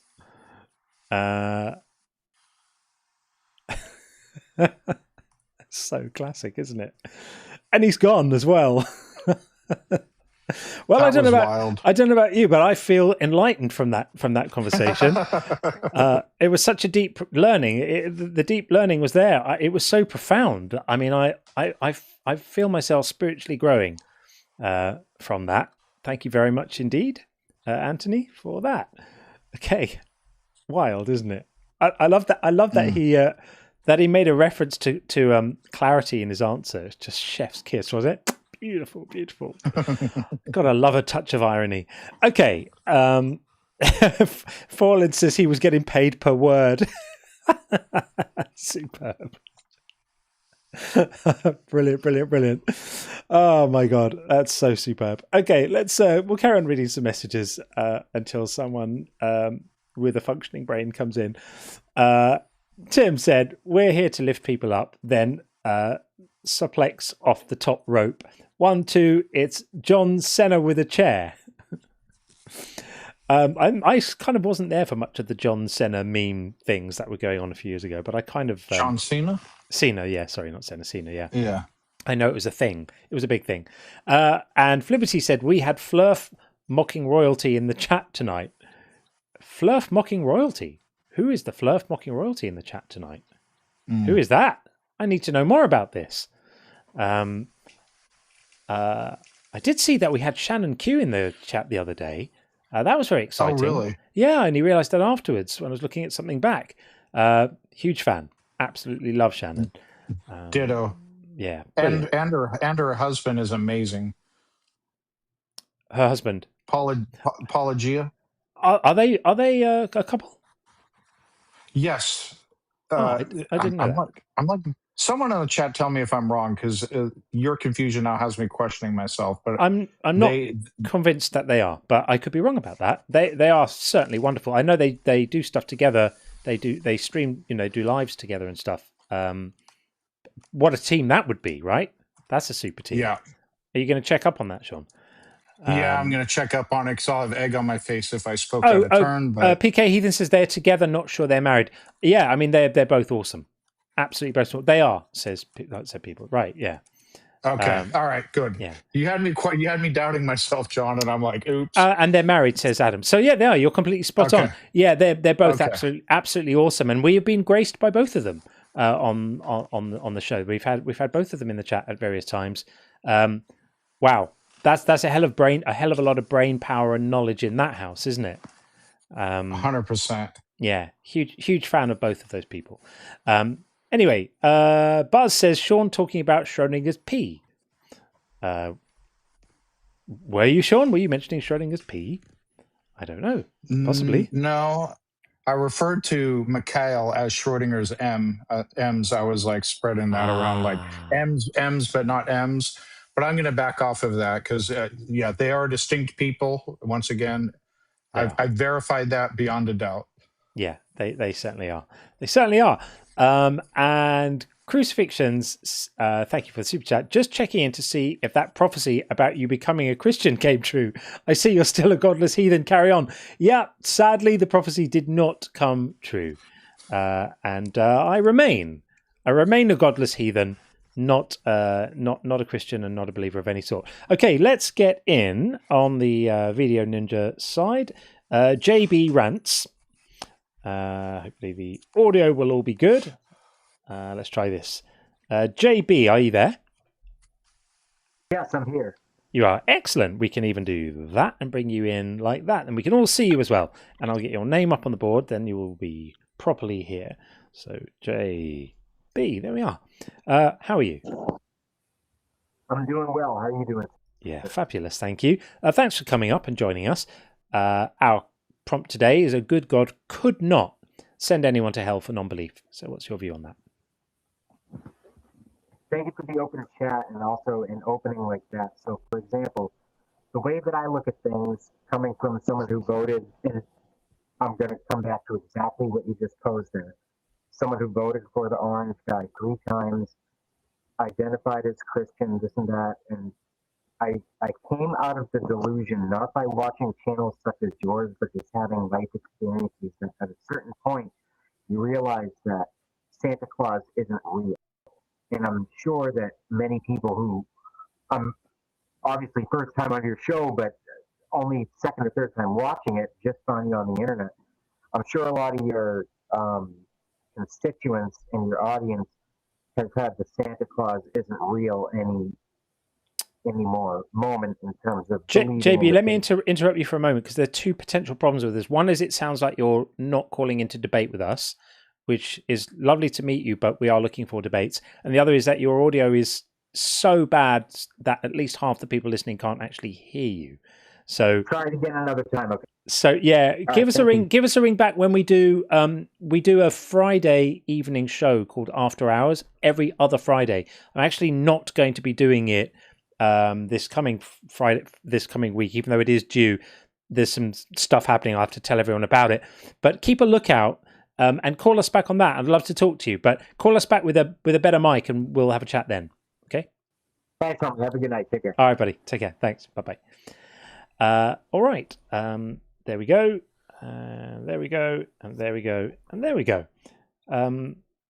Yeah, maybe I need to make the opposition only bigger, don't I? Because it's quite small and discreet on this particular sign. I need to make that a little clearer when I do use this particular prompt. It's a bit buried, isn't it? Lots of people miss it, and that's on me. That's my fault. A quick thing to tell you about. I mentioned earlier that I would update you on this. with regard to like channel memberships and all of that stuff, all the perks, the bingo, the call rating, the kill switch, all of that stuff, as we speak, is being rebuilt, and we are making some progress. Someone wonderful, a wonderful friend of the channel, is helping me with this, and I'm hoping that we may be in a position where everything is restored within a week or so. So I really, really appreciate the fact that the normal things we offer on the show, and for those watching who are new to the show, you may not know what I'm talking about, but we've got normally in the live streams, there are a few different interactive features of the show, which are pretty unique to this one. We've got an interactive bingo thing where you can call out the arguments that people are making, and there's a caller rating thing where you can engage on every single call to rate how they are, and then there's a leaderboard at the end of all the calls, and there's a couple of other things. They are all being rebuilt, so they haven't gone away. So your channel memberships will still and soon have the value that they have. You will be able to use these tools. They will be robust. They will not be hackable in the same way that they were before. I threw them together very quickly myself before, and there were some obvious vulnerabilities to them that I kind of knew about, but I didn't really have the skill to make them a bit more bomb-proof and tamper-proof, which fortunately someone else does. So yeah, it shouldn't be long. I'm going to say within a week or so, maybe even earlier, maybe a little later, but not too much. We should hopefully be in a position where everything is back up and running and all of that stuff is good. So I desperately appreciate you bearing with me on those things. So all of that stuff is coming back soon. Right. With that said, I also need to talk a little bit about the timetable for next week. It's going to be a little bit different, and I haven't completely finalized it yet. I'm basically away next weekend. I'm going away on Friday, and I will be away on Friday and back on Sunday. So the one thing I can tell you is that next weekend's Saturday night stream, so this one next week, is going to be on the Sunday night, not the Saturday, because I will be away on the Saturday night. And then in order to accommodate to accommodate things, I'm going to shift things around a little bit in the week as well, because I need to leave very early on the Friday, which means I can't do the through the night stream on the Thursday. So just keep an eye out. I'm going to put all the details out in reasonable time. Sean, I'll let you know, of course, as soon as in the next day or two, I should have it all planned out, and I'll maybe run it by you to check some options. But this coming week is going to be a little bit of a change up. We'll probably end up doing what would normally be the Tuesday day stream. We'll probably do on the Thursday, and we'll maybe a little bit of a mix up, and then the Saturday will be on the Sunday. So just a quick heads up ahead of time on all of that stuff. And do you want to announce about Skeptic Haven? Yes, I do. Thank you, Sean. Yeah, so Sean and I will be co-hosting on Skeptic Haven, which is a channel on YouTube. Some of you may have seen me on there as a co-host to other people before. I was on with Godless Engineer last time, and with Jim Barrows before, and there was another one as well.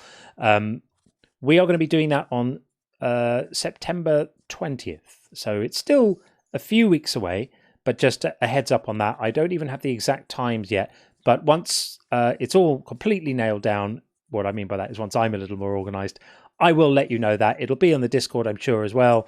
Yeah, it's just they're very lovely guys over there running that channel, and they've asked me on there a few times, and they asked me if I would do a sort of semi-regular once every couple of months thing on there. And this time they asked me to actually host rather than be someone's co-host, and they said, well, who would I want to do it with? And of course, I'm not going to say anyone other than Sean, am I? So Sean and I will be doing that on the 20th of September. But it will all be announced, and there'll be links and info and stuff as we approach that. So that's just a heads up. Okay, let's get in John over on the Video Ninja side. Hopefully the audio will all be good. John, are you there? Hello? Hi, John. How are you? Oh, I'm doing well. Sorry, let me just turn you off on YouTube. I've got it wrong. There we Yeah, go. definitely do that. Off on YouTube, on the phone or whatever device you're using to call in. Yeah. If you hear someone in the background, that's my son. He's very loud. He's playing Fortnite. No worries. Nice. We've got you. We've got you. So welcome in, John. Thank you. Our prompt is that a good God could not send anyone to hell for non-belief. Yes, I saw that. I was listening a little bit at work, and then I thought I'd call in, and I didn't know you had an after show. I actually thought I missed the whole thing, actually. But yeah, so obviously you're making the positive claim. So how would you argue that then? I'd be interested. Yeah. Okay. So the way I would argue it is like this. Belief isn't an action; it's a thing that happens to you. So you can't be held morally accountable for what you believe. Because if you're not convinced of something, you're just not convinced of it. Something has to convince you in order to make that belief happen. So to moralize belief is already morally problematic.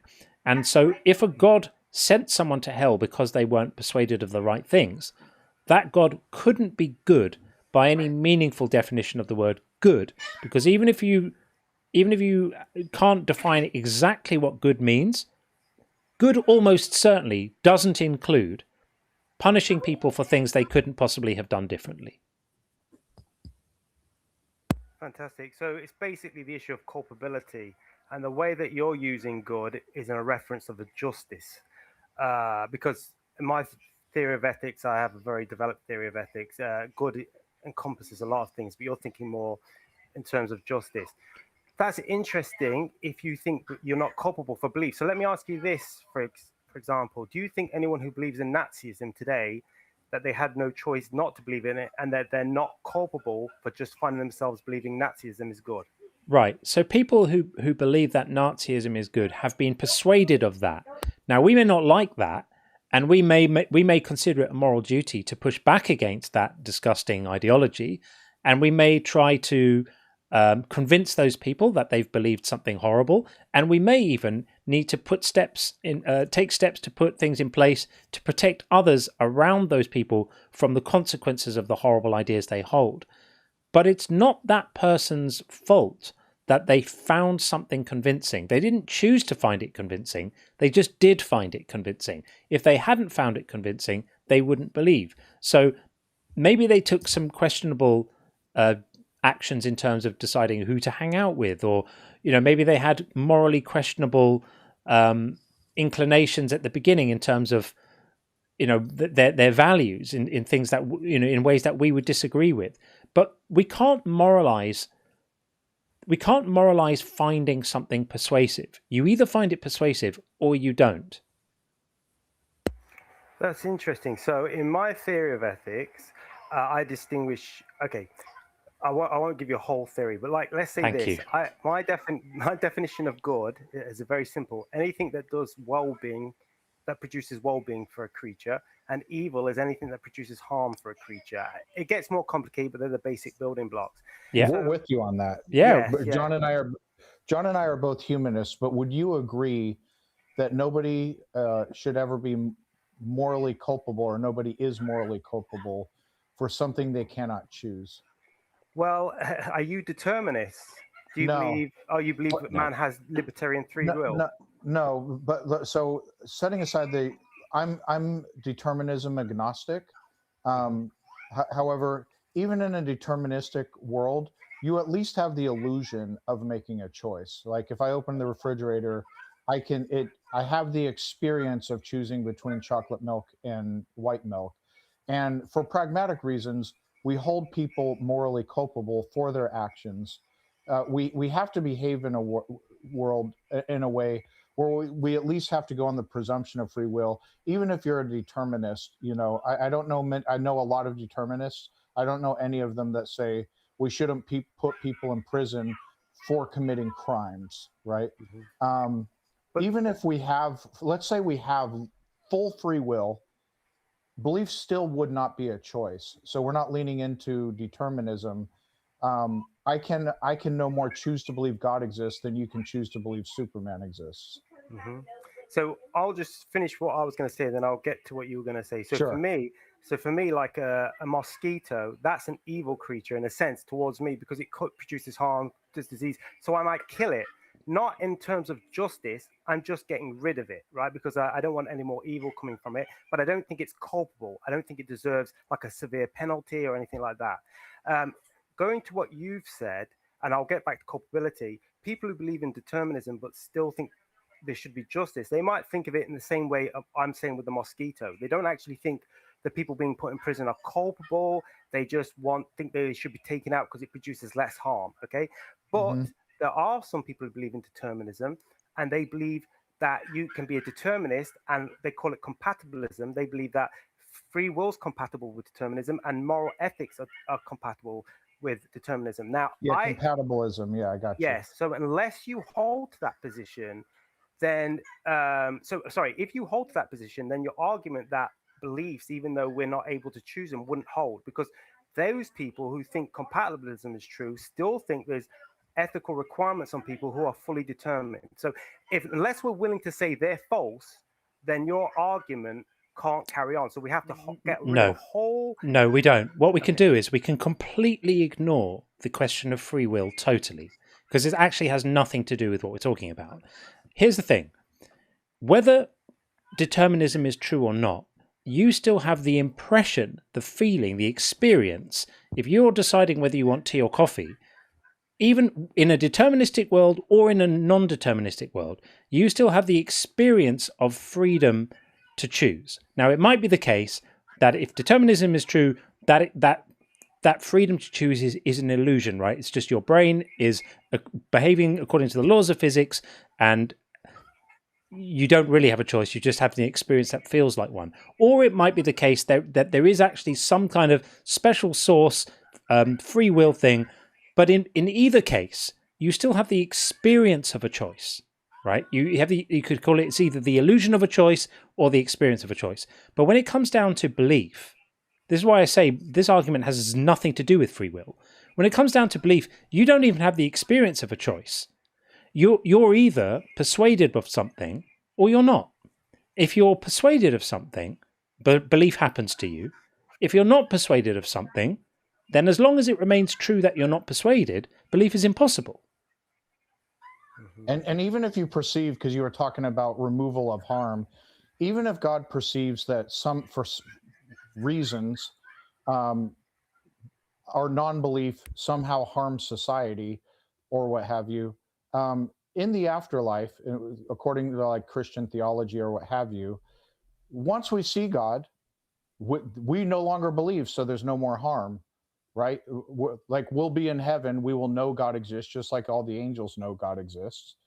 And while we're here on earth, if God is all powerful, and that's a separate conversation, I don't know what you believe. If God is all powerful, it would be trivially easy for God to let every single person on the planet know, hey, I exist, here are my rules, it's your choice if you want to follow me. I understand. With some of the stuff you said about compatibilism, I actually don't completely agree, but I don't want to flesh that out, so I want to go to what you really care about. So I will say this. First of all, it seems to me like some Christians are going to say, you don't go to hell for not believing in Jesus, you go to hell for your sins. And they're going to we address that all the time. Okay, and they're going to say that the Bible continually says you're judged for your works. It's that the belief saves you from that, but it's not. Right. And okay, you have so how would you respond to those Christians? That's just the divine pardon from what God's going to do to you on the basis of something you cannot choose. It's still a consequence of non-belief. God set up a system where there are some criteria, a hard prerequisite to be saved from what he's going to do to us on the basis of something we cannot choose. And in many regards, it's a luck of a lottery. If you're born in Mississippi, there's a very high probability you will be saved. If you're born in India or Thailand or Saudi Arabia, you'll end up being convinced of the wrong thing, and you'll end up not being saved. And once again, if God is all powerful, he could sort out the confusion right away. And people learning things doesn't, like the answer we hear much of the time, God doesn't want to violate your free will. Learning new things is not a violation of free will. If you convince me God exists, you did not violate my free will. and they'll agree to that every time. If God convinces me God exists, then somehow it magically violates my free will. No, that's ridiculous. If God is all powerful and a human being is capable of teaching me something without violating my free will, surely God can do that as well.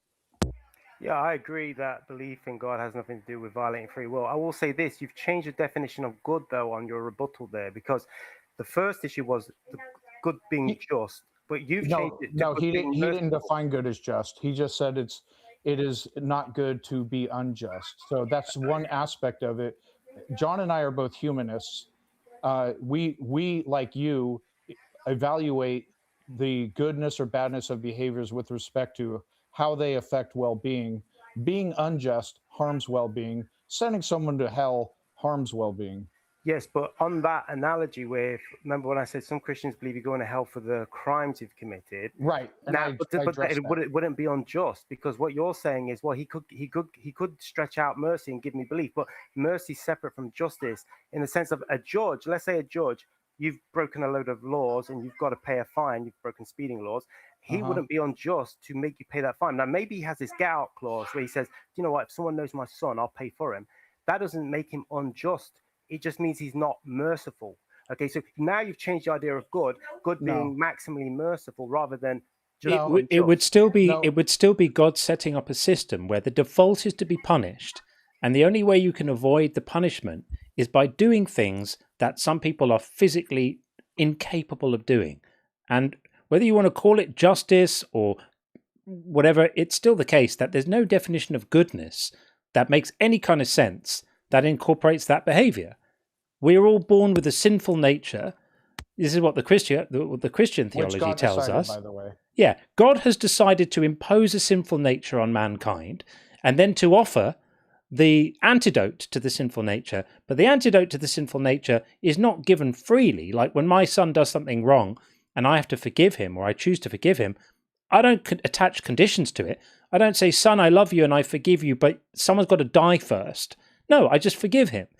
God's decision is to impose this ludicrous setup where he's himself imposed a sinful nature on his creation. He didn't have to do that. He's cursed them and made a fallen world.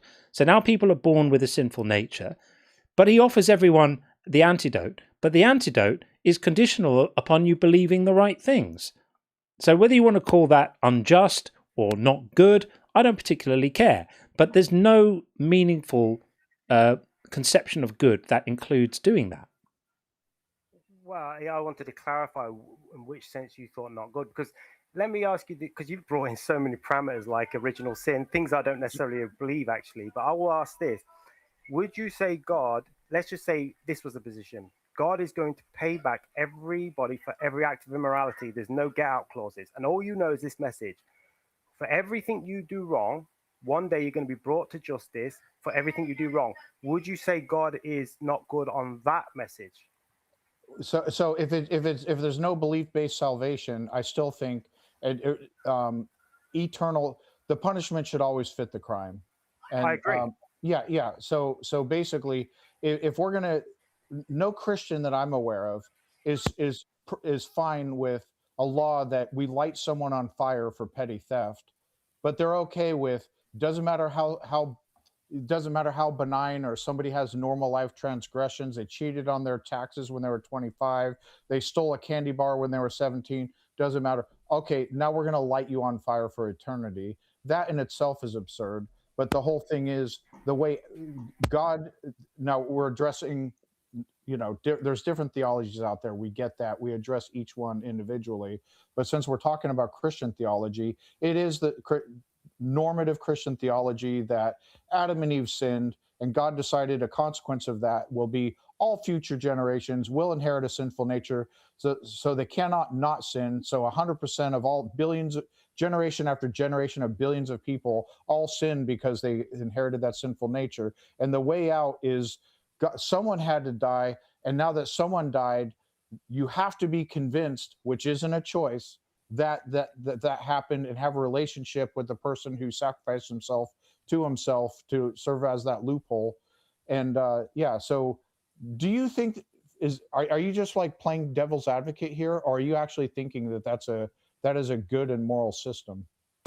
Well, the thing is, I'm a Christian. I feel like there's just so many possibilities within Christianity. So I'm trying to understand which specific system of Christianity. Well, we want to address yours. So do you believe everyone inherits a sinful nature to where they cannot not sin? And I don't mean when I say cannot not, if it's a choice where you say, well, technically you have free will, but if the nature of mankind is such that every single human being will definitely, without fail, sin at some point in their life, do you believe everyone inherited that sort of a sinful nature? No, I don't believe. There's two parts to original sin. So there's one where you have an inclination to sin, but there's another where you're guilty of sin. I don't believe anyone's guilty of sin until they sin. I think that now you're going to ask, can they that wasn't not my done question. otherwise? Yes, they can choose not to sin. I believe. Do you so some of us on Earth right now? Do some of us on Earth, minus babies, if someone lives a full life on Earth right now, does everyone sin, or do only some people sin? Well, I think the case is everybody does sin, but they. Okay, that's what I said. Yeah, but it's possible they didn't have to. So you without even knowing, without remotely knowing every single person on Earth, your position is that every single person will sin. You say that confidently. No, I said it. No, I don't say that confidently. If they've not sinned, they won't stand in front of God as a sinner. Yeah, but if my aunt had balls, she would be my uncle. But the thing is from your theology is that every single person on Earth has a sinful nature and will sin. You just sort of sprinkle on top that, but technically they have free will, so they cannot sin. But if God gave such an inclination, and God decided to make us in such a way that we have such an inclination to where you can say you believe every single person on earth sins, is that on us or is that on God? Like if John robbed a bank and I decided as part of your punishment, I'm going to alter your DNA in such a way that your offspring are going to be overwhelmingly compelled to rob banks, am I not culpable for the actions of his offspring? Well, that's not the position I hold. But let's say I grant your position. I feel that's a straw man on position. No, I don't think you are culpable. Determinists would say you are. No, what you said. I asked you if you believe anyone who lives a full life is sin free, or if every single person has sinned if they live a full life. You said yes. What is the basis that made you? Because you sounded confident in your answer. Say yes. No, I said this is my position. So if you just let me explain it. Sure. I believe the Bible teaches that it's possible for people not to sin. Now, I believe once they do sin, the way Jesus teaches it is that once you sin, you're a slave to sin. And in the same way, and I'll give you an analogy, if a person's at a party and they're being offered crack cocaine, they're in a position there where they can truly, there might be peer pressure, there might be influences, but they're in a position where you can say, look, you were able in that position not to do it. Once they start it and get addicted, now they're in a position where you think, well, they're too under the influence of it. This is so ludicrous. Can I ask a specific question here? Because I think you're being, I don't know if you're meaning to, but you're being a little bit evasive. Being a little bit evasive about what Sean's been trying to do is to get you to a position of admitting that no matter how much you might want to dress this sinful nature up in choice, everyone is going to end up falling into this trap of imperfection. Because, for example, the first thing I want to ask you we're going to really nail this down, is what in your view is the age of accountability? We can agree that if a 2-week-old baby can't commit a sin, but you're going to reach a certain age where you are now in the eyes of God morally culpable, that the meter is now running on sin, and the moment you do one sin, you have your sinful nature, right? So what is that age as far as you are concerned? I'll give it to you. I just want to say something quickly. This is not about belief anymore, though. It's really it is. Trust me, we're going to bring it right back to belief. I promise you. Let me just ask you a quick question to make sure that you are. Are you saying that the message? Because remember the original question, that all the message is, if there's a God, and the message is this: for every act of immorality you do, you're going to be judged you're going to face a consequence for it, a just consequence. Are you saying that message is not compatible with a good God? It depends. It depends No. on what. It depends on what those consequences are, and what the parameters are for judging the morality. So, for example, And you if you say something like it's an act of immorality for someone to look at someone else with lust in their eyes, right? Because God says so, or God says it's an act of immorality to tell a lie, then I think this is stupid, because that you're proposing a deontological framework for ethics there, which is rule based, right? And that's just silly. It's so I think that would be immoral. If you could come up with a really sensible framework for what constitutes immorality and what constitutes proportionate punishment, well, then maybe that might be okay. But the biblical one ain't it, my friend. The biblical one is disgusting. And you agree with it in principle, though. You say if somebody said that in principle, this is all the message they've got. There's a God, and for every act of immorality, and let's say you agree with what he calls immoral, right? Let's just say it's true, whatever he calls immoral, he's going to give a just punishment for it. And let's say it's just true that it's just, you wouldn't have a problem. You would not have a problem with that message. I think it depends, and I also want to circle it back to a question that I don't think you answered earlier. I'll answer your question real quick first. It depends, because much of the time, people have already received some type of justice for their crimes, like a person who cheated on their wife, and then their marriage falls apart, and then their life is destroyed, and then there's people, someone that goes to prison for or spends jail time because they smoked weed. Sorry for saying that out loud, because they smoked a plant. Very often the things we've done in life, we've already accounted for those things. There's already been an accounting, or that is equal to or even greater in some cases. But I want to take it back to, I asked you, why did you feel so confident in your answer? Or maybe I won't even dress it up with confidence. You answered emphatically yes, that every single person, if they live a full life, will sin at some point. And I asked you, what's the mechanism that makes it 100% of billions of people, generation after generation, will sin? And you said, if they sin, they feel compelled to keep sinning. That doesn't answer my question, because I'm talking about what's the mechanism that prevents there from being ever zero sins. What is the mechanism? Well, from a Christian response, we live in a fallen world with influence from people. And it's like, let's say I was born in a prison, right? If I was born in a prison, I'd probably be a far more immoral person than if I'm born in a very moral. Who decided for it to be a fallen world? Okay, well, I would say the fallen world is the consequence of, not someone decided it. It's just the consequence. Oh, this is such complete crap. You're saying, I'm so sorry, but I just can't sit and listen to this ridiculous nonsense anymore. You're saying that there's an all-powerful God who's supervising all of this, and now the world is fallen, and there was just nothing he could do about it. He would have loved for it not to be fallen, but it's just fallen now. Don't be so ridiculous. God has made the world fallen. God decided that the world was going to be fallen when he imposed the consequences of sin on Adam and Eve in the magic garden, which, by the way, never happened, right? But if we even we allow for a moment this preposterous and ridiculous story of Adam and Eve in the garden with the magic fruit and the fruit-related crime, and then in response to that, God decides not to just punish them, but to make the world a fallen world, to make it fallen. He doesn't have to. He's sovereign. He built the whole place. He made it. He's in charge. He gets to set the rules. If he didn't want it to be fallen, it wouldn't be fallen.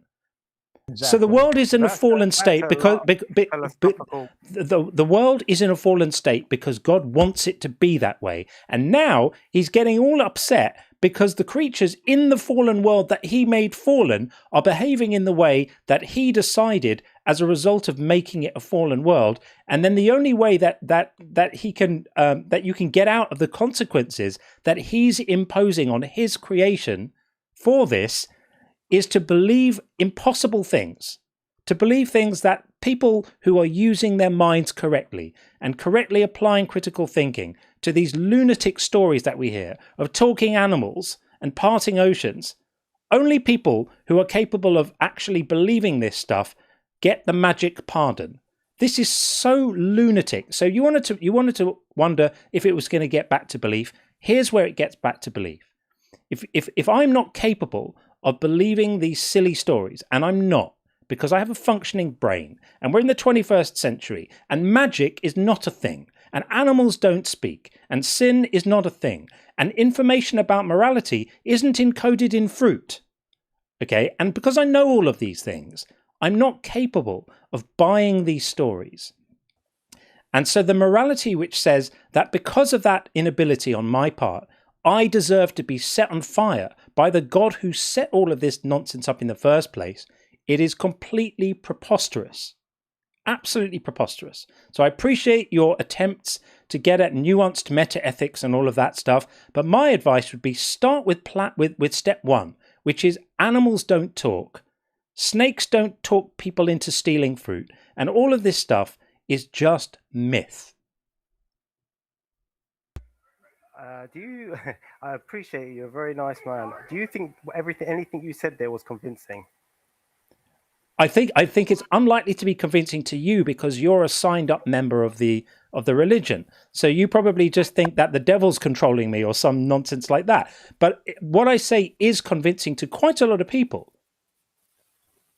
I say this stuff quite often, and I have about 55,000 people who tune in regularly to hear me say it. So yeah, it is convincing to some people, probably not to you. Yeah, the thing is, when I speak to you, it almost feels to me like you add a lot of extra baggage when I'm trying to keep it very minimalistic, and then I feel like I get my position strawmanned, and then I get preached at about what's an intelligent person would believe versus what a non-intelligent person. I haven't strawmanned you. I haven't strawmanned your position. I've just described Christian theology. Now you may disagree with that, but you still agreed that there's sin. You still agreed that there's a fallen world. You still agreed that there's a need for salvation. All of this stuff is not a straw man of your position. It's a reflection of it. Well, let me just ask you this. So you said, okay, I can't believe it, right? Let's just believe that there's a conviction of the Holy Spirit, right? Let's say intelligently, no one can believe in a talking snake, a talking donkey. He didn't say that. That's okay, a straw man. So that straw man's my position, because I never said that this is something that you are compelled by intellectual requirement to believe the stories of the Bible. He did. In order to get saved, can you get saved without believing in Christianity? No. Without believing in God, can you? No. Okay. But no. I believe there's other belief forming mechanisms other than the intellect. I'm working on my own AI. There are not. There are not other belief forming mechanisms other than the intellect. I don't believe. So tell me the mechanism. Tell me what I can do to choose to make myself believe. Well, I'm just saying, you might not believe it, but it strawmans it if someone believes that there's a conviction of the Holy Spirit that convicts your spirit to believe these things. Like, so someone could hold the position that, hey, if it was just purely intellectual, we're not in an epistemic place. We didn't say it's purely intellectual. Okay. That's a straw man. But then, what I'm saying is he's arguing that, hey, I can't make myself believe it. It's just silly to believe this stuff. Okay, true. Okay, I'm just going to grant that. Let's say there's nothing in the Bible that's going to intellectually compel you to believe. I'm glad you're just going to grant something that's obviously true. Okay, that's what you say. But I think there's very good reasons to believe in God. But that's correct. Information is convincing. Evidence that could be convincing to one person, not convincing to another person. That's never a choice. But it's not just evidence. It's not inferential belief forming mechanisms. Can I quote whatever the mechanism is that makes someone believe? Some people are convinced by some things, other people are not convinced by the same things. Yes, but let's just say that there's a conviction of the Holy Spirit, and some people reject it, and some people embrace it. Okay, so what's the conviction of is the conviction of the Holy Spirit? Is that some sort of the Holy Spirit convinces you God exists? Well, I would say. What does that mean? No, so like in the Bible, when it says the Holy Spirit will come convict the world of sin, judgment, righteousness, and these sorts of things. So what I'm trying to say is, because I'm still looking at your main question, culpability, right? Yeah. So I'm saying, when is someone culpable for beliefs, and when are they not? And I'm saying, okay, well, let's say there's a scenario where you get the conviction of the Holy Spirit, and rather than embrace it, you reject it. Like yeah, that would be you believing that God exists and then rejecting God. We're talking about that wouldn't be non-belief. It wouldn't be the conviction could be addressing the that problem. God exists. The conviction could be that the gospel. That what? Conviction would be what? What, that God exists and the gospel is true. Yeah. This makes that it would even not be worse. addressing the prompt. Makes That it would even not be worse, by the addressing- way. You're now suggesting that God has the ability to help you to believe because you can believe by mechanisms other than your own brain, which are some sort of God magic. And if he decides to give you that, then he doesn't have to set you on fire for not having it. But if he decides to not give it to you, then he does get to set you on fire for not having it. And you advance this as if it makes your position stronger. It doesn't. It demolishes the ground you're standing on. This is complete gibberish, complete nonsense.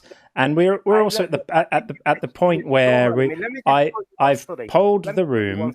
I've polled the room, and the decision back from the room is that we've probably had enough of this. We've been going on for a bit of a while. So I can't quote you one study before I go and just get your thoughts on it. A study. Yeah, a social science study. You can quote a social science study, sure. Okay. So the study is called. Let me get it up here. I've got the quotes. It is called The Divided Mind of a Disbeliever, subtitle Intuitive Beliefs About Nature as Purposely Created Among Different Groups of Non-Religious Adults. I'm going to give you one quote.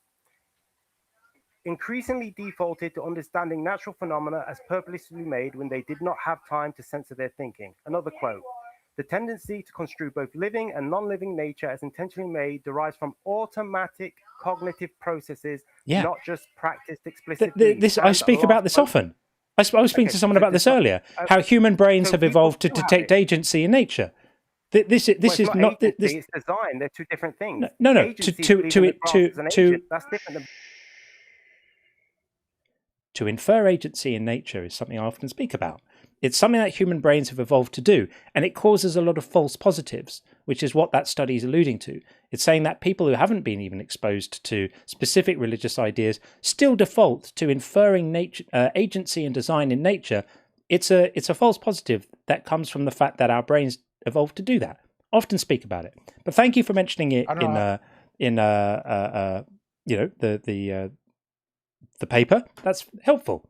I like supporting evidence. Anyway, thanks for coming up, John. Good luck in your future endeavours. Okay, we will move swiftly on. And we are going to get Nathan in next, and then Ramoon after that. I'm going to do 4 super chats, and then we'll get Nathan in. Herman Preet says, I've been pretending to be Sikh for 20 years.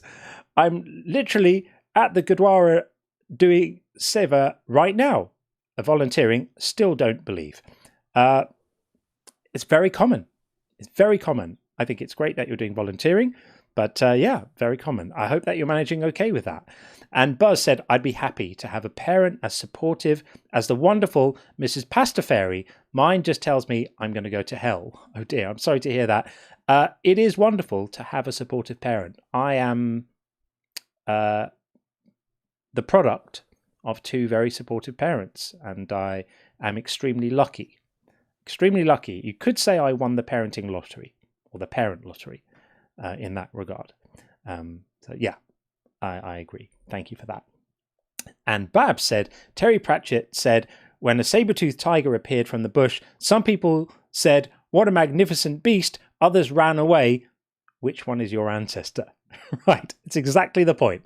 It's exactly the point. And also, the ones who hung around next to the bush when the rustling was going on, thinking it was probably just the wind, they didn't get to leave many ancestors either, which is what John was just alluding to, where people infer agency. That's just a thing. It's a well understood anthropological thing. And Buzz said, I tripped on mushrooms once and the clouds turned into phalluses. The sky phalluses must be real. This was, of course, when we were speaking to Humbleness earlier on. And then last super chat for now, before we get Nathan in, is from Kathleen, who says, sorry if you already mentioned it, but is there a way to get an autographed copy of your book? That's very, very, very kind, Kathleen. Thank you.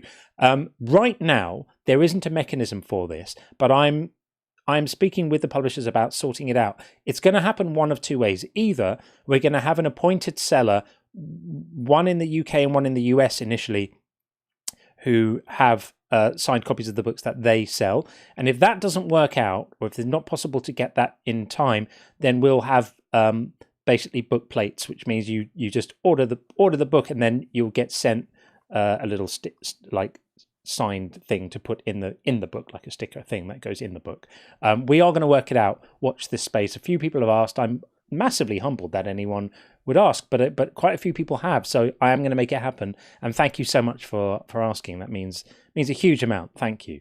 The book is out in November, so it's really not long now, like 70 days, something like that, even less. Very excited because it's been a long while. It's an 18-month run up to the book coming out. So we're nearly there. Okay, Ramoon, stay where you are. We will get you in after we speak to Nathan, who we are going to bring in right now. Nathan, can you hear me okay? Yes. You can. Wonderful. I'll get you up on the screen like that. Yeah, we can hear you too. Welcome in. How are you? Yeah, we got you. Good. Good stuff. I'm doing well, thank you. How are you doing? Yeah, fab. Welcome in. What would you like to say about our prompt? Well, let me preface something first. I believe the Bible from Genesis to Revelation, but I wouldn't consider myself Christian because I disagree with them on a lot of things. Okay. So probably in your comments, in your comment section, I'm probably going to get called a heretic a little bit, but that's okay. Okay. So the short answer to your prompt, I would say yes, a good God can send people to hell for non-belief. So you're disagreeing. So you're saying a good God can send people to hell. Yes. Okay. But that's the short answer. Well, can we dig into the short answer for a moment, and then we'll pull some length out of it as we examine it. Yeah. So let me ask you something. Let's suppose, right? Let's just work on supposition that the God of the Bible is the real God and He created everything. Yeah. Would He get to make rules? He would. He has the power to make rules. That doesn't mean so does Kim Jong-un within his circle of control. That doesn't make it good. Like, that's why I added the word good. Literally, that's why. I didn't just say a God could not. I said a good God. A God who did that wouldn't be good, in my view. Right. I understand. And I would agree with you. I'm just establishing if He did create everything, He gets to make the rules.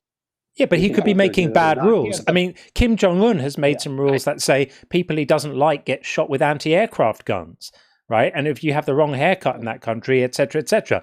But that doesn't make it good. And in South Africa for a long time, it was the rules that black people couldn't vote. Those were the rules. Those were the rules they made. I'm not obligated to think they're good just because they had the authority to make those rules. I can comment on them and say, these are bad rules. So if a God is making a rule that people who find themselves unconvinced of these ludicrous stories get punished for not being convinced, then that God's not good.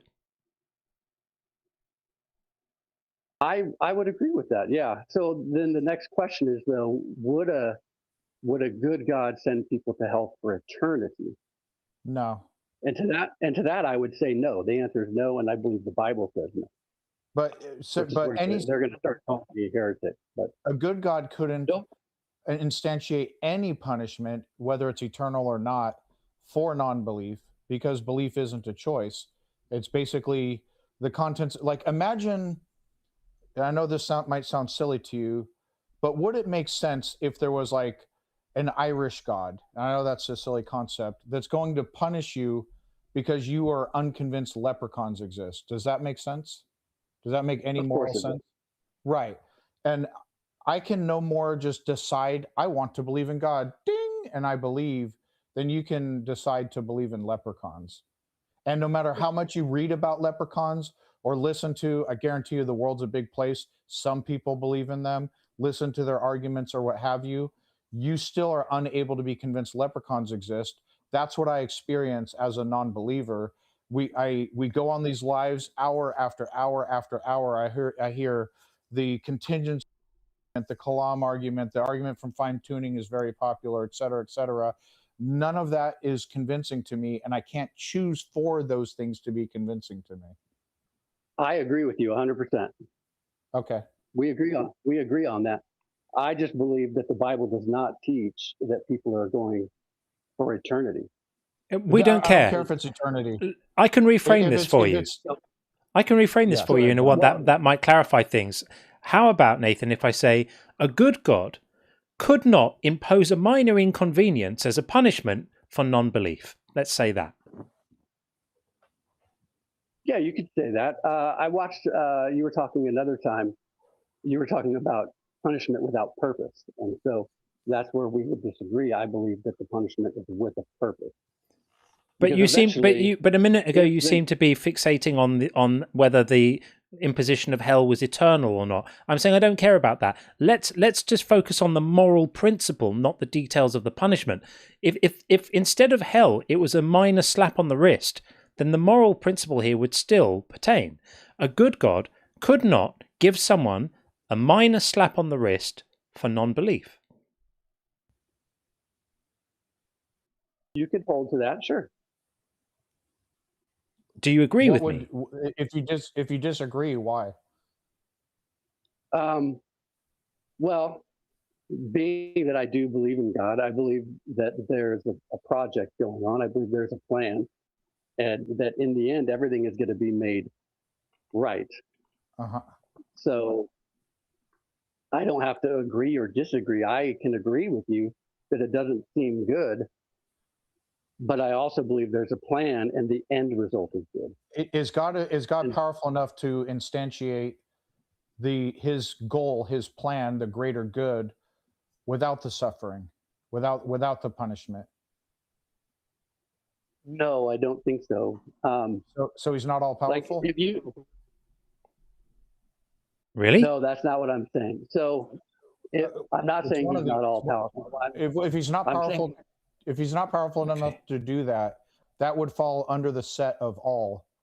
That's something he's not powerful enough to do, and you said no, so that would make him not all powerful. I'm saying that if there's a plan that brings everything to good, he's all powerful enough to bring that plan about in the way he wants to do it. Right. So that would mean the punishment is not necessary for his plan. And so when you say it's a part of his plan, it's really not. It's just because he wants it. Because if he can achieve his plan without the punishment, the suffering, when I say suffering, the suffering or whatever the punishment is, if he's powerful enough to achieve his plan without the suffering, then the suffering is unnecessary. Does instantiating unnecessary suffering fall under your definition of good? Well, I don't know what that word instantiating means. Oh, Making it, just making it, causing it to happen. Yeah. I think if the end result is good for everybody, then it's good. So, for example, my kids want to play in the street, and I tell them they can't, and they think that I'm bad for that. But it's good because if they play in the street, they could get hit. Okay, so let me give you an analogy. Let's say I need a kidney, and one method so I'm able to achieve getting a kidney by getting on the donor list, and they found a match and everything else. But instead, I decided to unalive someone and just take their kidney. Let's say I found out they're a match. That was unnecessary. I'm achieving a good. I won't call it a greater good. I'm achieving an end unnecessarily harming somebody when I could have just went on the donor list and gotten one. So what you have is God, if he doesn't need the suffering to achieve his goal, the unnecessary the suffering that happened is unnecessary. Is unnecessary suffering, in your view, causing unnecessary suffering, is that ever good? No, but I don't think that I don't think hell is unnecessary. Okay, so punishing non-believers, he can still achieve his goal without doing it. That, by definition, if it's not needed, necessary means something is needed. Like it's necessary to prick a child's arm to give them a vaccine, and it's necessary to achieve a greater good. If I could just magic the vaccine into the child, then poking them with a needle was. If God can achieve his goal without the punishment, then the punishment is unnecessary and the suffering is unnecessary by definition. I understand what you're saying, but for example, like the Cambodia killing fields, right? The leaders of that country, if they just lived free and without consequence, and then they die, and let's say that there is a God, and you think that the hell's not, the suffering isn't necessary. Well, they lived life without punishment, and now if they get resurrected and they get no punishment, We're not talking about justice? we're not talking that's punishment for actions. We're not against punishment for actions. Punishment for a belief state. A belief state not only is it not an action, it's not something you can choose. So what you're saying are people, right? So then that was disanalogous. So we're talking about punishing people for an action that they took, for something just not being convinced of a thing, which, by the way, God could fix by just convincing everyone he exists, but he doesn't. But we're not convinced he exists. You're talking about punishing people for something they cannot choose to achieve a good, but it's not actually to achieve a good, because God could achieve the good without the punishment. And by the way, Without to the invoke suffering. something like the killing fields of Cambodia, you must also grapple with the idea that while all of that was happening, God could have intervened to stop it, but didn't. Just watched it all unfolding. Which then brings you right back to, you could say, the theodicy there is, well, yeah, God needed to allow the people who did that to have their free will, and it was all part of his plan for later, and it's all going to be lovely because everyone's going to have cake in heaven later. The fact is, whatever good outcome you think might be at the end of this hideous rainbow, God could have achieved that outcome without the suffering, and without the killing fields of Cambodia, and without the requirement to hold anyone accountable for these kind of things. He could have just stopped them happening. He could have not created the people who he knew in advance 1 billion years ago were going to do that in the first place. He could have just said, all right, well, these ones I can see in my godly way are going to be bad apples, so I'm not going to create these ones. I'm just going to create the nice beings. God could have created all of humankind with exactly the same kind of condition as perhaps you might imagine would pertain in heaven, where heaven is full of beings blessed with full free will, but not without the desire or the propensity to sin and to hurt each other and to do all of these things which God finds so offensive. So we know that such a condition can exist. God could have just made that the condition on earth from the start, and then none of this stuff would have had to have happened. And there would have been no need for salvation from what he's going to do to us if we don't have the salvation. Well, I would argue he did create it that way, and then. Well, he clearly didn't, did he? Because but there was a fall, right? So if he'd created it, if he'd created Adam and Eve in such a way that they were severely disinclined to sin, that they were just, that to them sinning was like, or even just imposed a different punishment. Again, we come back to the same thing we were speaking to with the previous caller, where it was God's choice. If the world is in a fallen state, it's because God made it that way. He didn't have to. There's no rule that he's looking in the rule book and saying, "Oh, they've eaten the fruit. Now I must make the world in a fallen state." No, he chose to. This is all on him. So the framework you're clinging to paints a picture of a morally hideous deity, not a loving God who loves his creation and wants the best for them. This is a monster. And that's why I say a good God couldn't send anyone to hell. Only an evil God could. Yeah, I don't agree, but it's because I don't hold to the way you're thinking about it. So, and I don't know how to explain it better, I guess.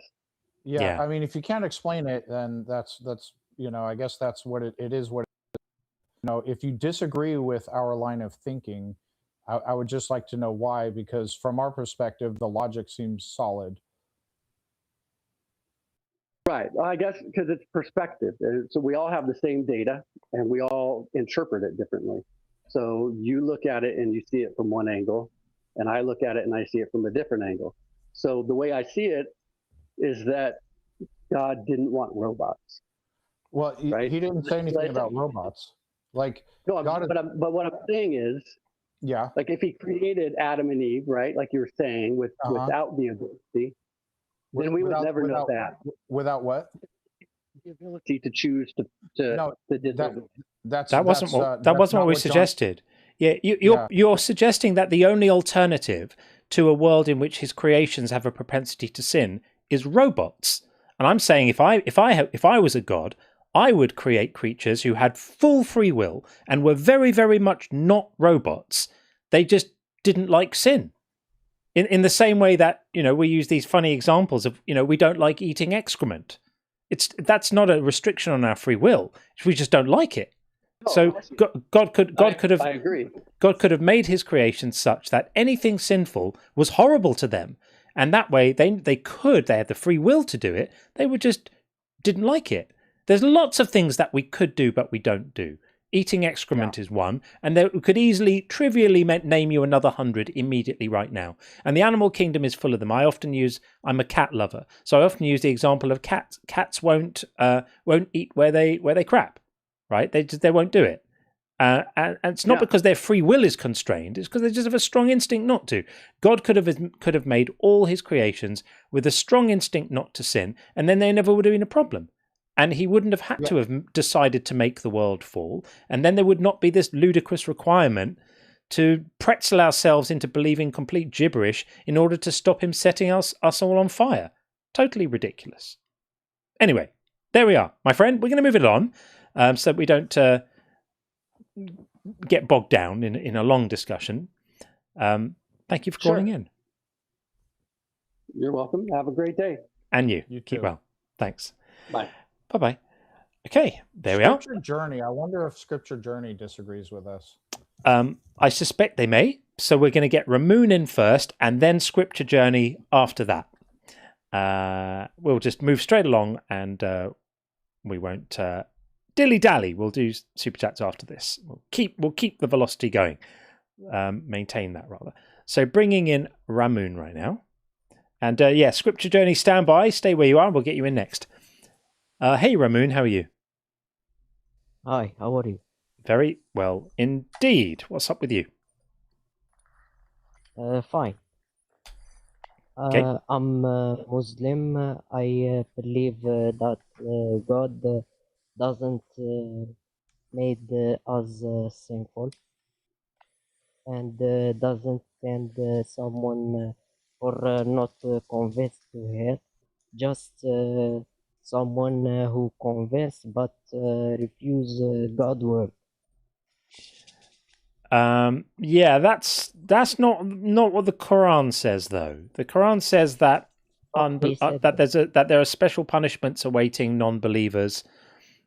People who do not believe our scriptures, do not believe our writings. That's what it says, and there's special punishments in wait for us. They call them kafir. Kafir mean someone believe but refuse. No, it doesn't. It's not what the scriptures say. It's not just people who believe. It literally explicitly says people who do not believe. Who not believe because he doesn't convince. They called not kafir. They called Ahl Fatra, and those have another exam. Right, but it is still the case that in Islam, non-belief is considered to make you a candidate for the flames of hell. So you can label it with whatever words you like, but it is still the case. I can show you. I'll give you some examples, so you don't think I'm pulling this out my backside. Here is Surah 2:6. Indeed, those who disbelieve, it is the same for them whether you warn them or not warn them. They will not believe. Allah has set a seal upon their hearts and upon their hearing, and over their vision is a veil, and for them is a great punishment. And there are other similar verses, verses about the flesh being burned from our bones and then renewed so that it can be burned again, and other such delightful things. These are for people who don't believe.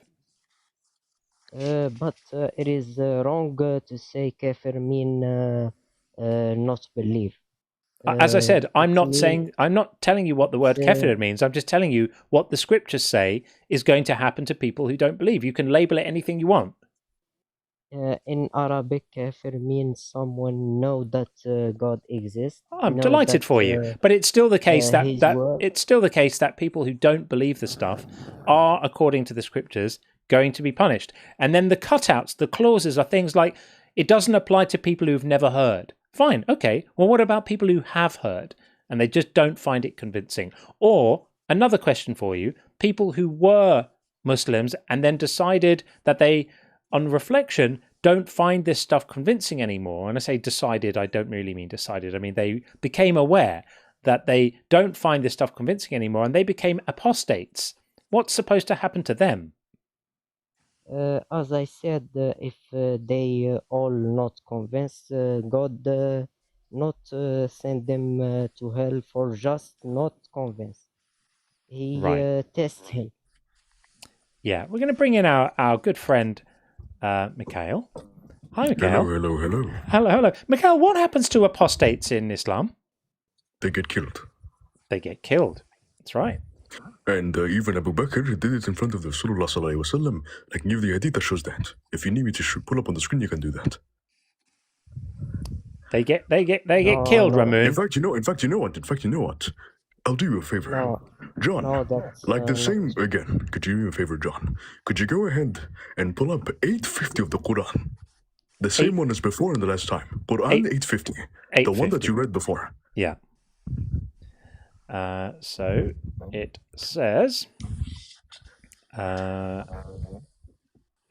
it on the screen. It says, and if you could but see when the angels take the souls of those who disbelieved, they are striking their faces and their backs and saying, taste the punishment of the burning fire. There is plenty. This is repeated many, many times throughout the Quran. In fact, even give me a second. I'll actually give you another verse that might even be even more repulsive. Give me a second. But not for just not convinced, but for people who choose to fight Muslims. Okay, I found it. John, could you pull up Surah Al-Mutaffifin? So this is going to be chapter 83, verse 29 through 34 of the Quran. 83, 29 through 34. Mm-hmm. And hopefully it lets me do a range like this. In fact, no. Do 83:34. Sorry. Do 83:34. 83:34. Okay. Second. Get this one up. There we go. Coming up right now. This is. But on that day, let's get it up on the screen. 83:34. Yeah. So today, those who believed are laughing at the disbelievers. This is happening when doing the Yom Al-Qiyamah. Do you know what is Yom Al-Qiyamah, Ramoon? Do you know what Yom Al-Qiyamah is? Yes, I know. Yom Al-Qiyamah, by the way, for the English speakers, is the Day of Judgment. And this is when God will send believers to heaven and disbelievers to hell.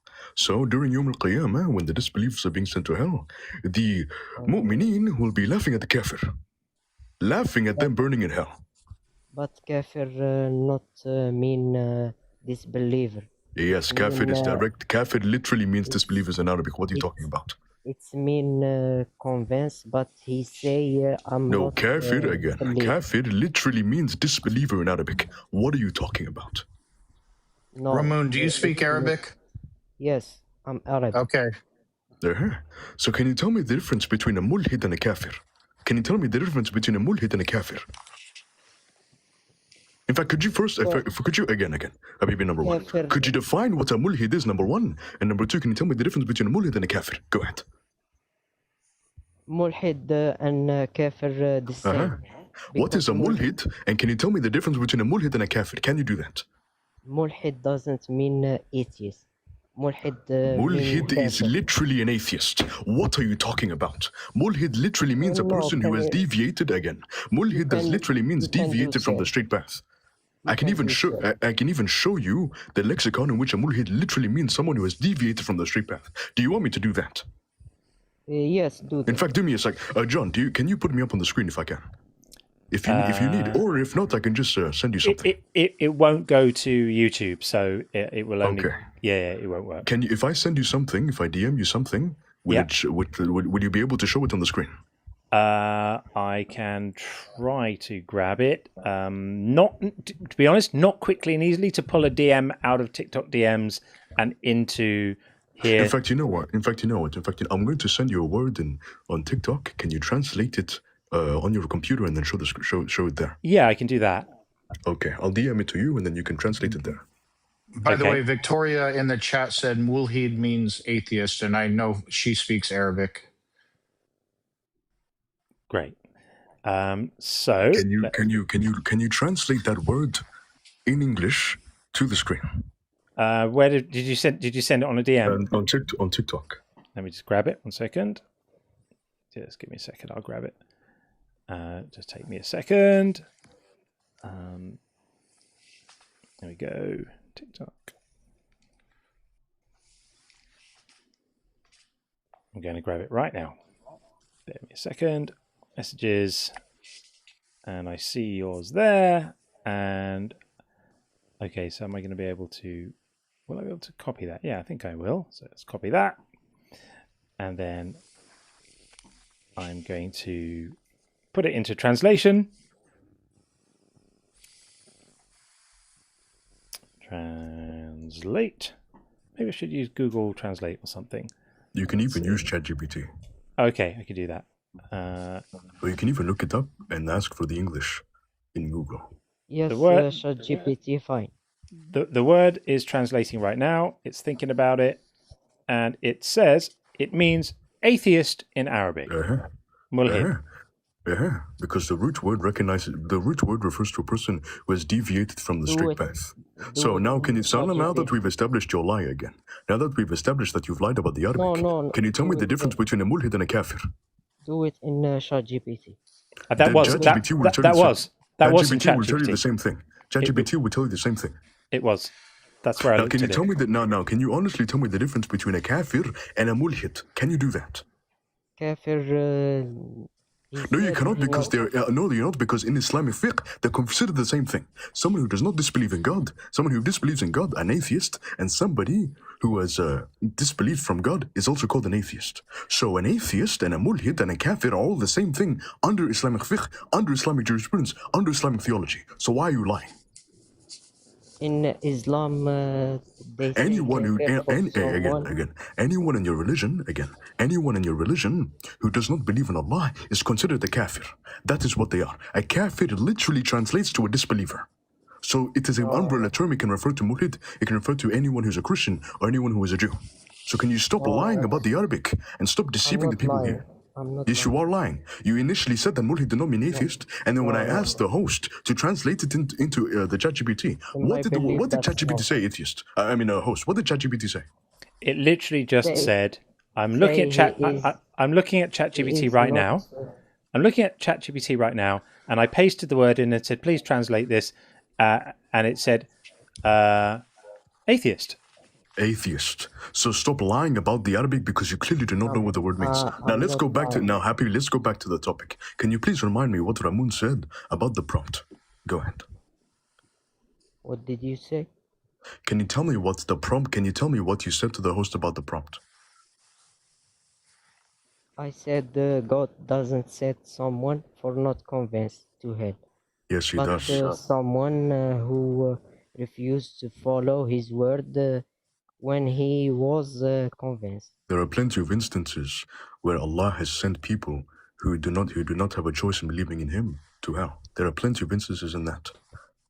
No, in my belief, that's not how it doesn't matter what your belief is. That is just the reality of the religion. How it doesn't anyone matter. Any Muslim who is invited into your land. Any Muslim who is invited. Every Muslim. Who said? For example, I'll give you an example. Any Muslim in a battle who fights and kills a polytheist, that polytheist is sent to hell. They don't even need to be introduced into the religion. If a Muslim fights a polytheist and that polytheist is killed by the Muslim, they are sent to hell immediately forever. This has No, been in many my cases. belief, that's It not doesn't matter what your how it belief is. is, the Prophet will disagree with you. The Prophet will disagree with you. I can show you multiple hadiths where the Prophet will disagree with you. If you give me like 1 or 2 minutes, I can pull up multiple hadiths where the Prophet will agree with me and disagree with you. Do you want me to do that? Yes, do this. Sure, go ahead. Give me a second. I mean, you know what? It almost doesn't matter, because the fact is, there are enough people who think it's true. This is a variation of the Christians who come in and say, well, I've got a different theology. In my theology, it's different rules, and it's more, subtle, and it's not quite so simple. And right, that's fine. If you personally have a different theology, that's lovely. But there are billions of people who don't. There are so many people who think that people who believe the wrong thing at the end of their lives deserve punishment. And that's what we're pushing back on right now. So if you personally don't think that's the case, great. But you still have to counter the fact that there are literally hundreds of millions of people who do think that. Yes, so sad for that. Sad for that. Okay. Just give me a second. I'm almost done here. Just let me pull up. Maybe just one, Mikhail, because I'm not sure we need it. Because the point is that even if he has a different view on these things, it doesn't matter. And even if the scripture didn't support it, it still wouldn't matter, because the fact is, enough people think it's true that it's an idea that we need to push back against. So do you mind if we pull up Sahih Muslim 2662c? Sure. That is a hadith that I found right now. Yeah, sure. Yeah. This is one from my notes. This one, I don't even think that you can ever escape it, but sure. What was the number again? Can you pull up Sahih Muslim 2662c? 2662c. Okay. A little look. I've actually seen this one before, funnily enough. Was it Ams who showed it to you? It may well have been. It may well. Yes, I've seen this one. This is Kitab al-Qadr. Yeah. There. So can you read out? So do me a favor, John, and can you read out the last line, the very last line? Yeah. He created them for hell while they were yet in their father's loins. So before they even existed, they were even sent to hell. They were destined and written a destiny to hell. Before they even had the chance to sin, before they even had the chance to offend the Prophet, before they even had the chance to do anything, they were sent to hell. That's harsh. This is a Sahih Muslim, but this is by the way Sahih. Can you tell me what the word Sahih means in Arabic? No, I have a different view. I have different. It doesn't, Habibi. It doesn't matter what your view is. It That's doesn't my matter what belief. your view is. The Prophet sallallahu alaihi wasallam disagrees with you. Allah subhanahu wa taala disagrees with you. The Mufassirin disagree with you. The Mufassirin, peoples, not God. Allah disagrees with you. Where did Muhammad get his teachings from? Where did Muhammad get his sayings from? Where did Muhammad get his morals from? Where did Islam get his jurisprudence from? Is it not the words of Muhammad who were derived from Allah? How do you know that? Because unlike you, I've actually read the history behind your book, and I know that your prophet was divinely inspired. According to your theology, your prophet is divinely inspired. But who said that's from God? Habibi, who is Muhammad divinely inspired by? Where did Muhammad get his words from? Where did Muhammad get his teachings from? Not Muhammad. Where did Muhammad get his Quran from? Where did Muhammad get his Furqan from? Was it not from Allah? Muhammad was not who said that. It was the hadith of Muhammad. And Muhammad did say that. It literally says in the first word, Allah's Rasulullah sallallahu alaihi wasallam. Allah's Nabi sallallahu alaihi wasallam. This is clearly Allah's Prophet who is saying these words. It literally says in the first line that Aisha radiallahu anha got this word from the Prophet Muhammad. Clearly the Prophet. Translated from Aisha, translated to the Mufassirin who recorded in this hadith. It is clearly the word of Muhammad. It is clearly the word of Allah. It is something Allah does not have any dispute with. There is nothing that Muhammad has ever said in his life that Allah disagreed with. There is nothing that any prophet has ever said about anything in the world that Allah has disagreed with, from Adam to Muhammad. No, the case has been for Adam, the case has been for Musa, the case has been for Ibrahim, the case has been for any other prophet of Allah. Every prophet of Allah has said exactly what Allah had ordained for them to say. So stop lying and saying that this is not. You are lying. You are lying. You are lying. You are lying to Sean. You are lying to John. You are lying to everybody by saying this did not come from Allah. This is what Allah would. This is what Allah would actually agree with. This is directly translated from the messenger's words. I believe. It doesn't matter what you believe, Ya Zalama. This is clearly what the Prophet said. I'm not lying. I said what I believe. You follow Islamic theology, so you disagree with the Prophet. You disagree with the Prophet. No, not Prophet, but I never said you were the Prophet. You disagree with the Prophet. No, that's... You disagree with the Prophet. Because it is clear that this hadith was translated directly from the Prophet's words through his wife Aisha radiallahu anha. So stop lying and saying that this is not his words. This is his words. I'm not lying. I just say what I believe. Whether you say, so you believe in a lie. You were believing in transmitting a lie. I think this may have run its course. Its course now. We appreciate it, Mikhail. Thank you. Thanks for coming up. Man. Thank you very much. Yeah, Ramon, thank you for joining us. Thank you. I personally am glad that you don't think this is just. Good for you for not agreeing with it. Thanks for coming up. Thank you.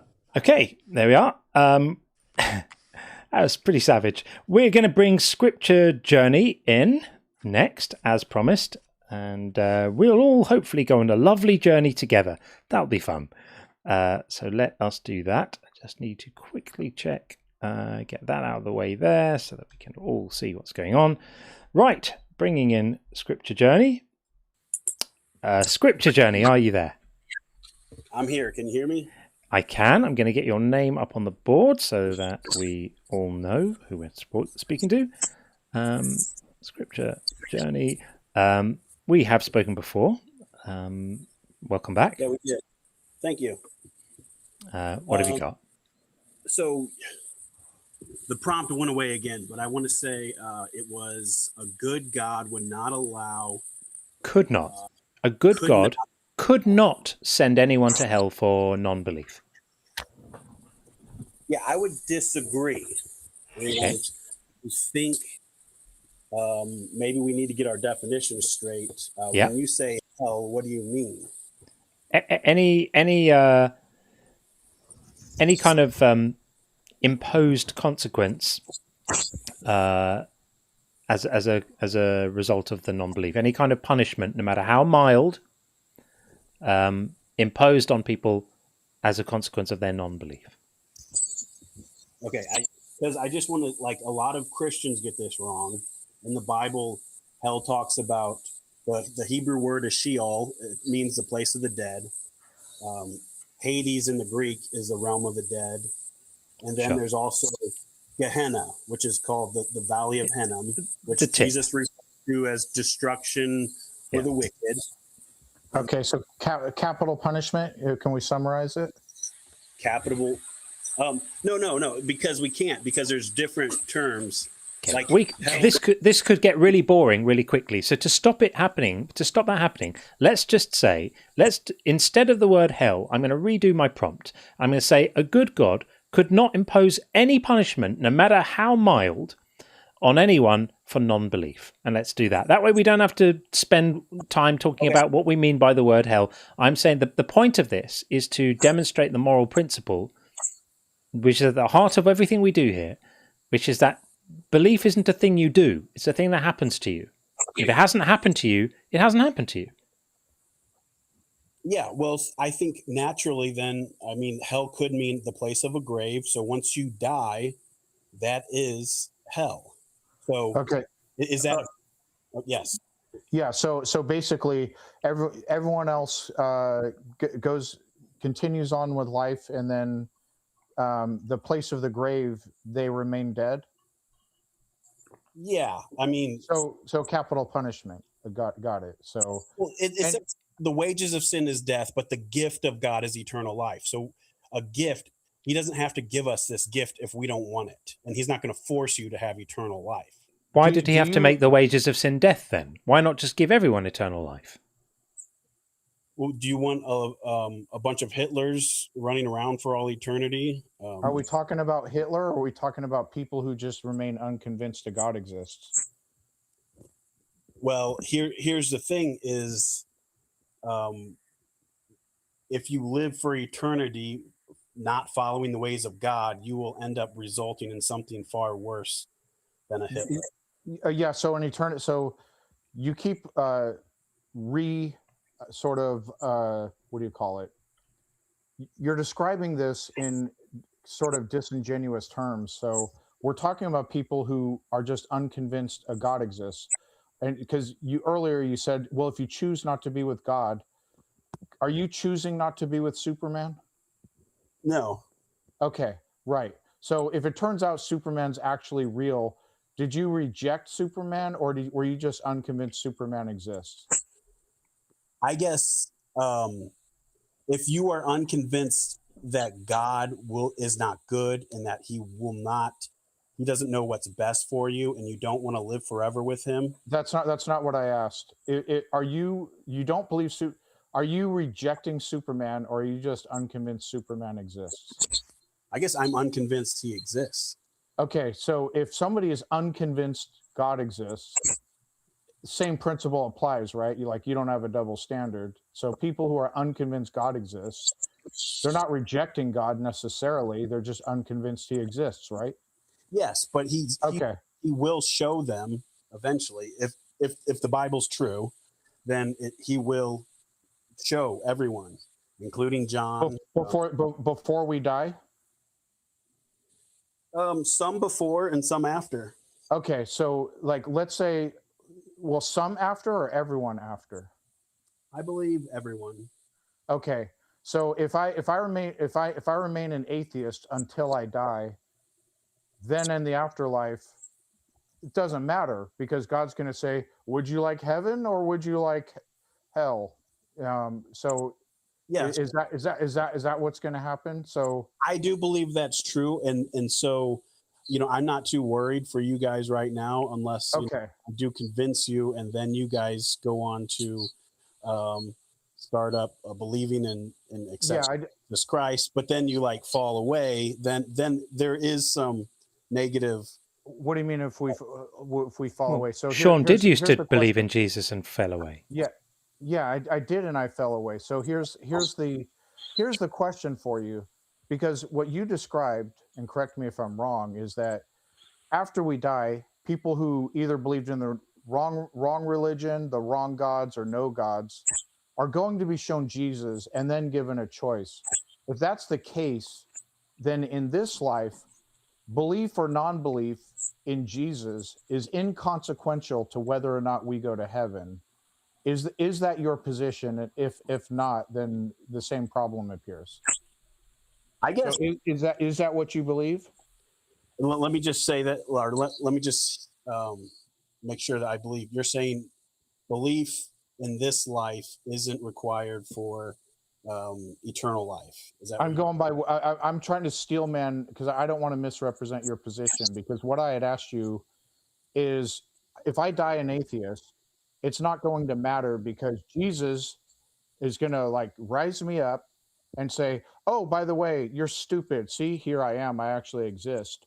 Would you like to go to heaven behind door number 1 or hell in door number 2?" And I'm going to be given a choice. Yeah, I do. I believe that. Okay. All right. So we don't need Jesus in this life for salvation, because in the afterlife we're going to have a choice, and then everything is fine. Is that what you believe? Yes, I do believe that. And, okay. But I'll tell you what, Hebrews 11, I think, says you would want to attain the better resurrection. So there is a better resurrection, and okay. So there's a better and a less good resurrection. All right. So now the problem just resurfaced. We have consequence 1, consequence 2, and the consequence 2 is the undesirable one, and that's based on whether we are convinced of something, right? I think in the greater scheme, it's not going to matter. But I think what he's doing right now is he's calling a priesthood to serve in that time period. So he's sanctifying the priest. These would be like the firstborn, the first fruits of his creation. and then he is going to. Okay, so there's like first class citizens, like heaven, citizens of heaven. There's the first class, like the priests, like the whatever. They're going to get extra goodies, and then everyone else is going to get like not priests like the world uses it, but they're like servants.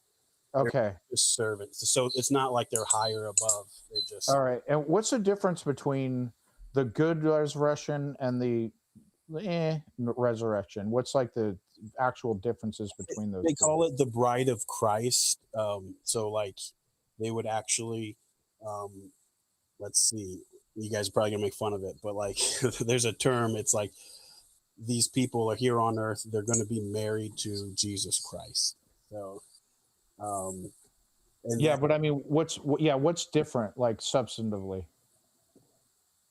You know, everyone's going to be given a chance to become a spirit being, a child of God, and live for all eternity. So, I guess I mean, if anything, maybe some bragging. I don't know, like, because. So you don't know. There's just going to be like an A list and a B list.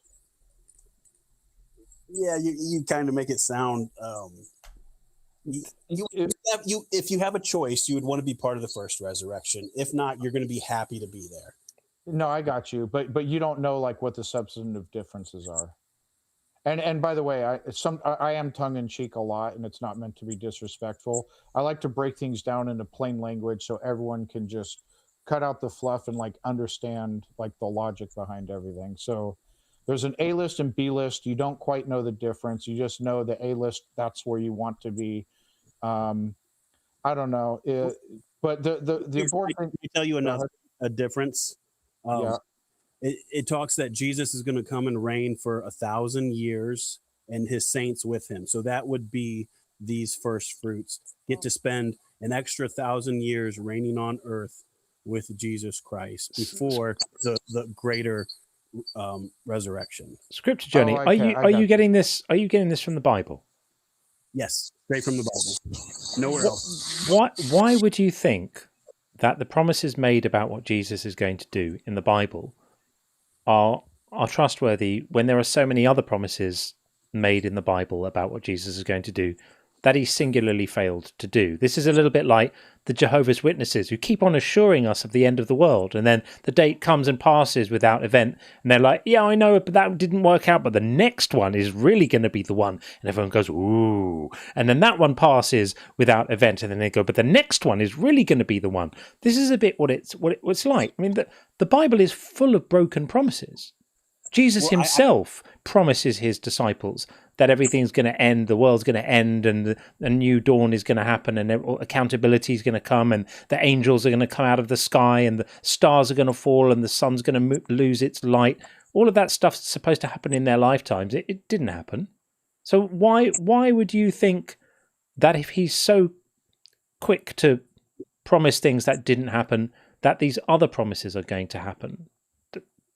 Makes you look gullible. Yeah, I understand what you're saying, but I just don't believe that promise has come to pass. I don't believe what the Jehovah's Witnesses. I don't put a lot of faith in what they have to say, but I do put a faith in Jesus. And well, why did he promise his disciples in Matthew 16 that the Son of Man was going to come in his kingdom with the angels and the trumpet calls and the stars falling from the sky within their lifetimes?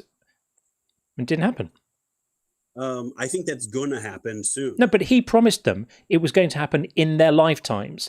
Now, I know that in the Bible some people live a long life, but that was 2,000 years ago, and those people are all dead now. So it's not just that he said it's going to happen one day. He said some of you standing here won't taste death before you see the Son of Man coming in his kingdom in Matthew 16. So why would he make them a specific promise about something that's going to happen in their lifetimes? Now, and it didn't happen.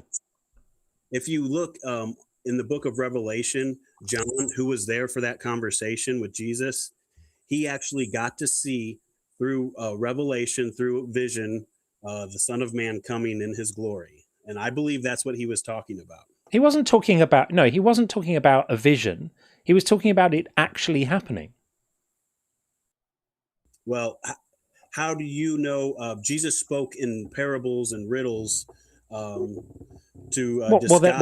Well, then how do you know that these things that you're talking about that you think are going to happen with first and second class priority membership of the Heaven Club and all of that stuff isn't just a parable and a riddle as well? You seem to be taking Jesus's words as literal when it's convenient, and then reducing them down to poetry when that's convenient. That's very strange. Why would you do that? Well, here's what I do. The Bible says, it's good for you to search out the meanings of things and find the hidden meanings, the puzzles, line upon line, precept upon precept, here a little, there a little. We're supposed to carefully search through the scriptures and look and follow them and figure this out with his help of his Holy Spirit. Yeah, but that's all well and good, but that doesn't give you a license to play fast and loose with what words actually mean. You seem to be suggesting that when Jesus told his disciples, made them specific promises in very, very specific language, that actually he was just talking in parables. I mean, for example, he says in Matthew 24, he says, "Truly I tell you, this generation will not pass away until all these things have taken place." So when he says all these things, he's talking about all of those, the apocalyptic language, right? The earth ending and the righteous being separated from the wrong, and the sheep and the goats and all of that good stuff, and the stars falling from the sky, and the trumpet call, and the angels, and the Son of Man on a cloud, and all of that good stuff. It's the end of the world. And he says to his disciples, "Truly I tell you, this generation will not pass away until all these things have taken place." So in that statement, which words does he not really mean? You're in Matthew 24, right? Yeah. Just turn there for a second, because I want to say, if you look,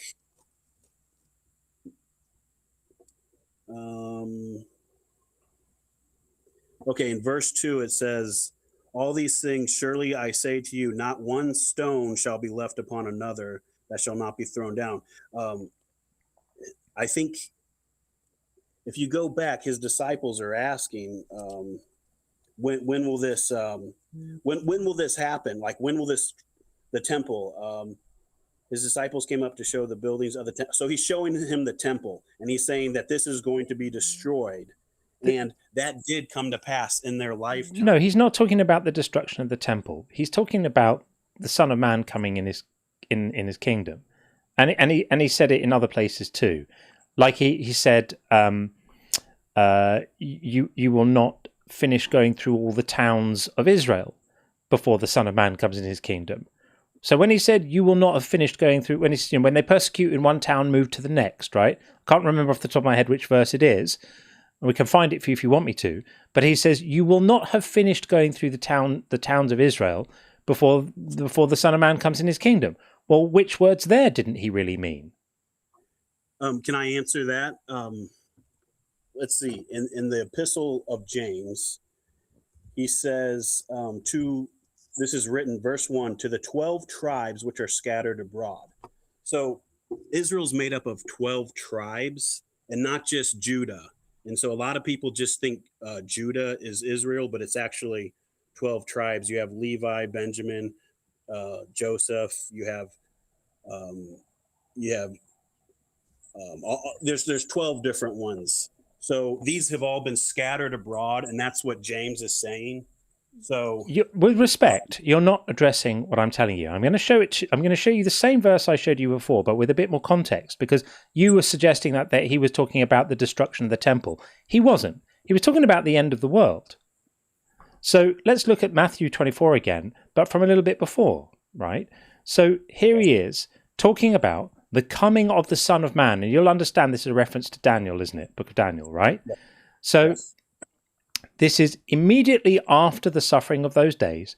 The sun will be darkened, the moon will not give its light, the stars will fall from heaven, and the powers of heaven will be shaken. Then the Son of Man will appear in heaven, and all the tribes of the earth will mourn, and they will see the Son of Man coming on the clouds of heaven with power and great glory. And he will send out his angels with a loud trumpet call, and they will gather his elect from the four winds, from one end of heaven to the other. And then he says, from the fig tree learn its lesson. As soon as its branch becomes tender and puts forth its leaves, you know that summer is near. So he's using the fig tree as a metaphor for when it gets to a certain point in its cycle of the year and the leaves get full, you know it's about to happen for the tree, right? So also, when you see all these things, you know that he is near at the very gates. And then he immediately says, truly I tell you, this generation will not pass away until all these things have taken place. So he wasn't talking about the destruction of the temple in AD 70. He was talking about the end of the world and the new age beginning, and accountability for all mankind, and all the tribes of the earth being brought together, and all of this apocalyptic stuff. This wasn't this wasn't poetry.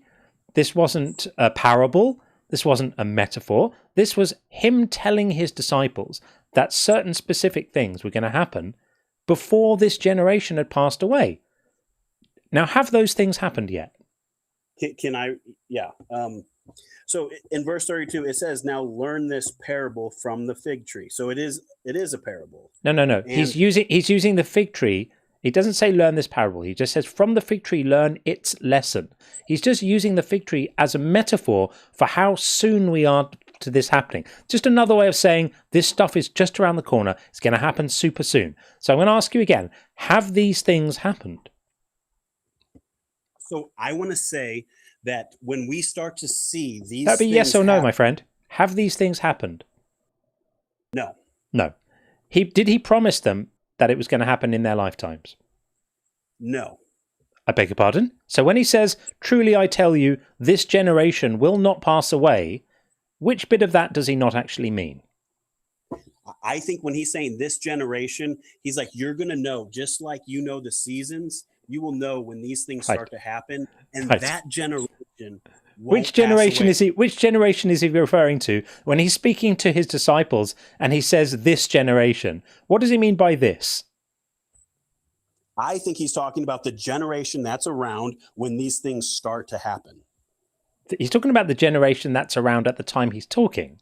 This is an unbelievable pretzel on the words of Jesus. I mean, you ought to respect his words more, but he's not talking about that generation. He's not saying, truly I tell you, the generation who's around whenever these things happen are going to be around when these things happen. That would be stupid. He's trying to give a time frame for when these events are going to happen. And he says, truly I tell you, this generation will not pass away until all these things have taken place. He's telling them that these things are going to happen imminently, and they didn't. And that's why I don't think that you should be so quick to assume that the other texts that you are pulling stuff out of and making all sorts of assumptions about what's going to be happening in the future with Heaven 1 and Heaven 2 and the first class ticket to heaven and the second class ticket and all of that, based on other words in the Bible that are likely to be just as unreliable as Jesus's promises here. He just broke these promises. He either knew he was either lying or he was mistaken.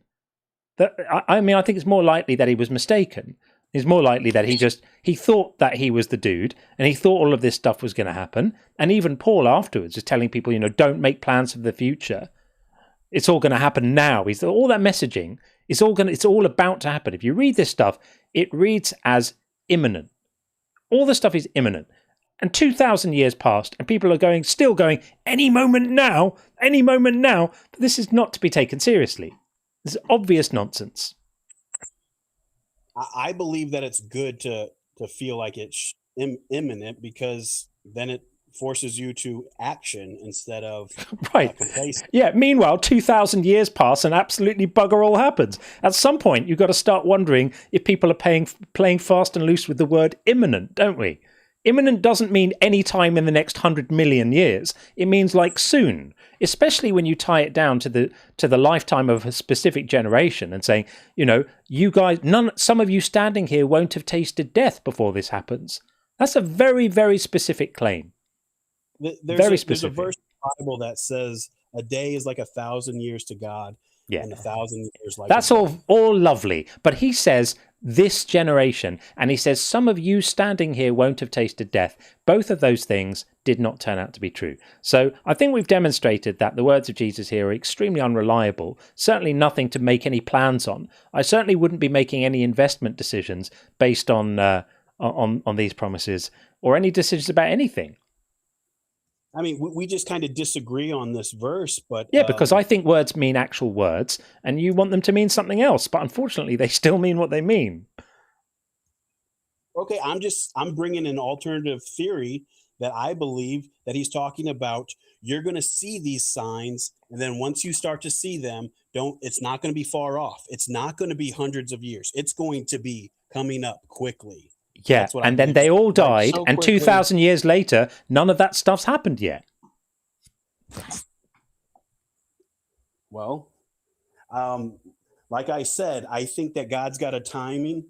He says a day is like 1,000 years. 1,000 years is like a day. Yeah. If you look back, So words don't mean words. Days.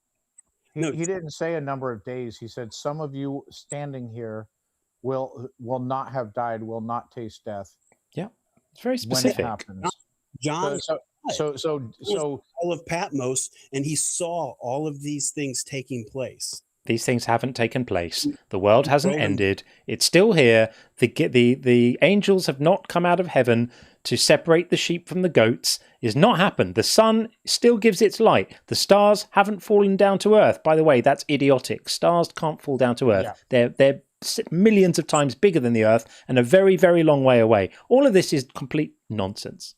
So they didn't use the same scientific terminologies that we would use. So when they looked in the sky and they saw lots of little twinkly things, they thought that they were holes in the firmament or other small objects or something up in the sky because they didn't know. They can't be blamed for not knowing, but we can be blamed for not realizing that this was obviously ill-informed.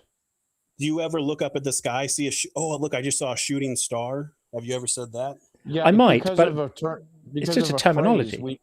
It's the same thing. Okay, well, that's fine. The stars didn't all fall down to earth. The sun hasn't lost its light. The tribes of the earth haven't been gathered. The righteous haven't been separated from the wicked. None of that stuff that he promised was going to happen has happened. And you said it yourself. You said it's going to happen soon. It's going to happen one day. So you agreed that it hasn't happened yet. Unfortunately, he promised people that it would happen in a given time frame. Anyway, look, we've been on this for a few minutes.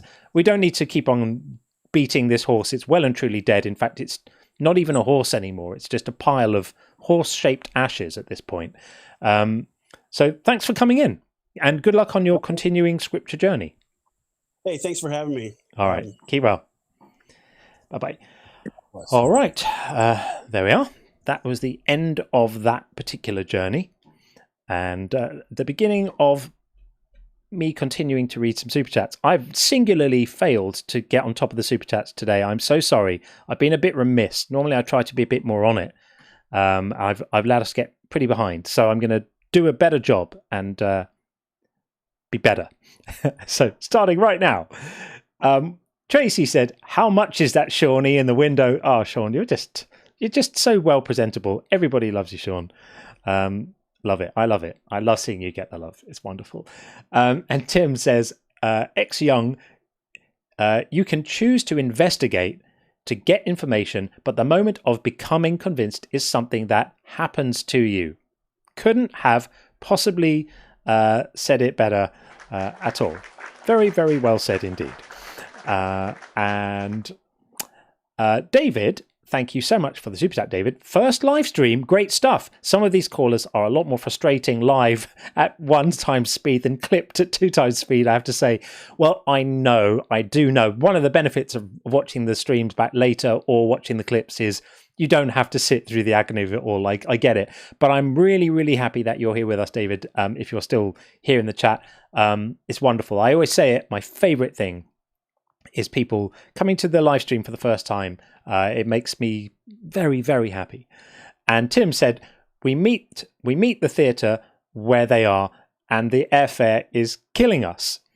That was when we were speaking to Robert earlier on. And also when we were speaking to Robert, Tim said, theist, not theatre. I was trying to figure out what that meant. Theatre, I thought, am I missing another clever Tim joke?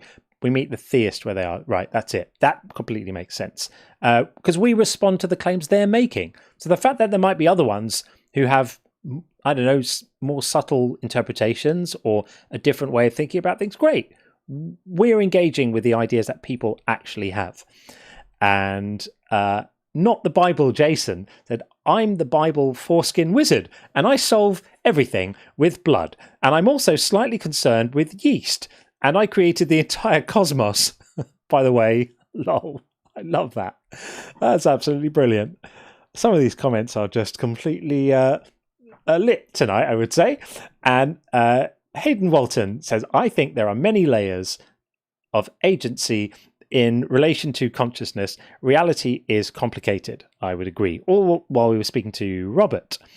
And then moving on, and we have Gracie Abrams. I'll get to you in just a moment. Gracie Abrams, #1 fan, in just a second. Last super chat for now. Tim said, I am vengeance. I am the knight. I am John Cohen. Well, truer words never spoken. Okay, let's get in Gracie Abrams, #1 fan. That's a pretty good name. And see what is being said. Welcome in. Hello. Hi, how are you? Hi, I'm good. How are you? I was wondering, this is a debate, right? It is. If you're not here to debate, I would say please call us back on a Friday after our show. No. I am here to debate, but what is so a good God could not send anyone to hell for non-belief. So your debate is do you believe in God or do you not believe in God? No, don't believe in God. No. But we're happy. But we're happy to have a conversation about the properties of God, assuming one existed. That's a perfectly legitimate conversation to have. You don't have to believe in it to be able to talk about it. So I'm saying, if a God did exist, and he did this, he wouldn't be good. So, if a good God could not send anyone to hell for non-belief. Yeah. Can I quickly just double check your age just to make sure we're all good? I'm 19. Okay. Thank you. Okay. So a good God could not send anyone to hell for non-belief. Okay. So your point. So, okay. Do you believe that if there was theoretically a God, he would send someone to hell for, this is a very different case scenario, but he would send someone to hell for murder? He might. And what if they were a believer? He might or he might not. It would be up to his rules. But what I'm saying is any God who makes belief a condition for being punished wouldn't be good. Very simple. That's to simplify it for you. Any God who punishes people for not being believed isn't good. Sorry, for not being believers isn't good. Theoretically, if you were to think about it... This is my friend, by the way. This isn't me. Theoretically, who can morally define what is good and what is bad? So who are we to say this sort of action coming from a higher power, let's say the spiritual being, is something that is necessarily morally good or morally bad? Who we are... Yeah, I'll answer you. So who we are is we are beings that are capable of assessing morality and coming to a conclusion about how it looks to us. Now, I agree it's subjective, but that's why I'm expressing my opinion and inviting people to give a different opinion. So if your subjective opinion is that that a good God could do this, then you can argue for it. But you're going to have a hard time because believing something isn't an action you take. It's something that happens to your mind. So you would be saying that a God punishes people based on whether their minds have had a certain experience or not. Wait, excuse me. I have a question. Did you grow up with a religion being forced upon you? Or did you, because you just said, oh, belief is something forced into you. So you believe that a good God could not send anyone to hell for non-belief. So that practicing a religion is a action. Well, being convinced that a religion is real or true is not a choice. So I can, in theory, be convinced that Jesus Christ existed is God, died on the cross, all of that, and still not choose to be a Christian. The act of participating in a religion, that is an action. Going to church, praying, those are actions. Those are separate things. You're both over 18, right? Yes, we're both over 18. Thank you. Okay. But wait, can the other person in this live repeat what they just said, like the end part of what Sure. they said? Yeah, sure. So beliefs, meaning I believe X to be a fact, is not a choice. You're either convinced of it or you're not. What you do with that belief, or what you do, period, actions, those are choices. So being convinced that God exists is not a choice. Being convinced that the Christian God exists, also not a choice. Being a Christian, which entails certain actions, those actions are a choice. Those are separate things. But that goes both ways. That goes for you also, who Correct. Is clearly atheist. Right. So me being an atheist is not a choice. It is the state of not being convinced that God exists. Well, no, I don't understand how it's not a choice. Let's say someone. Okay, yeah, this is the nub of the misunderstanding here. So we'll try and explain it to you, because this is the kind of central thing that this channel is all about. So, in our culture, we talk about belief as if it's an action. We talk about belief as if it's a thing you do, right? And our argument here is that believing or not believing something isn't a thing you do. It's a thing that happens to your mind as a result of either being persuaded of something or not, right? It's a bit like, if you think about finding something funny, right? When you find something funny, you don't choose to do it. You don't choose to find something funny. You just do find it funny. Agree? But that belief could always change. Hang on. Yes, beliefs can change, but stay with me. So finding something funny isn't an action you do, is it? It's something that happens to you. Agreed? It's a belief. It's a state. It's not a belief. It's a reaction to something. So when something amuses you, you feel a sense of amusement. It happens to you. You don't go, now I'm going to decide to start finding this funny, and you do it. It isn't a thing you do. It's something that happens to you. Another example of this is being afraid of something. If something scares you, you don't feel fear because you decided to be scared. You feel fear because it's happened to your mind and you experience fear. And this argument that I'm making, and it's well established, it's called doxastic involuntarism. And it's the argument that belief is another thing that just happens to you. It's not a thing you do. And this is very, very, very well supported by evidence, not just from philosophy, but also from neuroscience, that the way that the brain processes new information coming in isn't actually in your control. You don't actually get to choose whether your brain finds something convincing or not. It processes it, and then you become aware. Wait, just a question. You become aware of it. Yeah, go ahead. Just a question. Yeah. Did you naturally, like, I'm doing air quotes right now, choose to be atheist? No, nobody ever did. Not a single person who's ever lived chose to be atheist. You are an atheist if you become aware of the fact that you're not convinced of a God. If you are not convinced of a God, I was born atheist.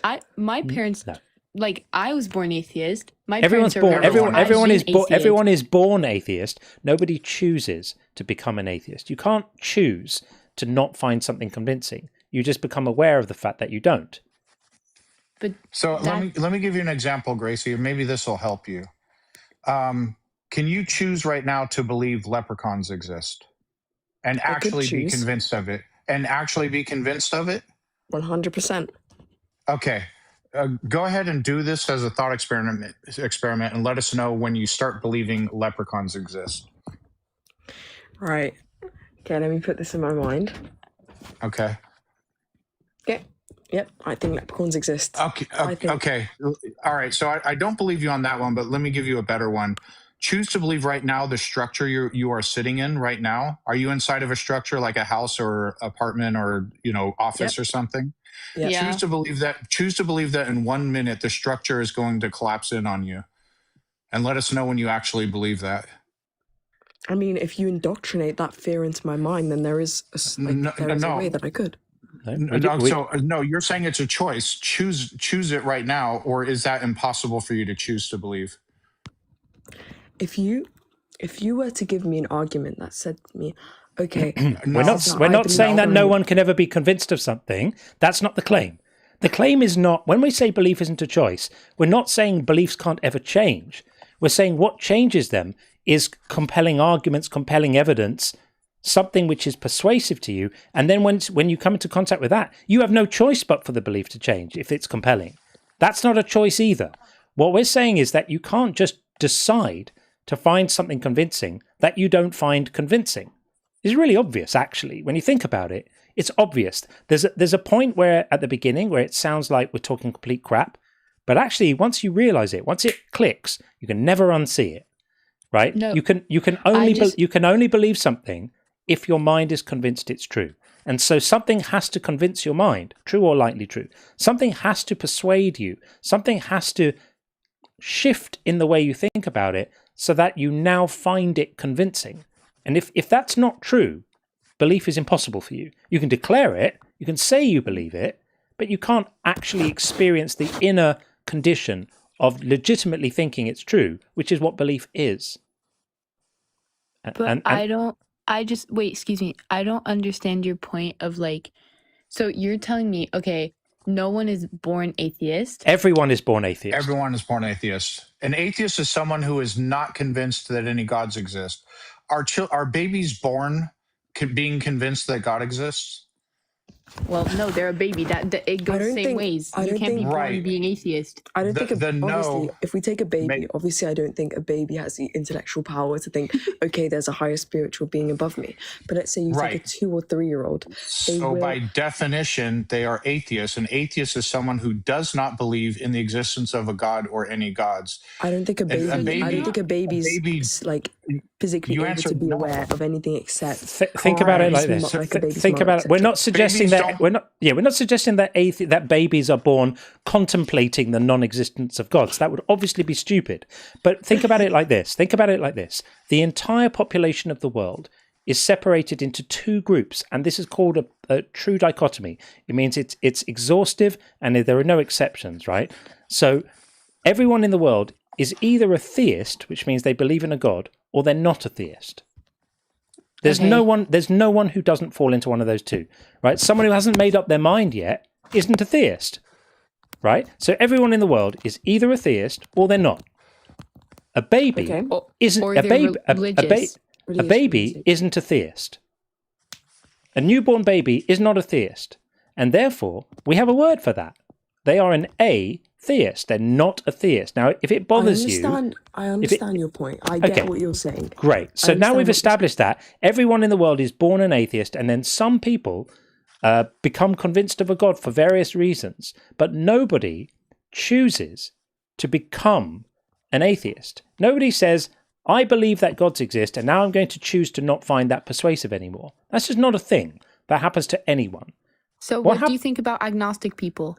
So agnostic just means that you have a belief in a god or you don't have a belief in a god, but either way, you don't consider it to be knowledge. So you don't say you believe in a god. You can be a theist, and you can be an agnostic theist, which means you believe there's a god, but you don't consider that you have knowledge about it.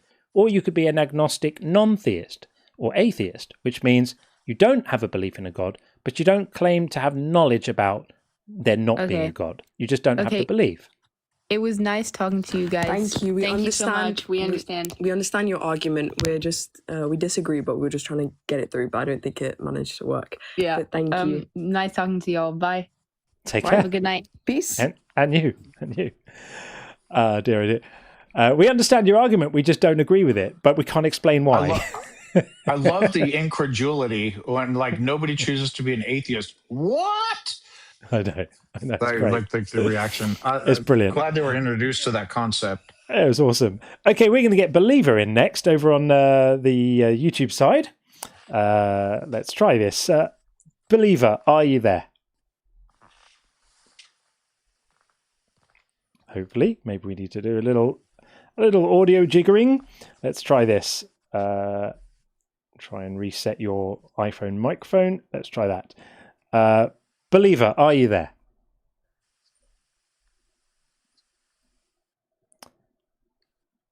We are almost. Oh, hang on, let's try this.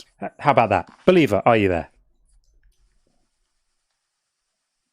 Come on. I've done all the right things. It should be working. Believer, Can you hear me? Yes, now we can hear you. Yes, I thought I had. Yeah, how are you doing? Oh, just gone out. Coming back in. Hang on a minute. I think you might have a connection issue because you were in and then you were out. Are you back in?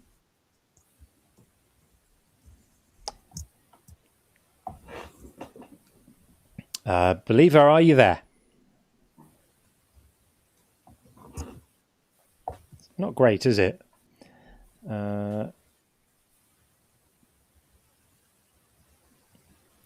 We cannot hear you, friend. We heard you for a moment, and then you vanished, and then you popped back in again. So it might be a problem with your connection. More likely that than anything else. I thought I hear him. You might hear him on video. So let's try this. Yeah, it's not. Doesn't seem to be. Okay. Yeah, he's just dropped out again. I think it's a connection problem.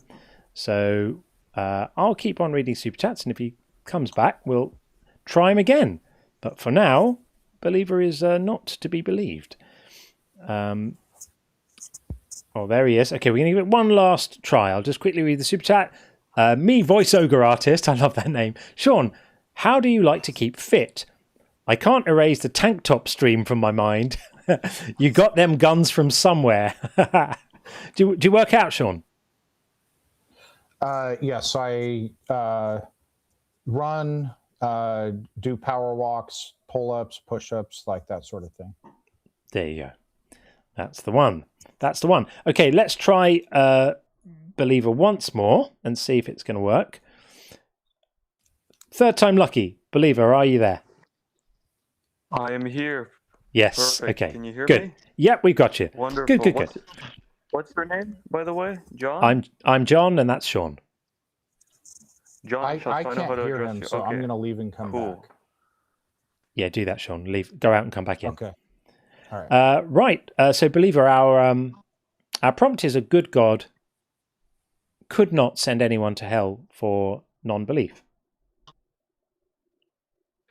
Well, I disagree with that statement because it's actually contradictory to the fundamental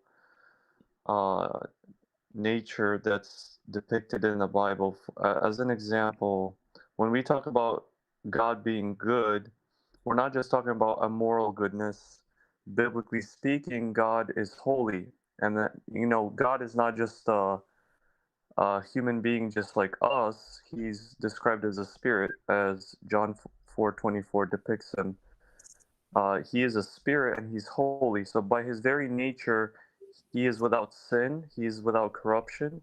He's perfect and pure. So when we talk about people being sent to hell, or to maybe put it in more like layman's terms, simple terms, people being separated from God for eternity. So quaint. Which would Yep. be that would have to do with being separated from God's presence, from his nature, Right. from his identity. Yes. Where you exist in a perpetual state of existence, if I were to kind of word it in a more modern way for Yeah. people to understand, but you are absent of all the attributes and Okay, this is all waffle. qualities This of is God. this is all waffle. What I'm hearing from you is the Bible says God's really, really, really, really good. So everything he must do, everything he does must be really, really, really, really good. And he's a ghost, a spirit, not a person. And everything he does is really, really, really, really good. And by hell, I mean separation from God for a long time. That's what I heard you say, right? So whether we think that hell is eternal conscious torment or punishment with flames like Jesus says it is, or torture, or the death penalty, the cosmic death penalty, or annihilation, or separation from God, whatever it is, if it's something that we wouldn't want, if it's something which isn't desirable, if it's a state of affairs that we wouldn't want inflicted on ourselves or on anyone, then it would be immoral to impose that on someone on the basis of what they are convinced is true. That's the structure of our argument. So don't worry about all the waffle about God. Let's try to deal with a moral principle. Why is it right that somebody should suffer anything at all just because of what they find convincing? Just a moment. So I just want to say that although I know you asked a separate question that you want me to answer, I acknowledge that. Your presupposition matters, and your presupposition is actually contradictory to the God of the Bible. Yeah, Because we've dealt with this already. You think that God is really, really, really, really good. I don't give the slightest toss. Why is it right to impose a penalty on someone on the basis of what they find convincing? Because the answer to this is going to disprove your claim that God is so good, like the Bible says. I think this is strong evidence that he's not. I want to address this, but your verbiage is the word impose, as if God. That's a presupposition. Who made the rules? Who made the rules that if you don't accept Jesus, then you're separated from God? Who decided that? Well, let's understand, like, from a biblical context, what. No, let's just have a straight answer, please. Who decided? Please say who. Who decided? Yeah, please preface your question with who, the person who decided that, and then you can elaborate. Yeah. No. The Word of God states explicitly and clearly, right, that we are saved by faith in Jesus Christ. Who made the rules that we are saved by faith? Who? Well, Please start with the thinking agent who made that rule, and then elaborate. The Word of God. Okay, so God made that rule, right? Well, the Word of God is God revealing what's. My God, why are you so terrified to just give a straight answer? God made the rule, didn't he? Yes or no? Look, you're saying God made a rule as if he's a king sitting in a position. If God had wanted it to be different, is God powerful enough to have made the universe and made reality such that there were different consequences for not accepting Jesus? Or is that beyond his power? Are there rules being imposed on him by someone else that he has to fit in with? Or is he actually in charge? Which one is it, please? Look, God is almighty, but he's almighty. He does not contradict his very nature and his very word. Here he is. Here's God. Here's God, right? He's on the screen now. Hi, God. Now, is God capable of making the rules differently or not? He does not contradict his word. Oh. So that has to do... Oh dear. He's just got a little bit smaller. He's not capable of contradicting his word. Did God have the option of making the rules differently? Look, I can entertain your question, but it's just very unbiblical. So what's the purpose of having this conversation? Because did God have the option of making the rules differently without the requirement to accept Jesus or face eternity without him? With all due respect, if I may just have I can entertain your question once again. Oopsie daisy, he's got smaller again. Every excuse, he just shrinks. Every time we think he's all powerful. I thought that God could, but you're making him. You're making a critical mistake because you're deviating from the. So which God are you arguing? Because you're not talking about the God of the Bible, as far as I know. Now, hell and heaven are real places for sure. These are real places of suffering. Did God have to make the place of suffering?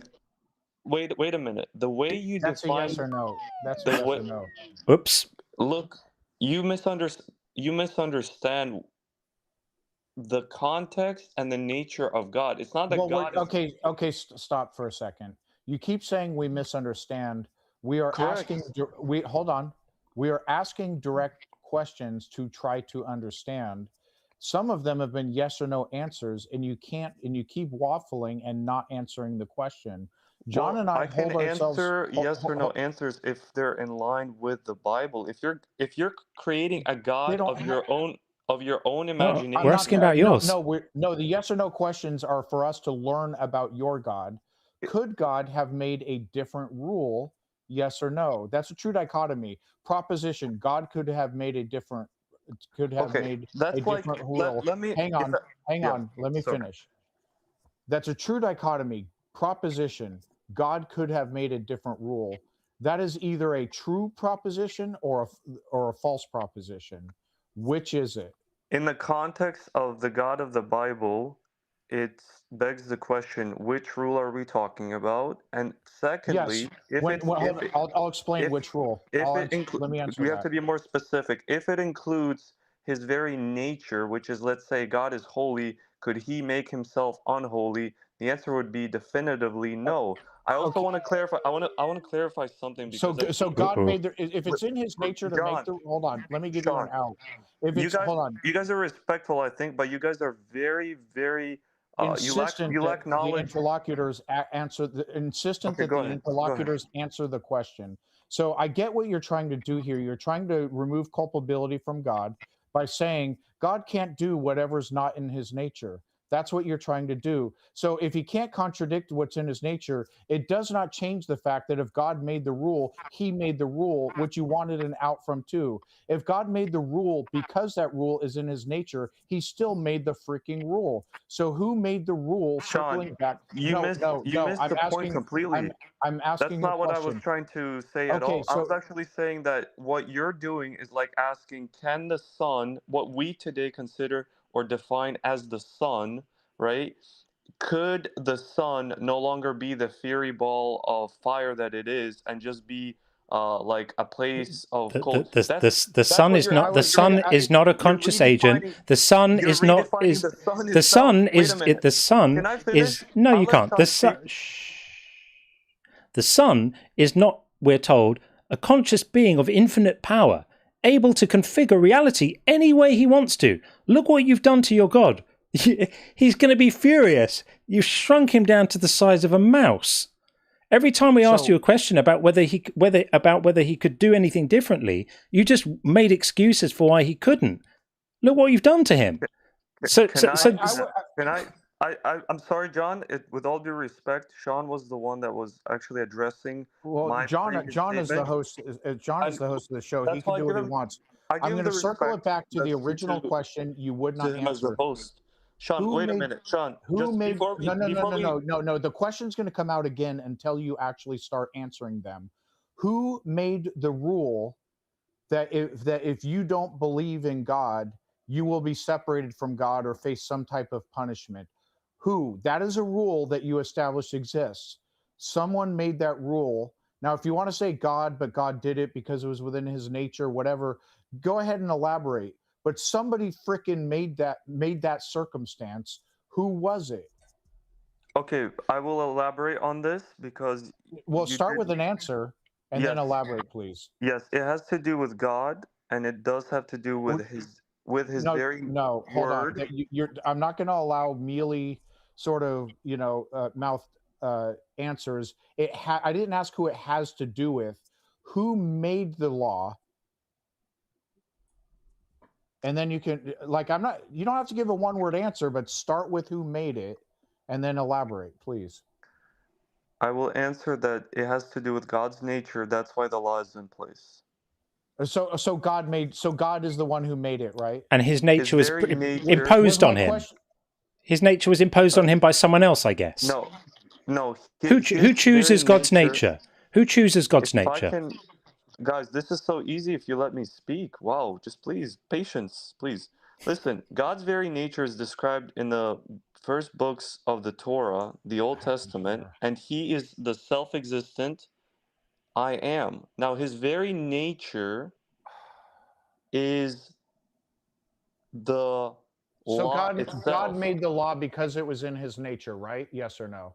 It's like you're asking yes or no. I wanted to keep my zen and start being nicer. I genuinely did, but this waffling.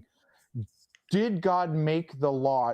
I'm not okay. So I want to be very clear. My question isn't, does this have to do with God? Someone made a law. Who made it?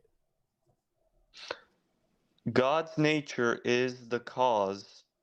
That's what my answer. Okay, so we're gonna say God. So God made the law that if you don't believe the right things, you are separated from God, which is some sort of severe punishment, correct?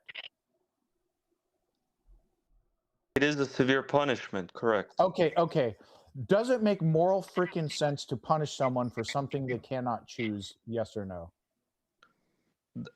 That is a presupposition that deviates from the actual. That is a yes or no question. It's a true dichotomy. No, It either is. it's not true. It either That's does make the moral problem. sense. It's not logical. It's not true, and I can. You I told me. didn't ask. I didn't make Sean, a. I didn't make you're a the claim. one being dishonest.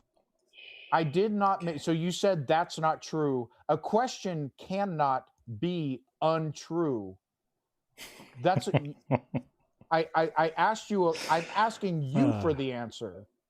Does it make moral sense to punish someone for something they cannot choose? Yes or no? Please start your answer with a yes or no.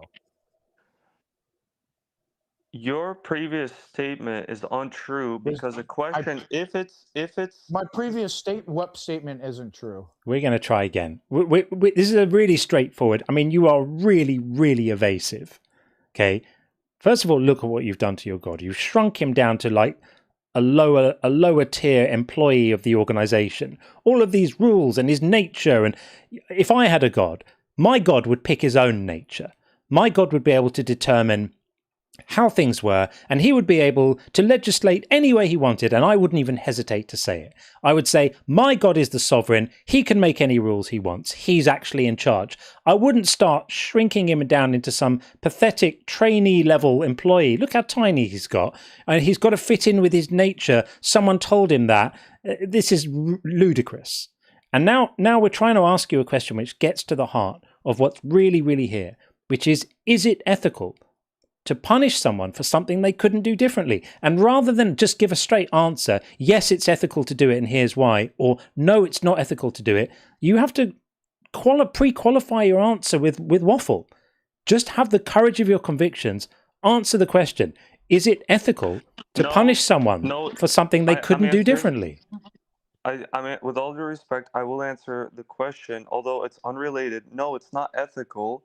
But to be honest, when we're talking about the subject at hand, which is God good for sending anyone to hell, which is the title of this video call, you are actually, your concept of God is actually unbiblical. So which God are we actually talking about? Because we're talking about the God of the Bible that sends people to hell for not believing. So thank you. If we're talking about the God of the Bible, can we at least be honest with the biblical text and refer to him properly according to the revelation that we have in the Bible about him? Because you guys have created, like, for all I know, you guys could be talking about, Allah, or you could be talking about the Hindu we're talking about the same God that we hear in Revelation 21:8 has prepared a lake of fire for people like me to jump into, along with the sexually immoral and the murderers, purely because I don't find these claims convincing.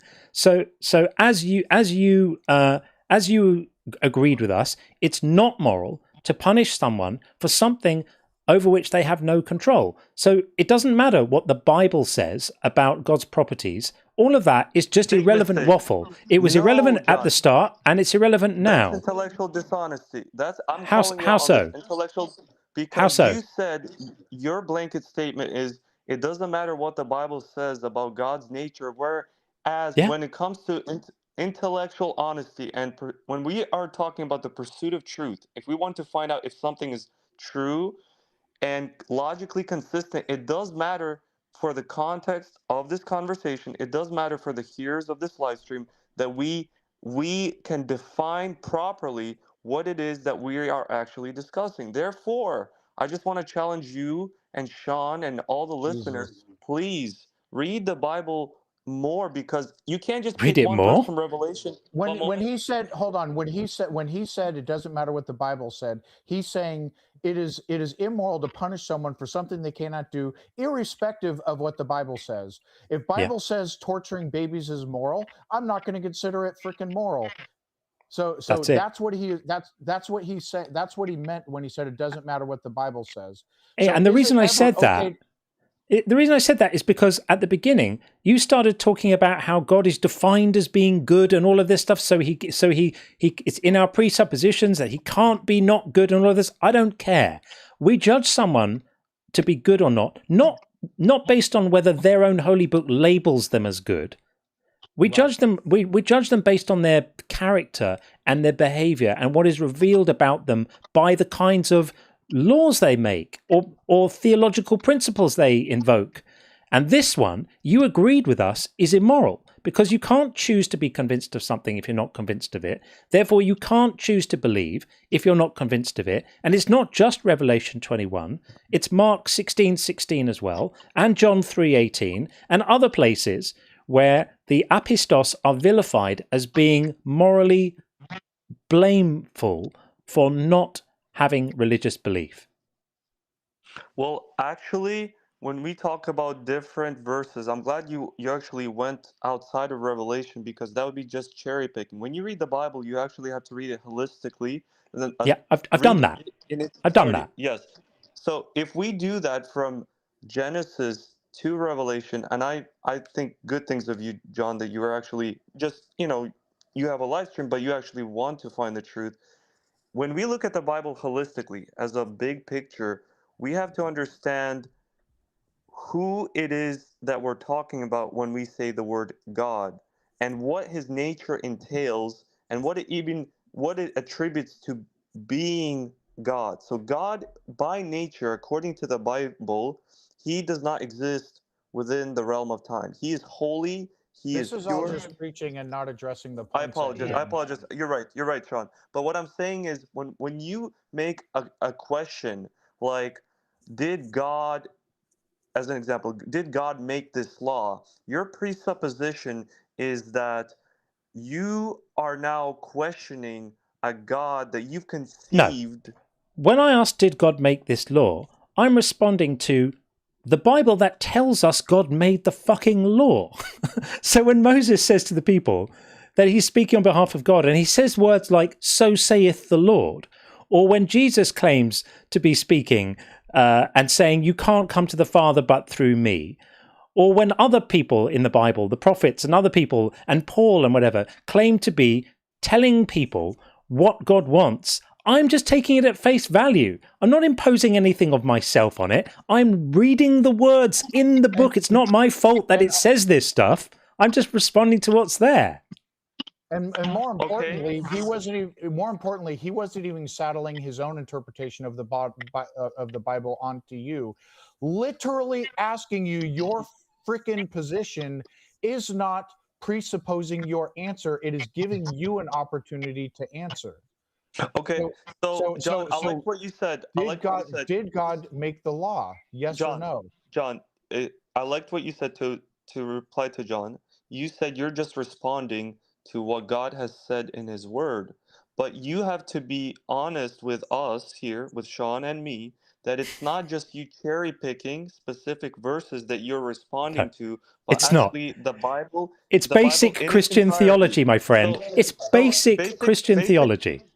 Basic theology has to do that. Can we acknowledge at least this, that in the Bible, God is described as holy and he's unchanging? Can we start there? Can we agree on that? No, he can changes all the time.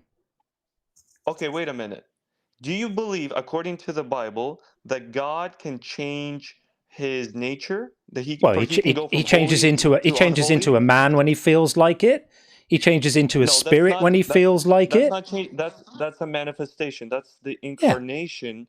That's not so a his nature is change of changing. his nature. It is a change of his No, nature. that's not his nature. No, listen. At one point, his nature is to be mortal, and then it's not to be mortal. Then it's to be alive. Then it's to be nailed to a tree. Then it's not to be mortal. His nature is changing all the time. That's improper. I feel like this is going down. That's improper understanding of the Bible. I feel like this is going down a rabbit hole. So it is. Let's just stick to, we're going to have disagreements about what the Bible says about God or what have you, or his nature, or whether there's contradictions or what have you. So we're just going to, John and I are not going to assume anything. We're going to ask you your position. Is it the case that is reality configured in such that if you are a non-believer, you will go to hell? Yes or no? Yes. Okay. Now, who configured it that way? It's configured by the very fact that the Word of God reveals to us that because God is holy, sin cannot indwell with God. Sin cannot indwell in His presence. Therefore, if anything, let me put it to you like this: God has an advantage. Can sinners who believe in God and pray the right way and get baptized, whatever the criteria is, can sinners then dwell with God? If they put faith in Jesus Christ, they're washed by the blood of Jesus. Absolutely, they're sinless. Yes. Okay. And so, but God didn't configure it that way. You could even say God configured it that way because He's holy and He does what's in His nature or what have you. Did God configure it that way? Actually, it's described throughout the Bible. God's purpose of salvation is that He created this purpose. Okay. So that's a yes, right? Configure. I mean, that's a very modern word. I would say it's more of God pre-planned this. Okay. So God did. Is it moral and or just to punish people for things they cannot do? Yes or no? No. Okay. It's not moral.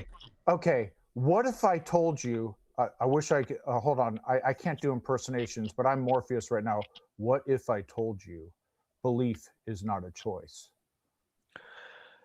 I would disagree with you. Okay, great. Can you choose to believe the structure you are sitting in right now is going to collapse on you in 1 minute and actually be convinced of it? Yes, you can. Doesn't mean it's logical. Okay, got you.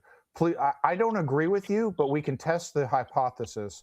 Choose right now to believe that and let us know when you start believing it. Well, with all due respect, just, I more or less I try to be rational and reasonable. It's kind of a silly thing for me to do. Well, it's not silly to test the hypothesis. I'm sure we can find somebody maybe in the chat that would. No. So if you realize deep down you can't do it, let us know by making an excuse not to test the hypothesis. Test the hypothesis right now and let us know when you actually believe it. Look, for a person that's willing to deviate from just a rational mind, it's possible. People are you hold on. So if you could just will yourself to believe it, just for the purpose of this, it will be great apologetics because you'll show everyone in the chat that yes, belief is a choice. So you actually have a compelling reason to do it. Just believe it just for a moment and let us know when you actually believe it. Sure. Okay. Let's say right now I would believe that. Let's say. I'm saying actually do it and let us know when you believe it. And you want me to believe that the bed or the structure you're in the structure you're in right now is going to collapse in 1 minute. Let us know when you actually believe it.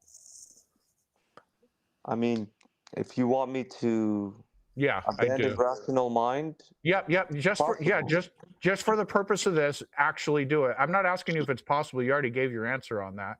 I'm saying prove it. So go ahead. Let us know when you believe it. I mean, I don't know. Like I said to you, I don't know if you want to prove a point here. I mean, it's absolutely. Yeah, it's very simple. I'm saying belief is not a choice. So what's your point? I'm saying belief is not a choice. You're saying it is a choice. It is a choice. This is an easily testable hypothesis. Go ahead. Wait a minute. So are we going to off of one question, one hypothesis? Jesus Christ! My God! Are you just going to? Yeah. Really, I don't remember the last time we had a call with this much evasion and an unwillingness to just engage with what's been spoken about. Honestly, so slippery. You're like a bar of soap. Honestly, we're trying to establish a really, really crucial point.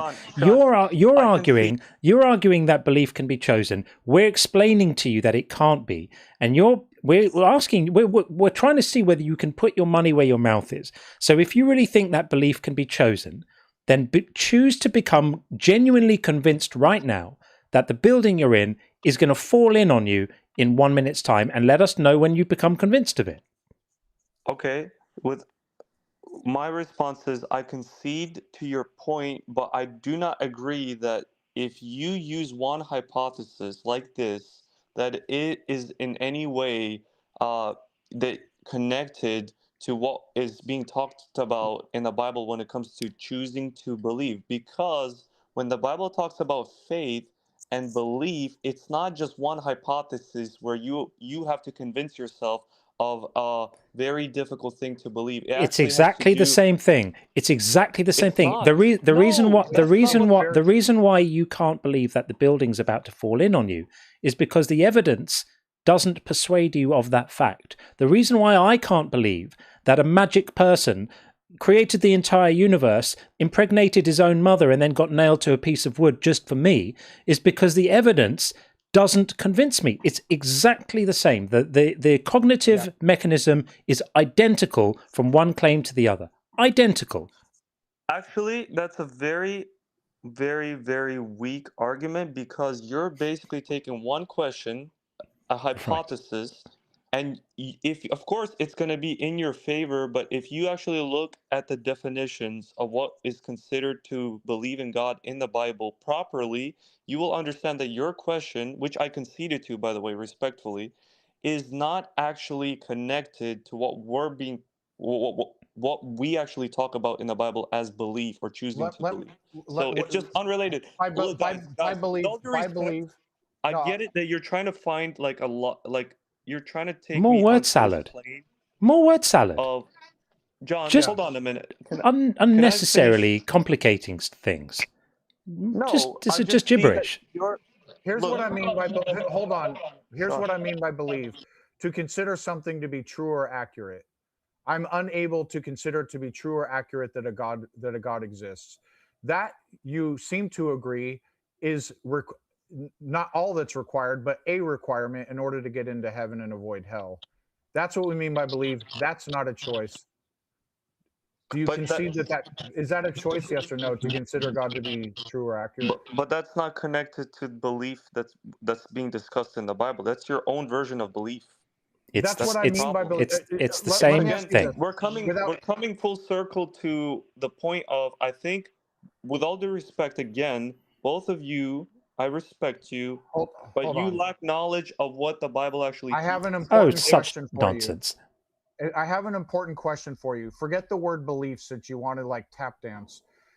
Can I get into heaven and avoid hell if I do not consider it to be true or accurate that God exists? Yes or no? No, but okay, again, then my belief applies. That's all that's important. That's it. That is not a choice. Sean, that is Sean, not a choice. Counter question. Where do you think belief originates according to the Bible? Do you think it originates within your mind? Irrelevant. That's what hold on. Irrelevant because Very that's relevant. Hold on, let me finish. I'll tell you why it's not irrelevant. Because that's what I mean by belief. I even didn't use the word and described what it meant. And that is the thing that you are agreeing is a prerequisite to get into heaven. So if some other people use belief in a different freaking way, it's irrelevant. That's the thing that I'm saying is not a choice. It's not a choice to consider it, for me to just decide to consider it to be true or accurate that God exists. That's not a choice, point blank, period. You agreed that if I don't consider it to be true or accurate, I don't get into heaven and then I go to hell. And you also agreed that it's not good to punish someone for something they cannot choose. That's not how it works, Sean. Actually, that's logical. Guys, like is this really what it comes down to? I mean, if you guys are truly truth seeking, it's coming down to your perception of God, and it's coming down to your concepts of belief, and then all our beliefs come down to our questions. You're just asking questions according to your concept, not according to what the Bible teaches. You're misleading yourself and others by doing that. Actually, no, I'm an atheist because it has to do with all concepts of God, including yours. Yeah, and the thing is, we're not misleading others. We're responding to what the text says. That's it. We're responding to what the text says. You're just trying to carve out special exceptions for your God for reasons. I'm not having it. And you can say, well, I respect you, but you also are worshipping and venerating a being who plans to torture us forever purely on the basis of what we find convincing. So I think at this point, we have been round and round this enough. I don't think I can impose this on the audience anymore. So, Believer, thank you for coming in to talk to us. Well, we appreciate thank you guys for having me, but I would just like to encourage... No, you don't need to encourage anyone to do anything. Off you go, run along back to Jesus. There we are. I think it's pretty disgusting. Look what he did to his God. I mean, he's just shrunk him down to almost nothing. Bye-bye, God. Off he goes. See ya. Right. There we are. It's disgusting. And you know, he danced around it and was slippery and evasive because maybe, just maybe on some level, he realizes that this is not okay, because he did grant that to punish someone for something they didn't choose is not okay. So his last remaining refuge was to insist that doesn't pertain in this case by trying to adopt an esoteric definition of what believe means. Total nonsense. Total nonsense. We all know what it means. And Sean, you did a great job. You just said, don't worry about what it means. Here's the specific thing. Do I need to be convinced of this thing? And he said yes. So all of that waffle about what belief means is a total waste of time in that case. So no, we are not having that. Anyway, I hope you enjoyed the shrinking God. I've been waiting to play with that for you.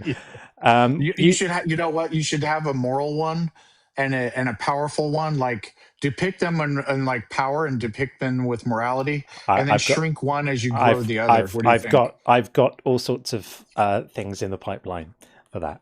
So okay. Yeah, good. Okay, we're going to read some super chats because you find people keep sending them in, and I very much appreciate it. But I must read them so that they are shared. Mediocre Thoughts said, personal testimonies are like buttholes. Everyone has one and they all stink. I think that's absolutely true. And Buzz said, Tim says, 5 out of 6 people think Russian roulette is safe. He also says 9 out of 10 doctors think the other doctor is a dick. These were super chat worthy. They were indeed. Thank you so much. And Babs says, read Terry Pratchett's Eric and Small Gods. You'll laugh yourself all the way to atheism. Go on, fabricatum deum pevent. Terry Pratchett was brilliant, absolutely brilliant. And Evo Preacher says, I don't get the idea that atheism leads to nihilism because I don't think religion makes life meaningful. I do have a friend who struggles with this, and I'm respectful of his reality. I have heard this idea many times before, that without religion or without a God, life lacks meaning. But it doesn't make any sense to me. So say you say, okay, well, there is a God. Well, why does your life now suddenly have meaning? In what way? You could just say that religion makes you think that you're going to have that your life is going to go on for longer. But to me, understanding that life is short-lived gives it more worth and more meaning. Like, make the best of it while you can.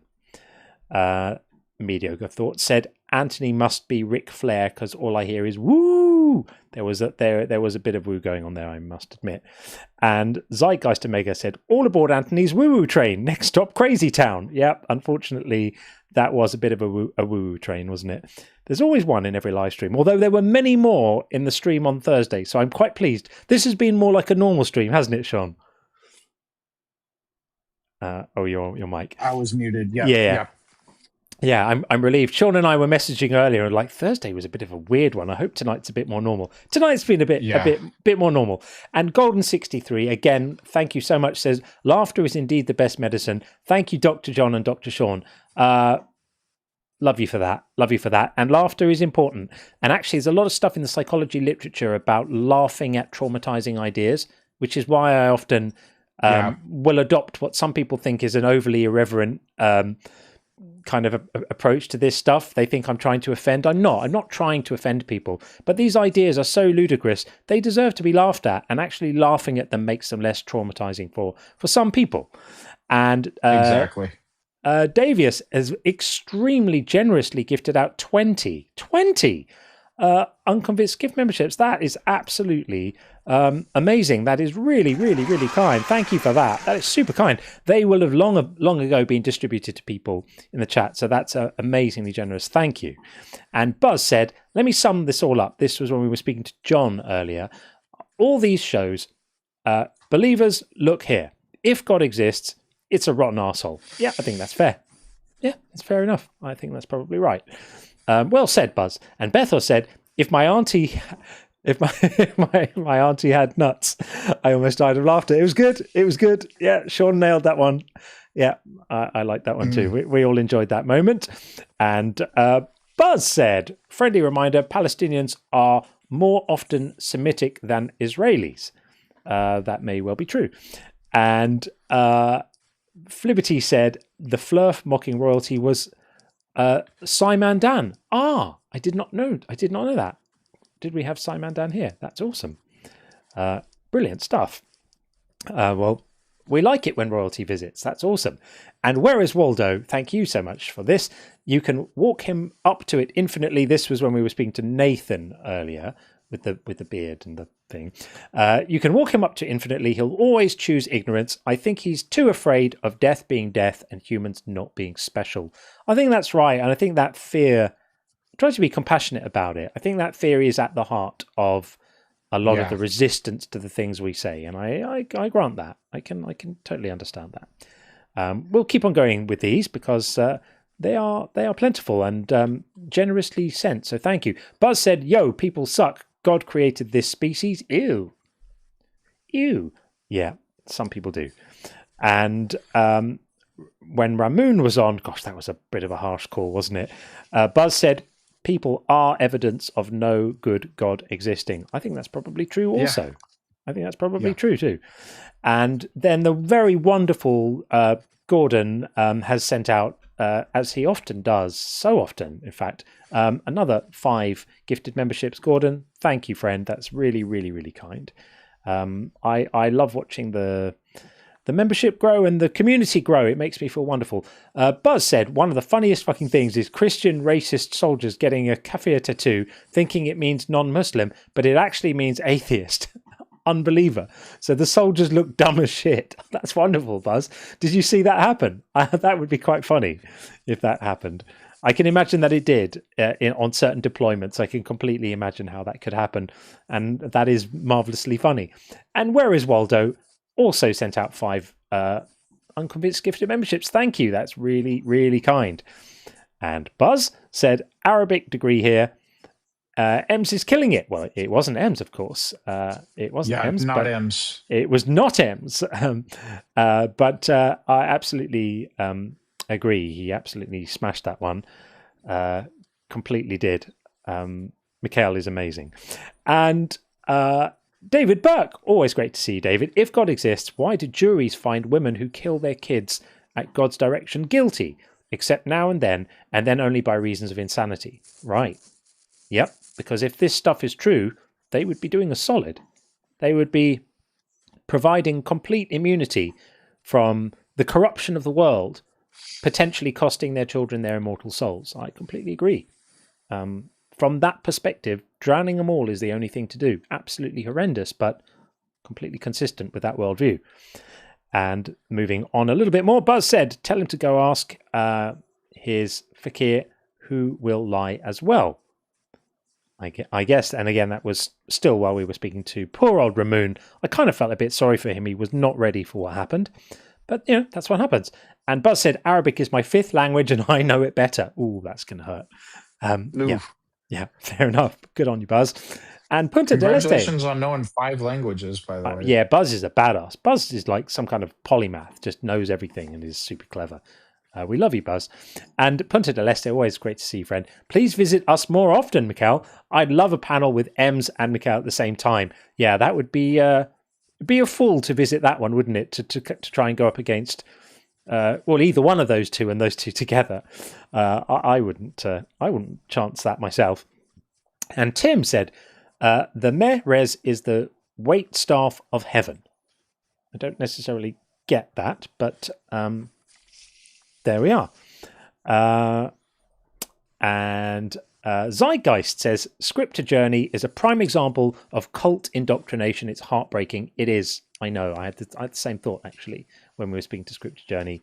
You can almost sense the rational person in there trying to get out, trying to get to the surface, and just the layers of dogma just keeping them down. It's heartbreaking to see it. And Anony says, I worship a torturer. You should too. It's so compelling. Very good. That's nailed. That is very good. Very, very good. Okay, onwards. We are nearly done with these super chats, and we can possibly think about drawing things to a close soon, because it has been, well, we're approaching the 7 hours. That's not terrible, is it? And Sammy and Pickle said, just got here. Did I miss any frogs can't breed with bears arguments? I believe they're just upset they can't have centaur children. That's very good. That's very good. No, I don't think we've had any of those tonight. Really, because of the topic, we haven't been doing a general theism one tonight. We've just been addressing this moral subject. And I think we've been reasonably disciplined about not letting the conversation veer off into here's why my God exists. And just a few more. Bab said you were barking up the wrong dead horse with them. I love the mixed metaphor. That's wonderful. And Buzz said when we were speaking to Believer, shrinking that image is hilarious. Good shit. I've been looking forward to deploying this one. More stuff like that in the pipeline coming soon. And Sammy and Pickle said, I picture this guy as George Costanza screaming, I just got back from swimming in the pool and the water was cold. Significant shrinkage. Do you know that episode? I don't think I do remember that episode. No. I don't remember if he was skinny dipping or if his shorts came off or something, but like it was cold and he went swimming, and then his date that he was there with went and saw him, and then after that she started having a colder disposition toward him, and he was like, but it was shrinkage. It was shrinkage. It's so like, Larry David. That's so Larry David. It was shrinkage. Brilliant. Yeah. That's fantastic. And Hominid Logic, great name. Caller must be absolutely exhausted from dancing around simple yes or no questions this much. Sadly so. It's the conversations are so much more gratifying when we can just ask simple questions and get straightforward answers. And then, as Sean always says, we're happy to take a straightforward answer and then elaborate. But don't do all that slipping and sliding and not answering. You should just be able to answer. We don't ask awkward questions. We ask straightforward ones. And they're asked in order to get to the point of the issue. So they are asked with a purpose. They're not supposed to be gotchas. And Buzz said, there needs to be an explosive diarrhea sound on tap for dudes like this. Sadly, that may be true. That may be true. I mean, he was trying, but maybe too much. And Apep says, what do you think of Buddhism? I think there's a lot to be said for aspects of Buddhism, and I think it's one of those traditions that has some really, really profound realizations and insights, and also some woo mixed in with it too. So I think if you can split out the kind of supernaturally kind of wooey bit, then there's a lot of value there in some of the tradition. Not that I know much, but just some of the, the Eastern focus on the philosophy of being in the moment and acceptance and stuff like that. Some of that is really, really valuable. Some of those teachings are as valuable or more valuable than anything Jesus ever taught, for example, and they have real kind of day-to-day application. But it comes with often a side helping of stuff that I'm not necessarily on. I had a similar thing to this a while ago. I was doing yoga, and the yoga teacher was actually a really good yoga teacher, but about a third of everything he said was complete bollocks. Like he was just, he totally bought into energy lines and this and that, and it was quite hard for me I felt like an alternator, like I was switching on and off between paying attention to what he was saying and trying to learn from his guidance, and trying to ignore the complete drivel coming out of his mouth when he started about chakras and all of this sort of stuff. And if he'd just not said any of that, then the rest of it would have landed better. And I think that's kind of how I think about some of these Eastern traditions, where there's a lot of real wisdom there, but a lot of nonsense too. Okay, just a couple more of these, and then we are done with the list. Winstead said, some may not know the most popular colour in the world is purple. It's more popular than red and blue combined. Boom, boom. Oh, see what you did then. I was wondering where that was going while I was reading it. Sasa Frasflick, thank you so much for that very supportive super chat. Appreciate that. And almost at the end of the list here, how do I say this? Ravimilitnov says, God made Jesus sinless and human at the same time. So why didn't he just do that with Adam and Eve?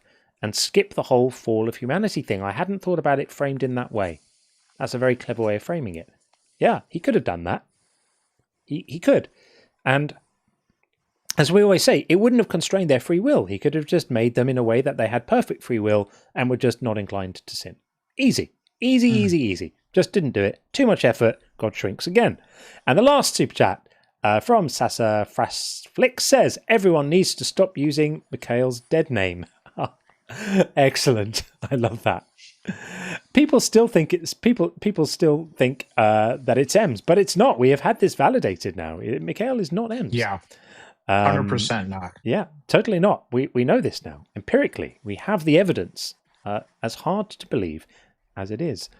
Okay, that is the end of the super chats, certainly for now.